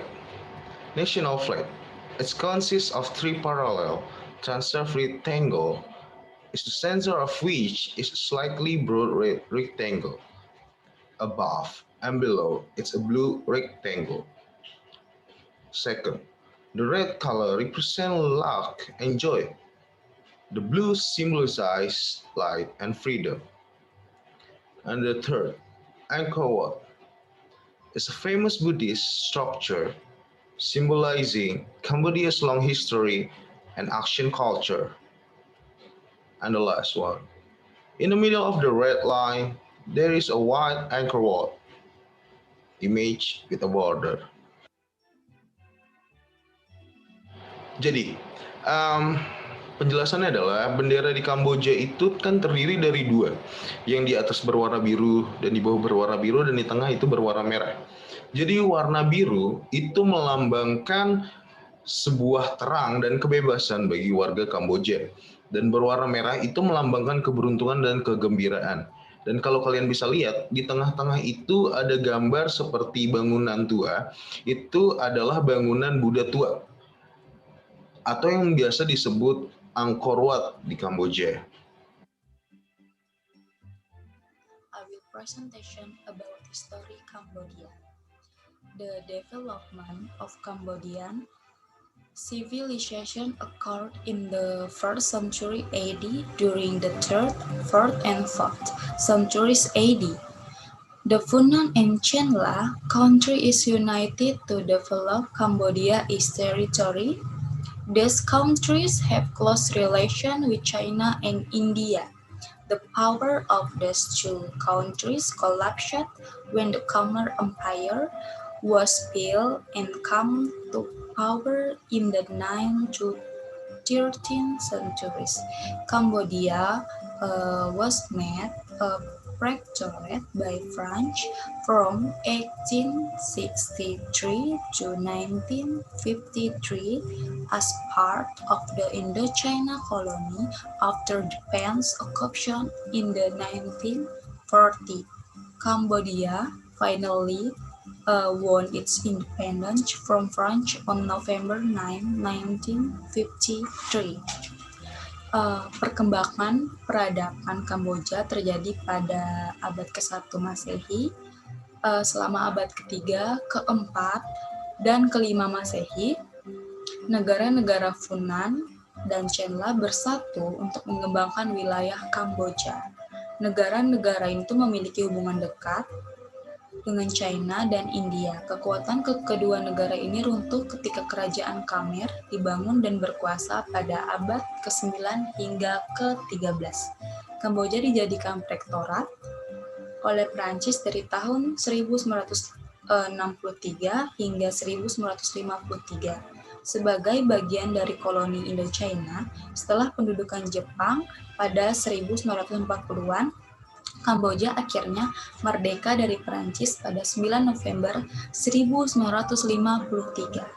Now, Cambodia is starting to flourish thanks to the help of many foreigners. After the war, although the country's stability has been shaken again after a failed coup in 1997. That's my presentation about history Cambodia. I return it to the group leader. Hi, my name is Rival Princeton, and I'm here to talk to you about the government of Cambodia. So the system adopted is kingdom. The Kingdom of Cambodia is a constitutional monarchy in Southeast Asia. Jadi sistem pemerintahan di Kamboja merupakan sistem kerajaan. Kerajaan Kamboja juga konstitusi monarki di Asia Tenggara. This country is the successor of Khmer Empire, which once controlled the entire Indochina Peninsula between 11th and 14th centuries. Jadi negara Kamboja merupakan hasil kesuksesan dari Khmer Empire yang dulu pernah menguasai atau mengontrol keseluruhan dari Indochina Peninsula di antara abad ke-11 dan 14. Cambodia is one of the countries in Indochina that was once part of the French protectorate. Jadi negara Kamboja merupakan salah satu negara Indochina yang dulu pernah menjadi bagian perlindungan dari Prancis. French formal involvement in the Cambodian government system ran from 1863 to 1953 when Cambodia gained its independence. Keterlibatan secara resmi dari negara Prancis kepada pemerintahan Kamboja berjalan mulai pada tahun 1863 sampai 1953 saat Kamboja mendapatkan kemerdekaan mereka. Culture of Cambodia. Traditional arts and performances were usually used as a part of Khmer people's life in the past few centuries, as depicted in the emergent carvings of Angkor Wat.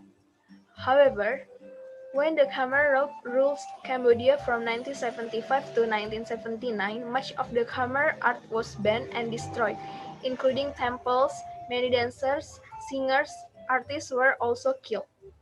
Now, Cambodia, with help from foreign countries, is trying to revive its traditional arts and culture. Currently, traditional art performances, such as the Apsara dance, are mostly held by private organizations, such as hotels and restaurants. Economy. The Cambodian economy has shown a very rapid growth rate in the last decade, although per capita income has shown an increase. This figure is still far below that of neighboring countries in the ASEAN region. Agriculture is the main economic sector in Cambodia besides tourism and textiles. Cambodia's economic growth is supported by four main sectors, namely agriculture, tourism, government, and property. The per capita income in Cambodia is 1,266 USD per year. This number is based on a name measurement systems, which is used by international organizations such as the World Bank. The economic slowdown occurred during the 1997 ASEAN financial crisis, accompanied by political turmoil and war in society. Ya, Kamboja menunjukkan laju pertumbuhan yang sangat pesat dalam satu dekade terakhir. Meskipun pendapatan per kapita menunjukkan peningkatan, angka ini masih jauh di bawah negara tetangga di kawasan ASEAN. Pertanian merupakan sektor ekonomi utama di Kamboja selain pariwisata dan tekstil. Pertumbuhan ekonomi Kamboja ditopang oleh 4 sektor utama yaitu pertanian, pariwisata, gramen, dan properti. Pendapatan per kapita di Kamboja adalah 1.266 USD per tahun. Angka ini didasarkan pada sistem pengukuran baru yang digunakan oleh organisasi internasional seperti Bank Dunia. Perlambatan ekonomi terjadi pada masa krisis keuangan Asia pada tahun 1997 yang disertai dengan gejolak politik dan perang masyarakat. Untuk penjelasan lebih lanjut, saya akan membacakan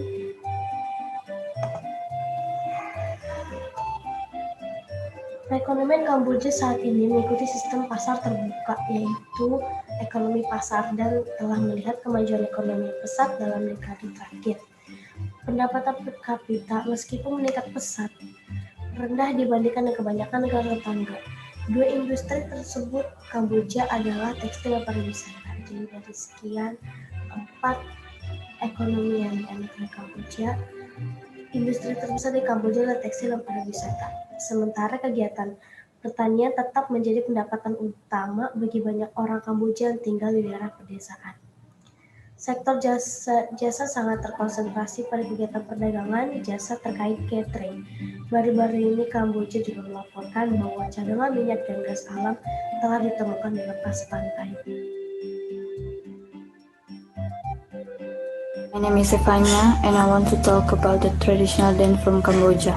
The first is Buang Suong and the second is Trobam Trot. Buang Suong is the most ancient Khmer dance.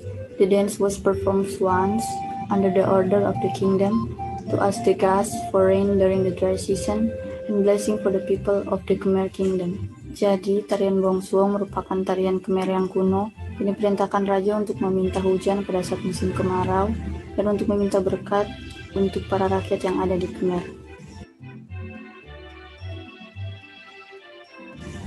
The second is Rebam Trot.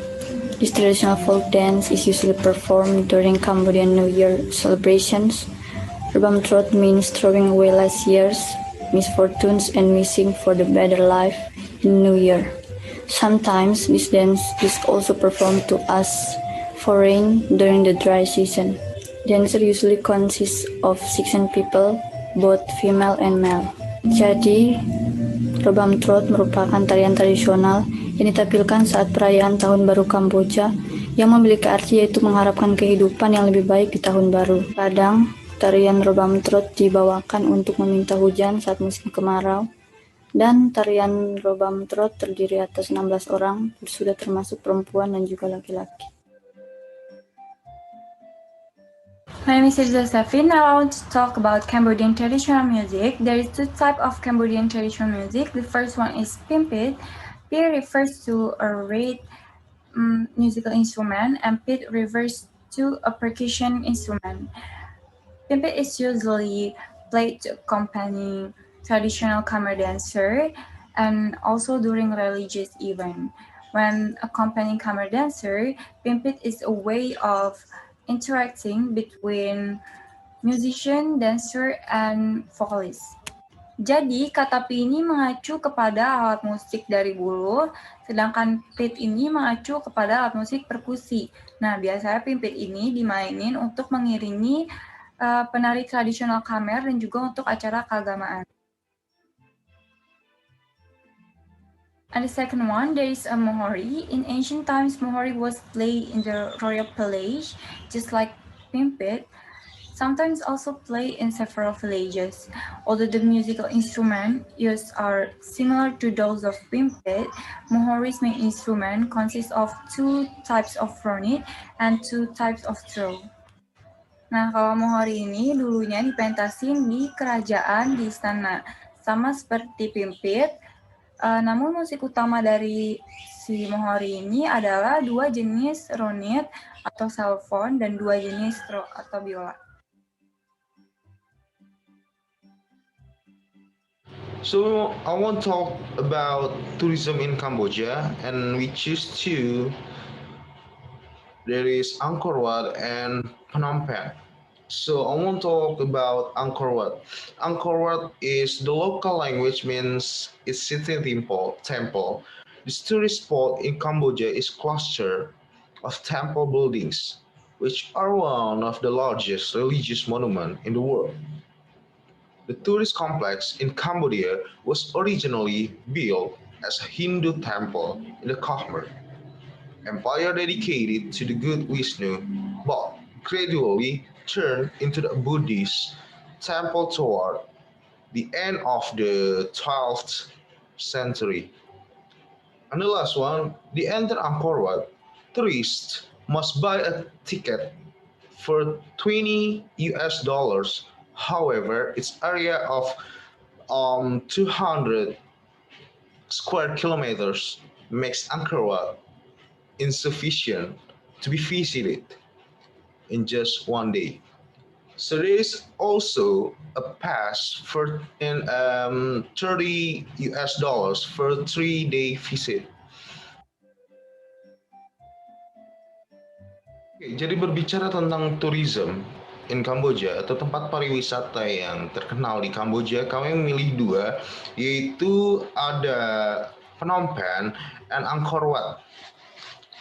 Jadi Angkor Wat dalam bahasa lokal itu artinya candi kota, di mana tempat wisata kota Kamboja ini itu seperti sebuah gugus bangunan candi yang merupakan salah satu monumen keagamaan terbesar di dunia. Di mana kompleks tempat wisata di Kamboja ini mula-mula itu dibangun sebenarnya adalah candi Hindu, tapi lambat laun ini menjadi candi. Setelah abad ke-12 ini menjadi candi beragama Buddha. Jadi ini tuh dibangun oleh pada kerajaan Khmer yang dibaktikan oleh Dewa Wisnu. Jadi di sini setelah peradaban ke-12,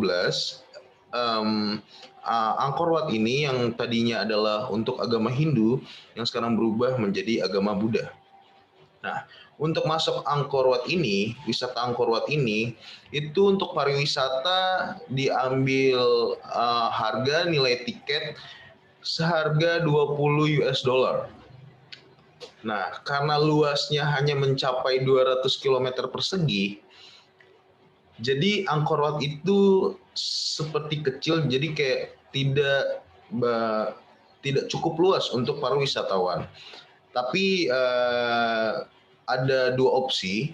Ada opsi kedua, yaitu tersedia juga tiket terusan atau tiket yang mau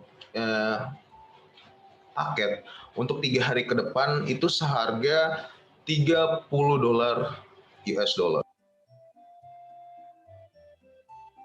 So next we want to talk about Phnom Penh. Phnom Penh. The palace has been inhabited by the Cambodian kingdom since its construction in 1866. On the side of Phnom Penh, former old city, the first inhabitant was Venerable Prabhat Narodom. It's the great grandfather of the current king. So the most striking object of the palace is the throne hall, a magnificent building used for coronation, meetings with important aristocrats and other official figures. With enormous tower, the throne hall dominates the palace complex. So there's also the Napoleon III Pavilion next to the Heirloom Pavilion, an iron building featuring classic French style. Napoleon presented this pavilion to King Norodom in 1876. And the palace is open every day except when official events are held. Since this is an active palace, wear polite clothes or visitor will be obligated to wear appropriate clothing. Phnom Penh itu adalah istana yang telah dihuni oleh kerajaan Kamboja sejak pembangunan pada tahun 1866 di lokasi bekas kota tua Phnom Penh. Jadi penghuni pertama itu yang mulia Prabhat Norodom, yaitu adalah seorang kakek buyut raja saat ini di Kamboja. Jadi objek yang paling mencolok dari istana itu adalah aula singgasananya, di mana sebuah bangunan megah yang digunakan untuk penobatan, pertemuan dengan para bangsawan yang penting, dan juga itu untuk tokoh-tokoh resmi lain yang ingin datang berkunjung ke Kamboja, di mana dengan menara yang sangat besar dan aula singgasana yang mendominasi komplek istana tersebut. Nah, di sana juga terdapat pavilion Napoleon ketiga, di mana itu berbentuk seperti artistik gaya Prancis klasik yang dihadiahkan oleh Napoleon untuk Raja Norodom di tahun 1876. Jadi istana ini buka setiap hari kecuali diselenggarakannya acara resmi. Karena istana ini aktif, makanya harus para turis atau yang berkunjung ke sana itu diharuskan untuk memakai pakaian sopan dan diwajibkan menyewa pakaian yang sesuai untuk masuk ke dalam sana. So, thank you guys. This is our presentation. So thank you to you all guys for your attention. Hope you enjoy for our presentation. If you have any question, you can talk to us. Thank you guys.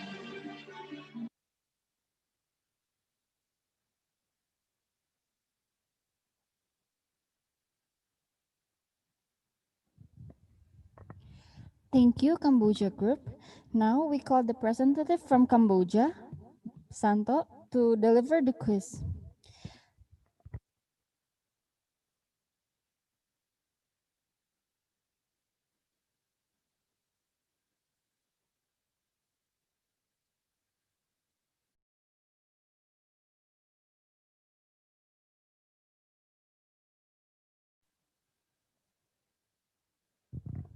Thank you, Cambodia. Now we call the representative from Cambodia, Santo, to deliver the quiz.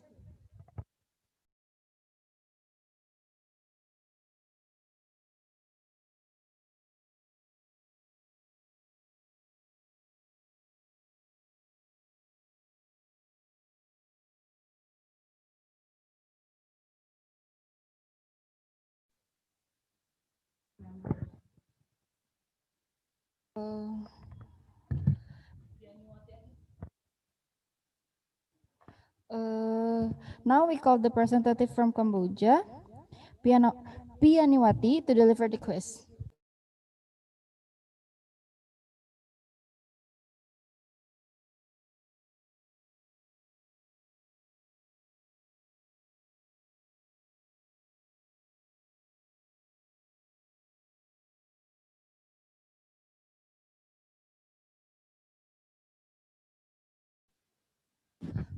Kapianiwati, silakan.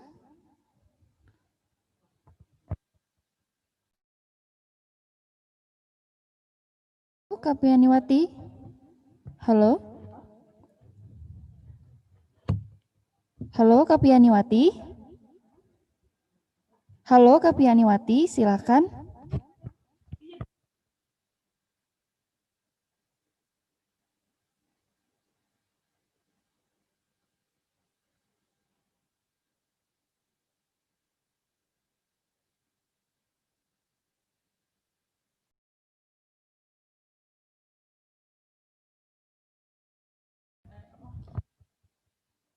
Hello, Group Cambodia. Please, the representative to deliver the quiz.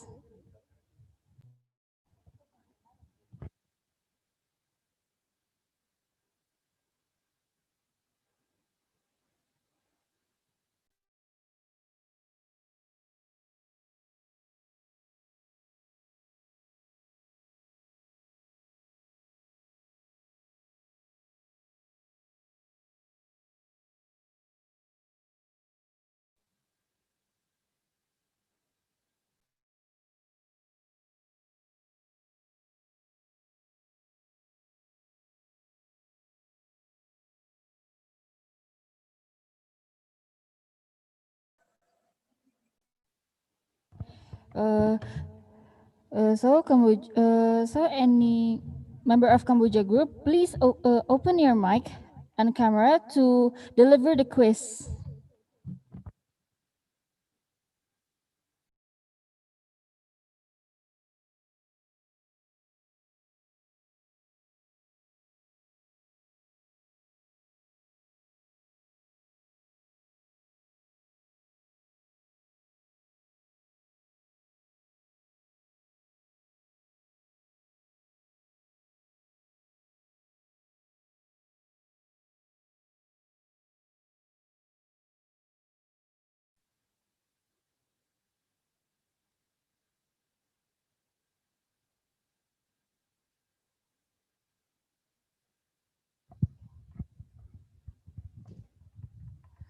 Oke, kalau tidak ada perwakilan dari kelompok Kamboja, kita lanjutkan.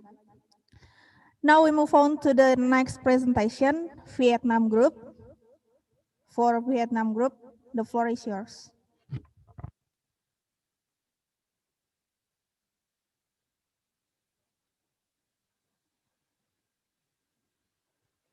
ASEAN Week in awakening and connecting our global and local identities. We are Team Vietnam and we're going to start our presentation. First thing first, let me introduce myself. My name is Marcel, the group leader of Team Vietnam, and then there's also others, Neil, Josephine, Michael, Chris, Moses, Naomi, and Alexander. Hi, I'm Josephine and I'll be the first presenter. So basically, Vietnam used to be a monarchy under the Empire of Vietnam. After the World War II and the falling of Empire of Vietnam, France attempted to re-establish Vietnam, but was ultimately defeated in the First Indochina War. The Geneva Accords in 1954 divided Vietnam temporarily into two, with a promise of democratic elections in 1956 to reunite the country. However, South Vietnam, allied with the United States, insisted United Nations supervision of any election to prevent fraud, which the North Vietnam, allied with Soviet Union, refused the idea. North and South Vietnam therefore remained divided until the Vietnam War ended with the fall of Saigon in 1975. In 1976, They buried the headset and both North and South Vietnam reunited under the name of Socialist Republic of Vietnam until present. Vietnam is 331,212 kilometers square, almost the size of Germany. Vietnam has a tropical climate, which is dominated by the monsoon season with high humidity. In northern Vietnam is mountainous, which sometimes experience snow. As in any country, weather depends on your region. But generally, Vietnam enjoys a warm, sunny climate with some temperature fluctuation from region to region. The capital city of Vietnam is Hanoi. In 2019, approximately 9 million people live in Tampo Ho Chi Minh or Ho Chi Minh City, which making it the biggest city in Vietnam. The longest river in Vietnam is the Mekong or Mekong River, with a length of 4,350 kilometers. It is a transboundary river in East Asia and Southeast Asia. It is also the world's 12th longest river and the 7th longest in Asia. Vietnam has the highest mountain located in the Lo Chai province of the northwest region of Vietnam, named Phan Xi Pan, with the 3,147.3 meters of height. It is the highest mountain in the Indochinese Peninsula that gave its nickname the Roof of Indochina. Vietnam has various natural resources, including forest, sea, and mineral resources. In addition to huge potential energy sources like oil, natural gas, coal, and hydropower, Vietnam is rich in other mineral resources, such as iron ore, copper, gold, and building materials. Moreover, sea sources and agricultural potential also enrich Vietnam's natural resources. Okay, hello, and we're gonna move on to the government aspect of Vietnam. The government aspect of Vietnam is there's a few, and we're gonna cover it up real quick.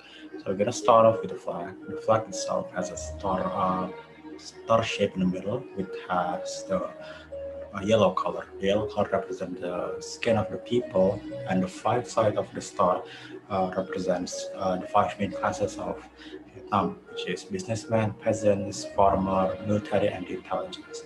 If you notice that the red-based background on the flag represents the bloodshed and the struggle of what Vietnam go through when the French colonized their country. Now, we're gonna move on to the national emblem.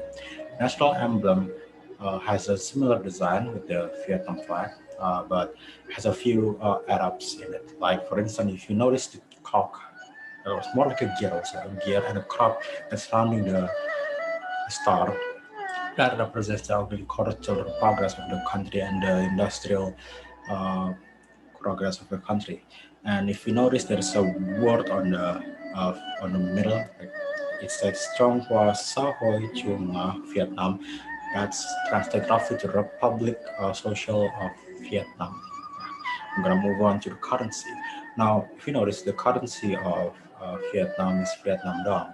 Vietnam Dong costs roughly around, if you convert it to rupiah, it values around 0.6 rupiah for one dong. And if you convert it from euro, 1 euro equals roughly 26 dong. So yeah, and I'm gonna move on to the government office, which we're gonna talk about the leader of the country. Since Vietnam is a republic, they have president as their government leader. Now the current leader of the office is Nguyen Phu Trong. He elected around 2 years ago, October 2018.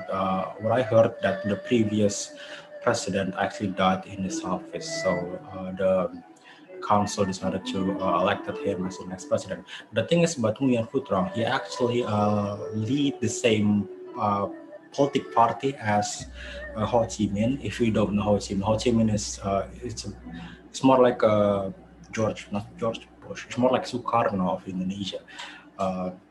So he has big influence since he is in the same party politics as Ho Chi Minh. So no wonder the council decided to elect him as the president. And then we're gonna move on to the next, the independence of Vietnam. If you wonder when is the independence of Vietnam, it actually happened at 2nd September 1945. It's when Ho Chi Minh reached the Independence Declaration text on the Ba Dinh Square in Hanoi. And hence, today, 2nd September are used as a national holiday to celebrate the independence of Vietnam. Okay, now that we are in the economy of Vietnam, as you can see, the most export item is textile, the most produced is coffee beans, and the most important item is electrical equipment and tools. Even though this is like the most produced item, but there are other ways the Vietnam have work on their economy, like tourism, food, and other products that they have produced. Next, we will know about the words and phrases in Vietnam. Here I took the words and phrases which are usually used by the tourists who come for holiday. First, if we want to say hello, informally we can use say ciao. And if to younger or informal, we can use ciao bao. To say good morning, we can say ciao bao sang. To say good afternoon, we can say ciao bao chu. To say good night, we can say chưa ngơ ngon. If we want to ask someone name, we can say Ten Balaji. And if we want to answer it, we can use Toila name. Or for example, Toila Naomi. And if we want to say thanks, we can say Kumon. So, this is what I can show you. Culture. The culture of Vietnam is one of the oldest in Southeast Asia, with the ancient Bronze Age Dongson culture being widely considered one of its most important progenitors. Although geographically Southeast Asian and part of Asian bloc, Vietnamese culture was heavily influenced by Chinese culture in terms of politics, government, social, moral ethics, and art due to 1,000 years of Chinese rule. Following independence from China in the 10th century, Vietnam began a southward expansion that saw annexation of territories formerly belonging to Kampa civilization, now it's called Central Vietnam, Dega, and parts of Khmer Empire, now it's called Southern Vietnam, which resulted in regional variances in Vietnam's culture today and abroad.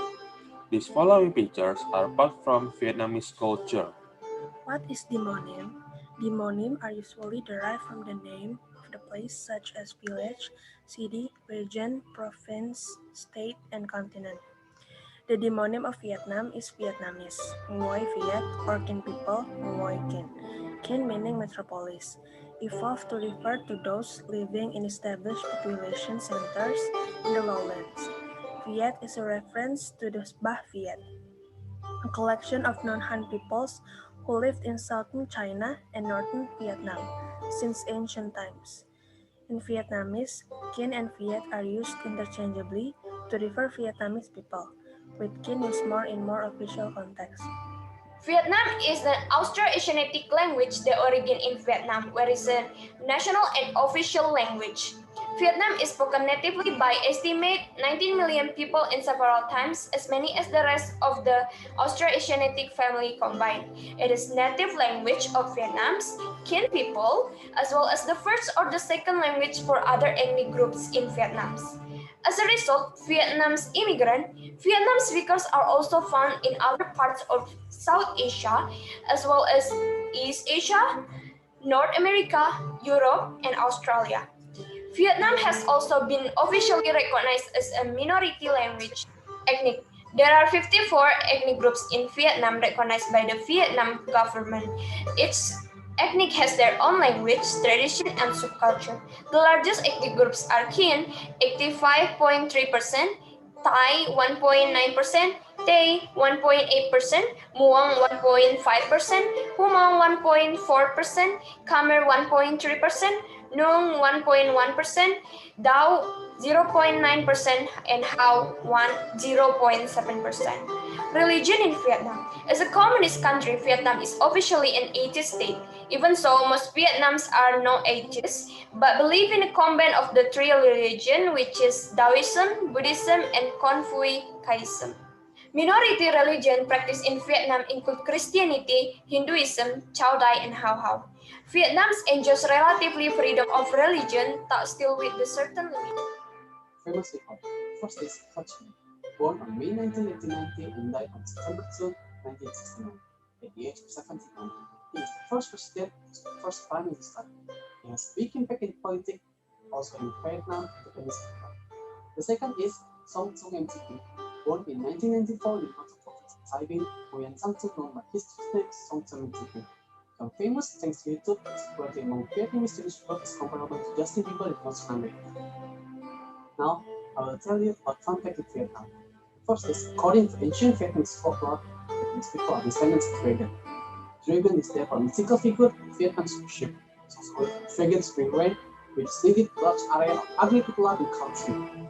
The second is, Vietnamese people have a distinctive value system based on 4 areas. These are allegiance to family, the desire of good names recognized by others, a lot of learning, and respect for other people. The truth is, Vietnam is the second largest exporter of coffee in the world. The second one is Brazil. Also, the Vietnamese export a lot of the product. Coffee production is the combination of coffee drinks. The typical way of drinking coffee in Vietnam is at the hall or cold in certain corners here. Last is Vietnamese nation football fans. In the survey, 80% of Vietnamese people said they would choose to watch the World Cup instead of going to work. Okay, now that we are in the fauna and flora of Vietnam, as you can see, the most well-known flora in Vietnam is the lotus flower, and the most well-known fauna in Vietnam is the water buffalo. The reason why lotus flower is the most well-known flora in Vietnam is because the lotus flower is the national flower of Vietnam. It is known to be the symbol of purity, commitment, and optimism for the future of Vietnam. And for the fauna, the reason why the fauna is the water buffalo, it's because the water buffalo is a huge part uh, of Vietnam, and it is the main reason the growth of Vietnam. And is said to be the water buffalo supposed to be treated as a family to the locals because they are so important to them. Okay, this is all from our team Vietnam. We are very glad that you have seen our presentation, and thank you.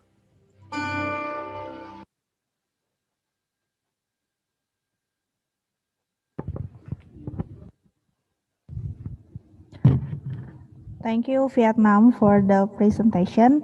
Now we call the representative from Vietnam, Marcelino, to deliver quizzes. Hello, my name is Marcel, and I'm the representative of Vietnam group. After watching the presentation, we're going to move into our country quiz session. We have prepared a total of 5 quizzes, and you can get a chance of getting door prizes. After finish asking the question, you can use the chat box to answer all the questions. Okay. So the first question is, what is the date of Vietnam Independence Day? Second, all right. So we move to second question. Second question is, what's the name of Vietnam national anthem? All right. And then the third one, uh, what is the name of the famous person that were born in 5th of July 1994? Okay. Next to the fourth question, what is the national flora and fauna of Vietnam?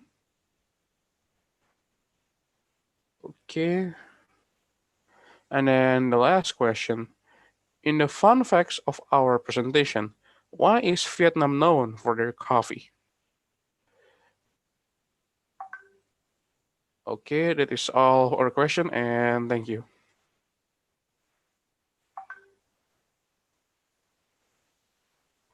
Oh, okay, so maybe I should read it once again.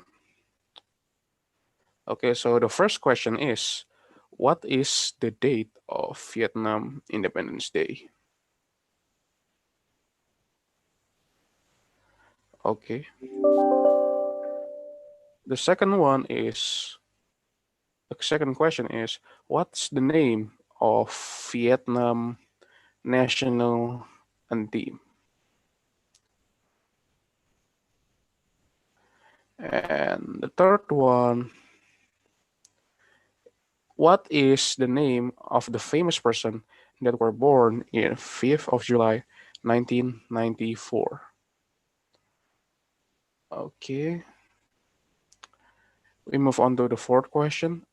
What is the national flora and fauna of Vietnam?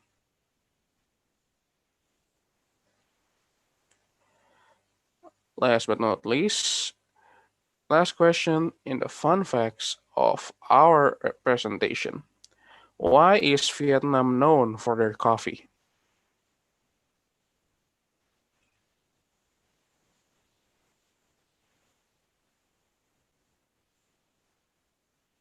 Okay.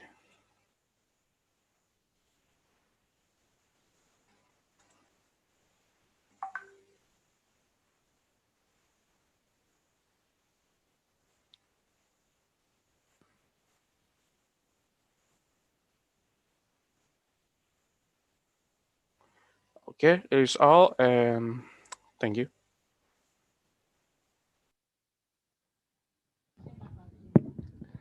Thank you, Vietnam.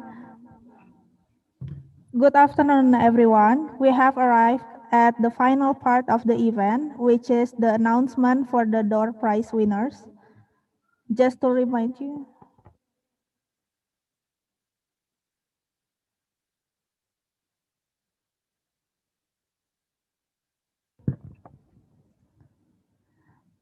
Sorry, now we call the representative from Cambodia, Santo, to deliver quizzes. Thank you.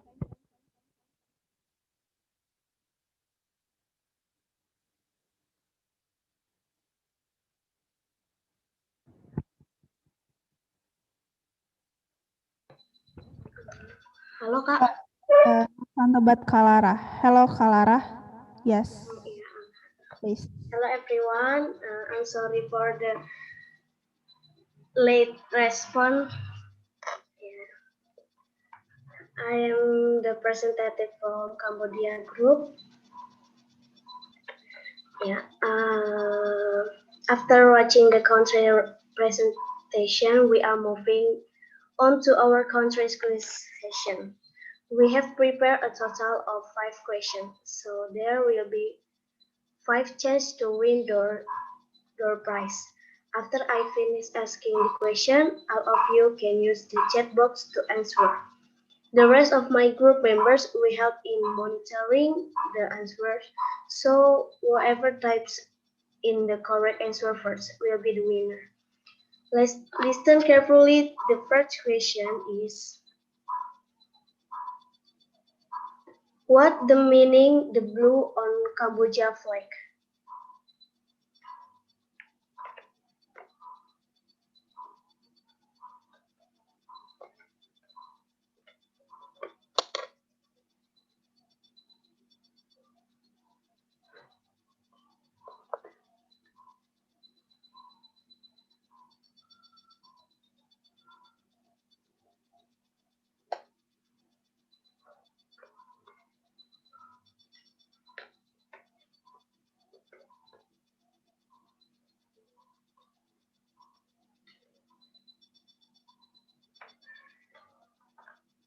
Okay, we found the winner. Next, the second question. What the name of building in Kamboja flag?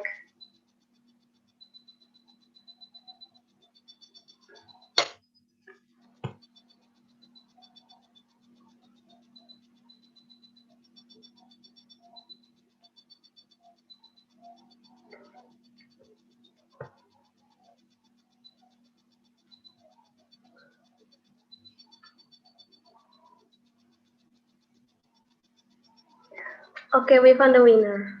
Next, the third question.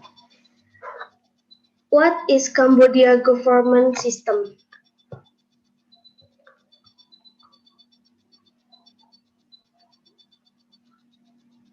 Okay, we found the winner. Thank you. Thank you for your attention, everyone.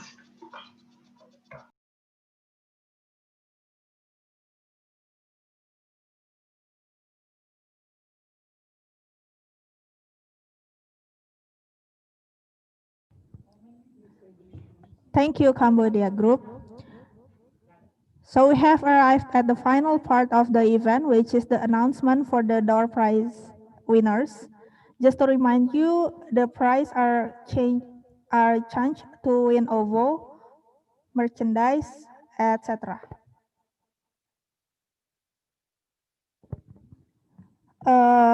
Selanjutnya kita akan memasuki session pemilihan door prize untuk setiap attendees.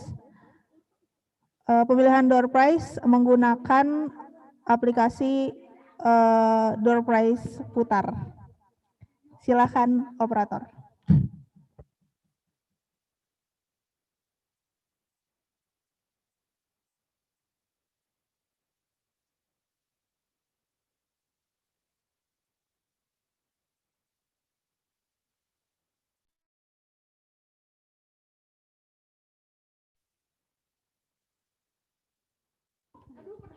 Silakan operator, kita putar.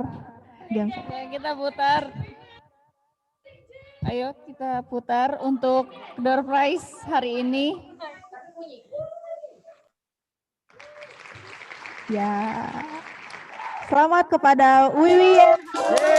Ya. Wiwien 1, apakah ada Wiwien? Harapan Putri ya.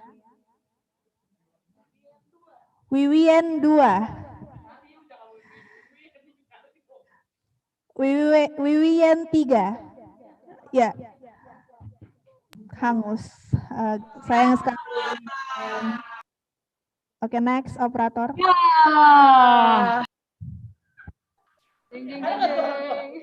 Ini sesi yang paling penting ya.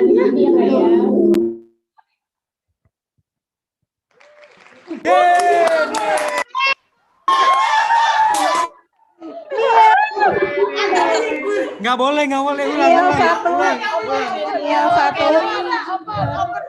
Untuk Niel 1 harap buka kameranya. Apakah ada Niel? Sepatah kata dulu. Sepatah kata. Niel 2. Niel 2. Apakah ada Niel? Niel 3. Di sini udah open loh. Udah open mic ini. Udah ada. Oh, halo Niel. Sungguh sangat beruntung ya.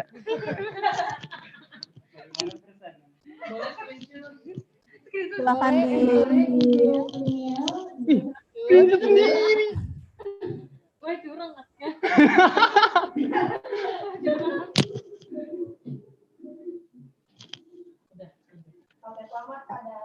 Selamat pada Niel. Selanjutnya, operator bisa putar lagi.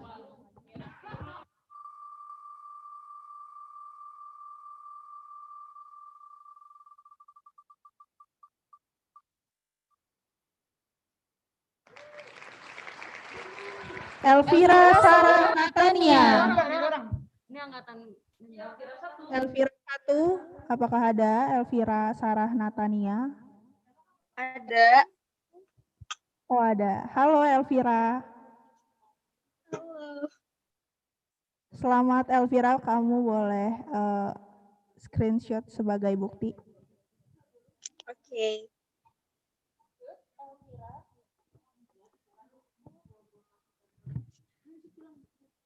Sudah di screenshot kah, Elvira? Elvira silakan screenshot. Udah kok. Selamat Elvira Sarah Natania. Ya, terima kasih. Sekarang untuk door prize terakhir, ayo kita putar untuk yang terakhir. Siapa ya?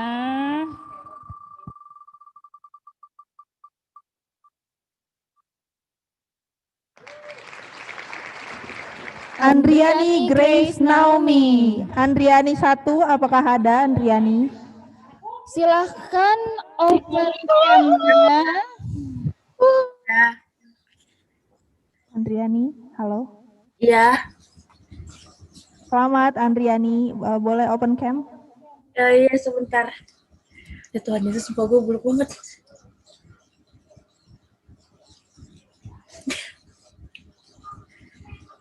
Halo Andriani, selamat.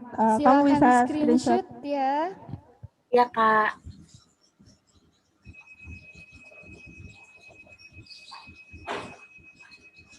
Sudah. Baik, terima kasih Andriani. Untuk para pemenang dari door prize putar ini, silakan menghubungi kontak person yang ada di chat box setelah acara ini. Gila, gue lumayan. Aku dapat OVO nanti. Mohon serta nama, screenshot serta nama. Terima kasih.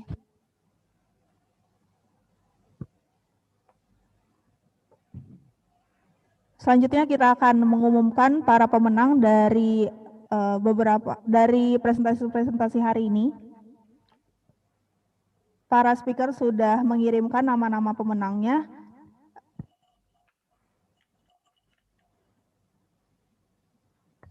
Jadi untuk pemenang dari pertanyaan terbaik dari sesi pertama yang dibawa oleh Miss Mike, pemenangnya adalah Aaron dari Siak Riau.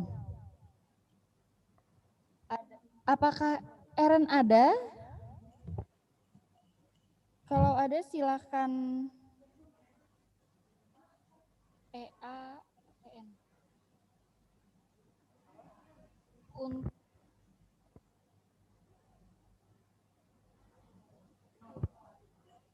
Lalu untuk pertanyaan terbaik dari sesi kedua, yaitu pemenangnya ialah Karen dan Eire. Halo Kak Karen dan Eire.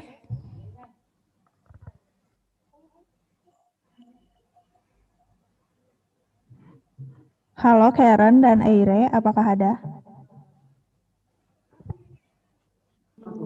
Ada.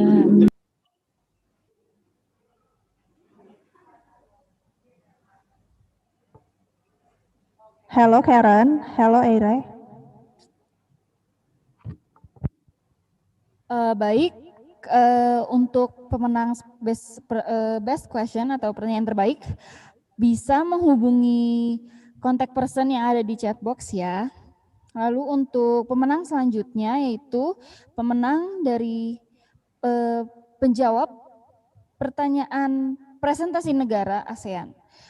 Pertama dari negara Vietnam, yaitu pertama ada Julia Sinaga, 2 ada David Franklin, 3 ada Leonardo Yunia, 4 ada Intan Margaret, dan 5 Amanda Putri. Saya ulangi, yang pertama ada Julia Sinaga, kedua David Franklin, yang ketiga Leonardo Yunia, 4 Intan Margaret, dan kelima Amanda Putri. Untuk para pemenang silakan menghubungi kontak person yang ada di chat box. Lalu untuk pemenang dari pertanyaan presentasi negara ASEAN, negara Kamboja adalah Pertama, David Franklin. 2. Dora Sinambela. 3. Julie Sinaga. Saya ulangi. 1. David Franklin. 2. Dora Sinambela. 3. Julie Sinaga. Untuk para pemenang, silakan menghubungi kontak person yang ada di chat box. Terima kasih.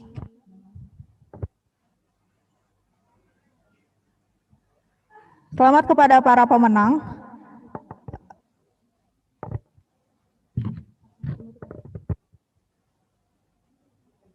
So, this is the end of our event today. We will end our event today with prayer that led by Nova from Sastra 2020. Nova, the floor is yours. Yes, thank you. Let's pray together. Thank you, God, for today. Thank you for your participation in organizing the ASEAN Week from the beginning to the end. Bless all of us, God, in the name of Jesus. Amen. Thank you.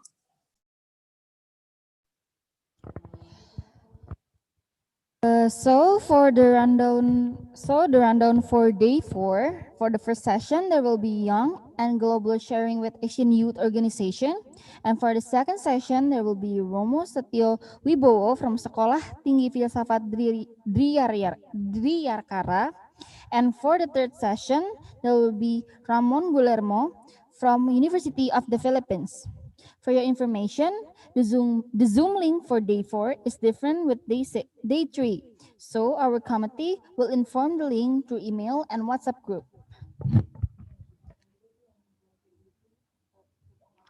We'll see you tomorrow. Goodbye. Sampai jumpa.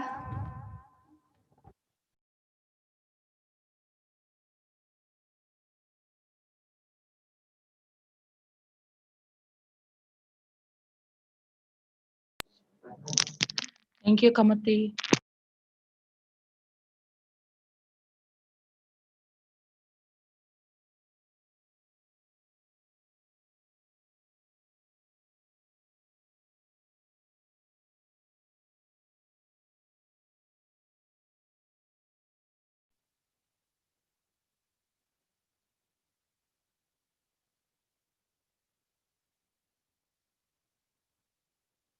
Here I am waiting, I'll have to leave soon, why am I holding on?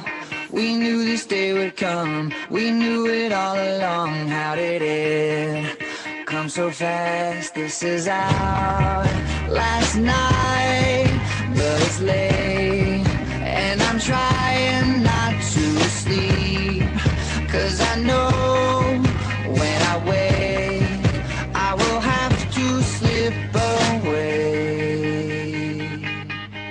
And when the daylight comes, I'll have to go. But tonight I'm gonna hold you so close, 'cause in the daylight we'll be on our own. But tonight I need to hold you so close. Ooh, oh, oh, oh, oh,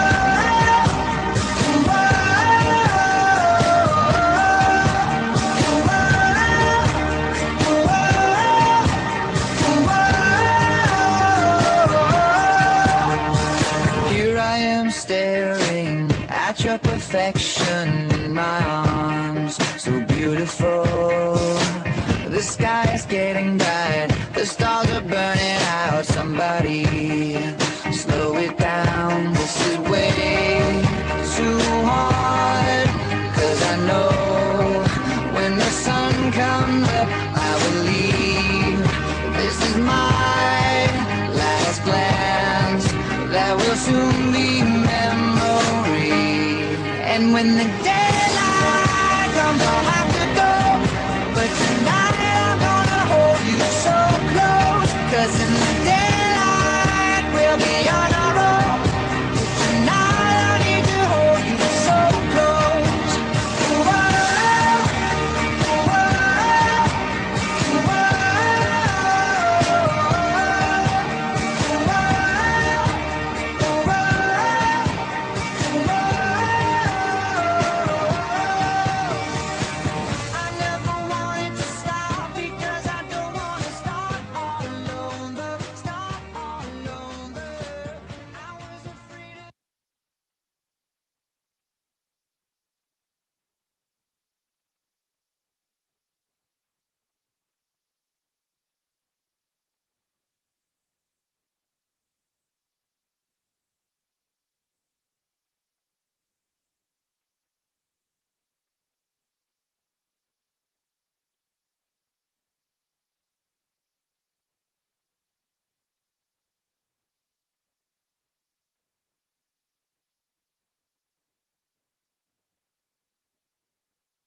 me close. Kinda loving it, give me a heartache. Hold me tight, don't let me go. Kinda loving it, look what you started. Turn me on, then piss me off. Kinda loving it, got me addicted. Oh, you got me addicted. Oh, I don't mind what you do, what you do, what you do with me, baby. I'm so down. Do whatever you want me to do. When you ask me, I don't care how many times you're breaking my heart. I'm just too weak to stay cool. Guess I'm a sucker for you. And I know it's complicated, but I hate being smart. So all the things that you do makes me a sucker for you.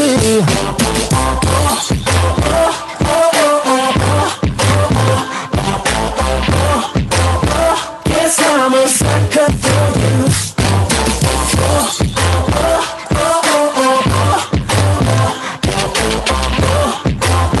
Guess I'm a sucker for you. Making plans, don't show up. Baby, I don't mind keeping me waiting. Every night, you're by my side. I know it's really worth every second. I don't mind what you do, what you do, what you do with me, baby. I'm so down. Do whatever you want me to do. When you ask me, I don't care how many times you're breaking my heart. I'm just too weak to stay cool. Guess I'm a sucker for you. And I know it's complicated, but I hate being smart. So all the things that you do makes me a sucker for you.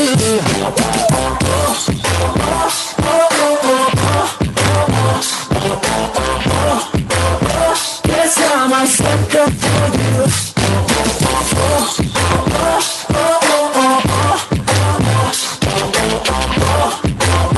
Guess I'm a sucker for you. I don't wanna let go. I'm not gonna let go. Even if you hurt me, baby. So go ahead and hurt me, baby. Take me high and low, low. Give me hot and cold, cold. Go ahead and call me crazy. No, I'm not gonna leave you, baby. No.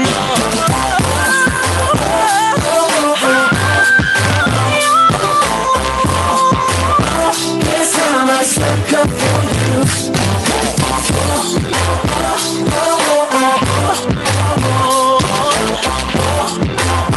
Guess I'm a sucker for you.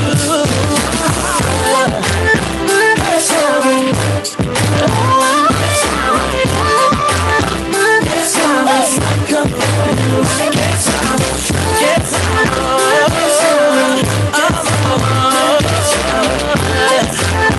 Guess I'm a sucker for you.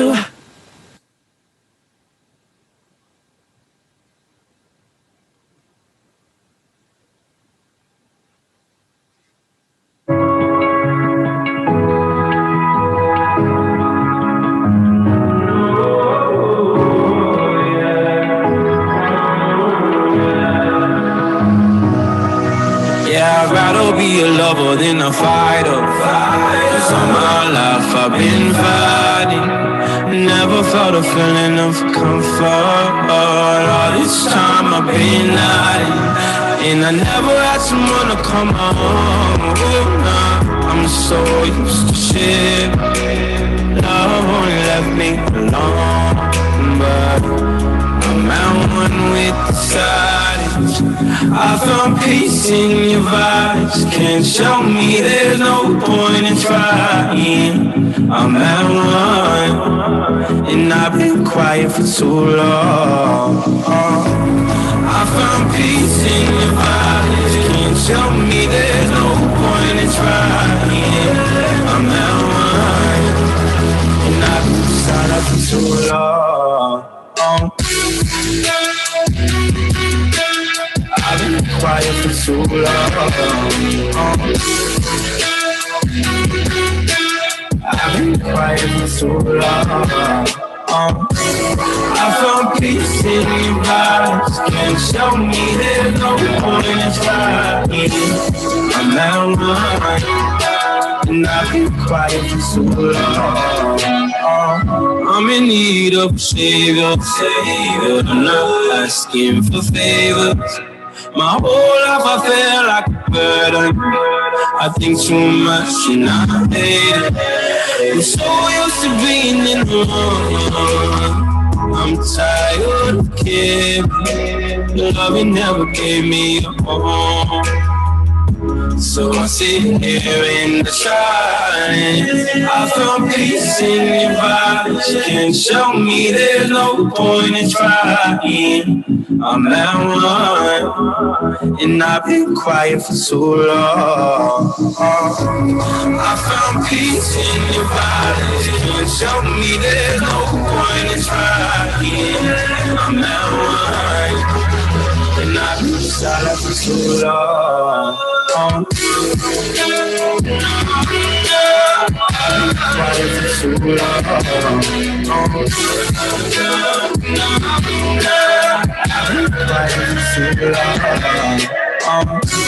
I found peace in your vibes. Can't show me there's no point in trying.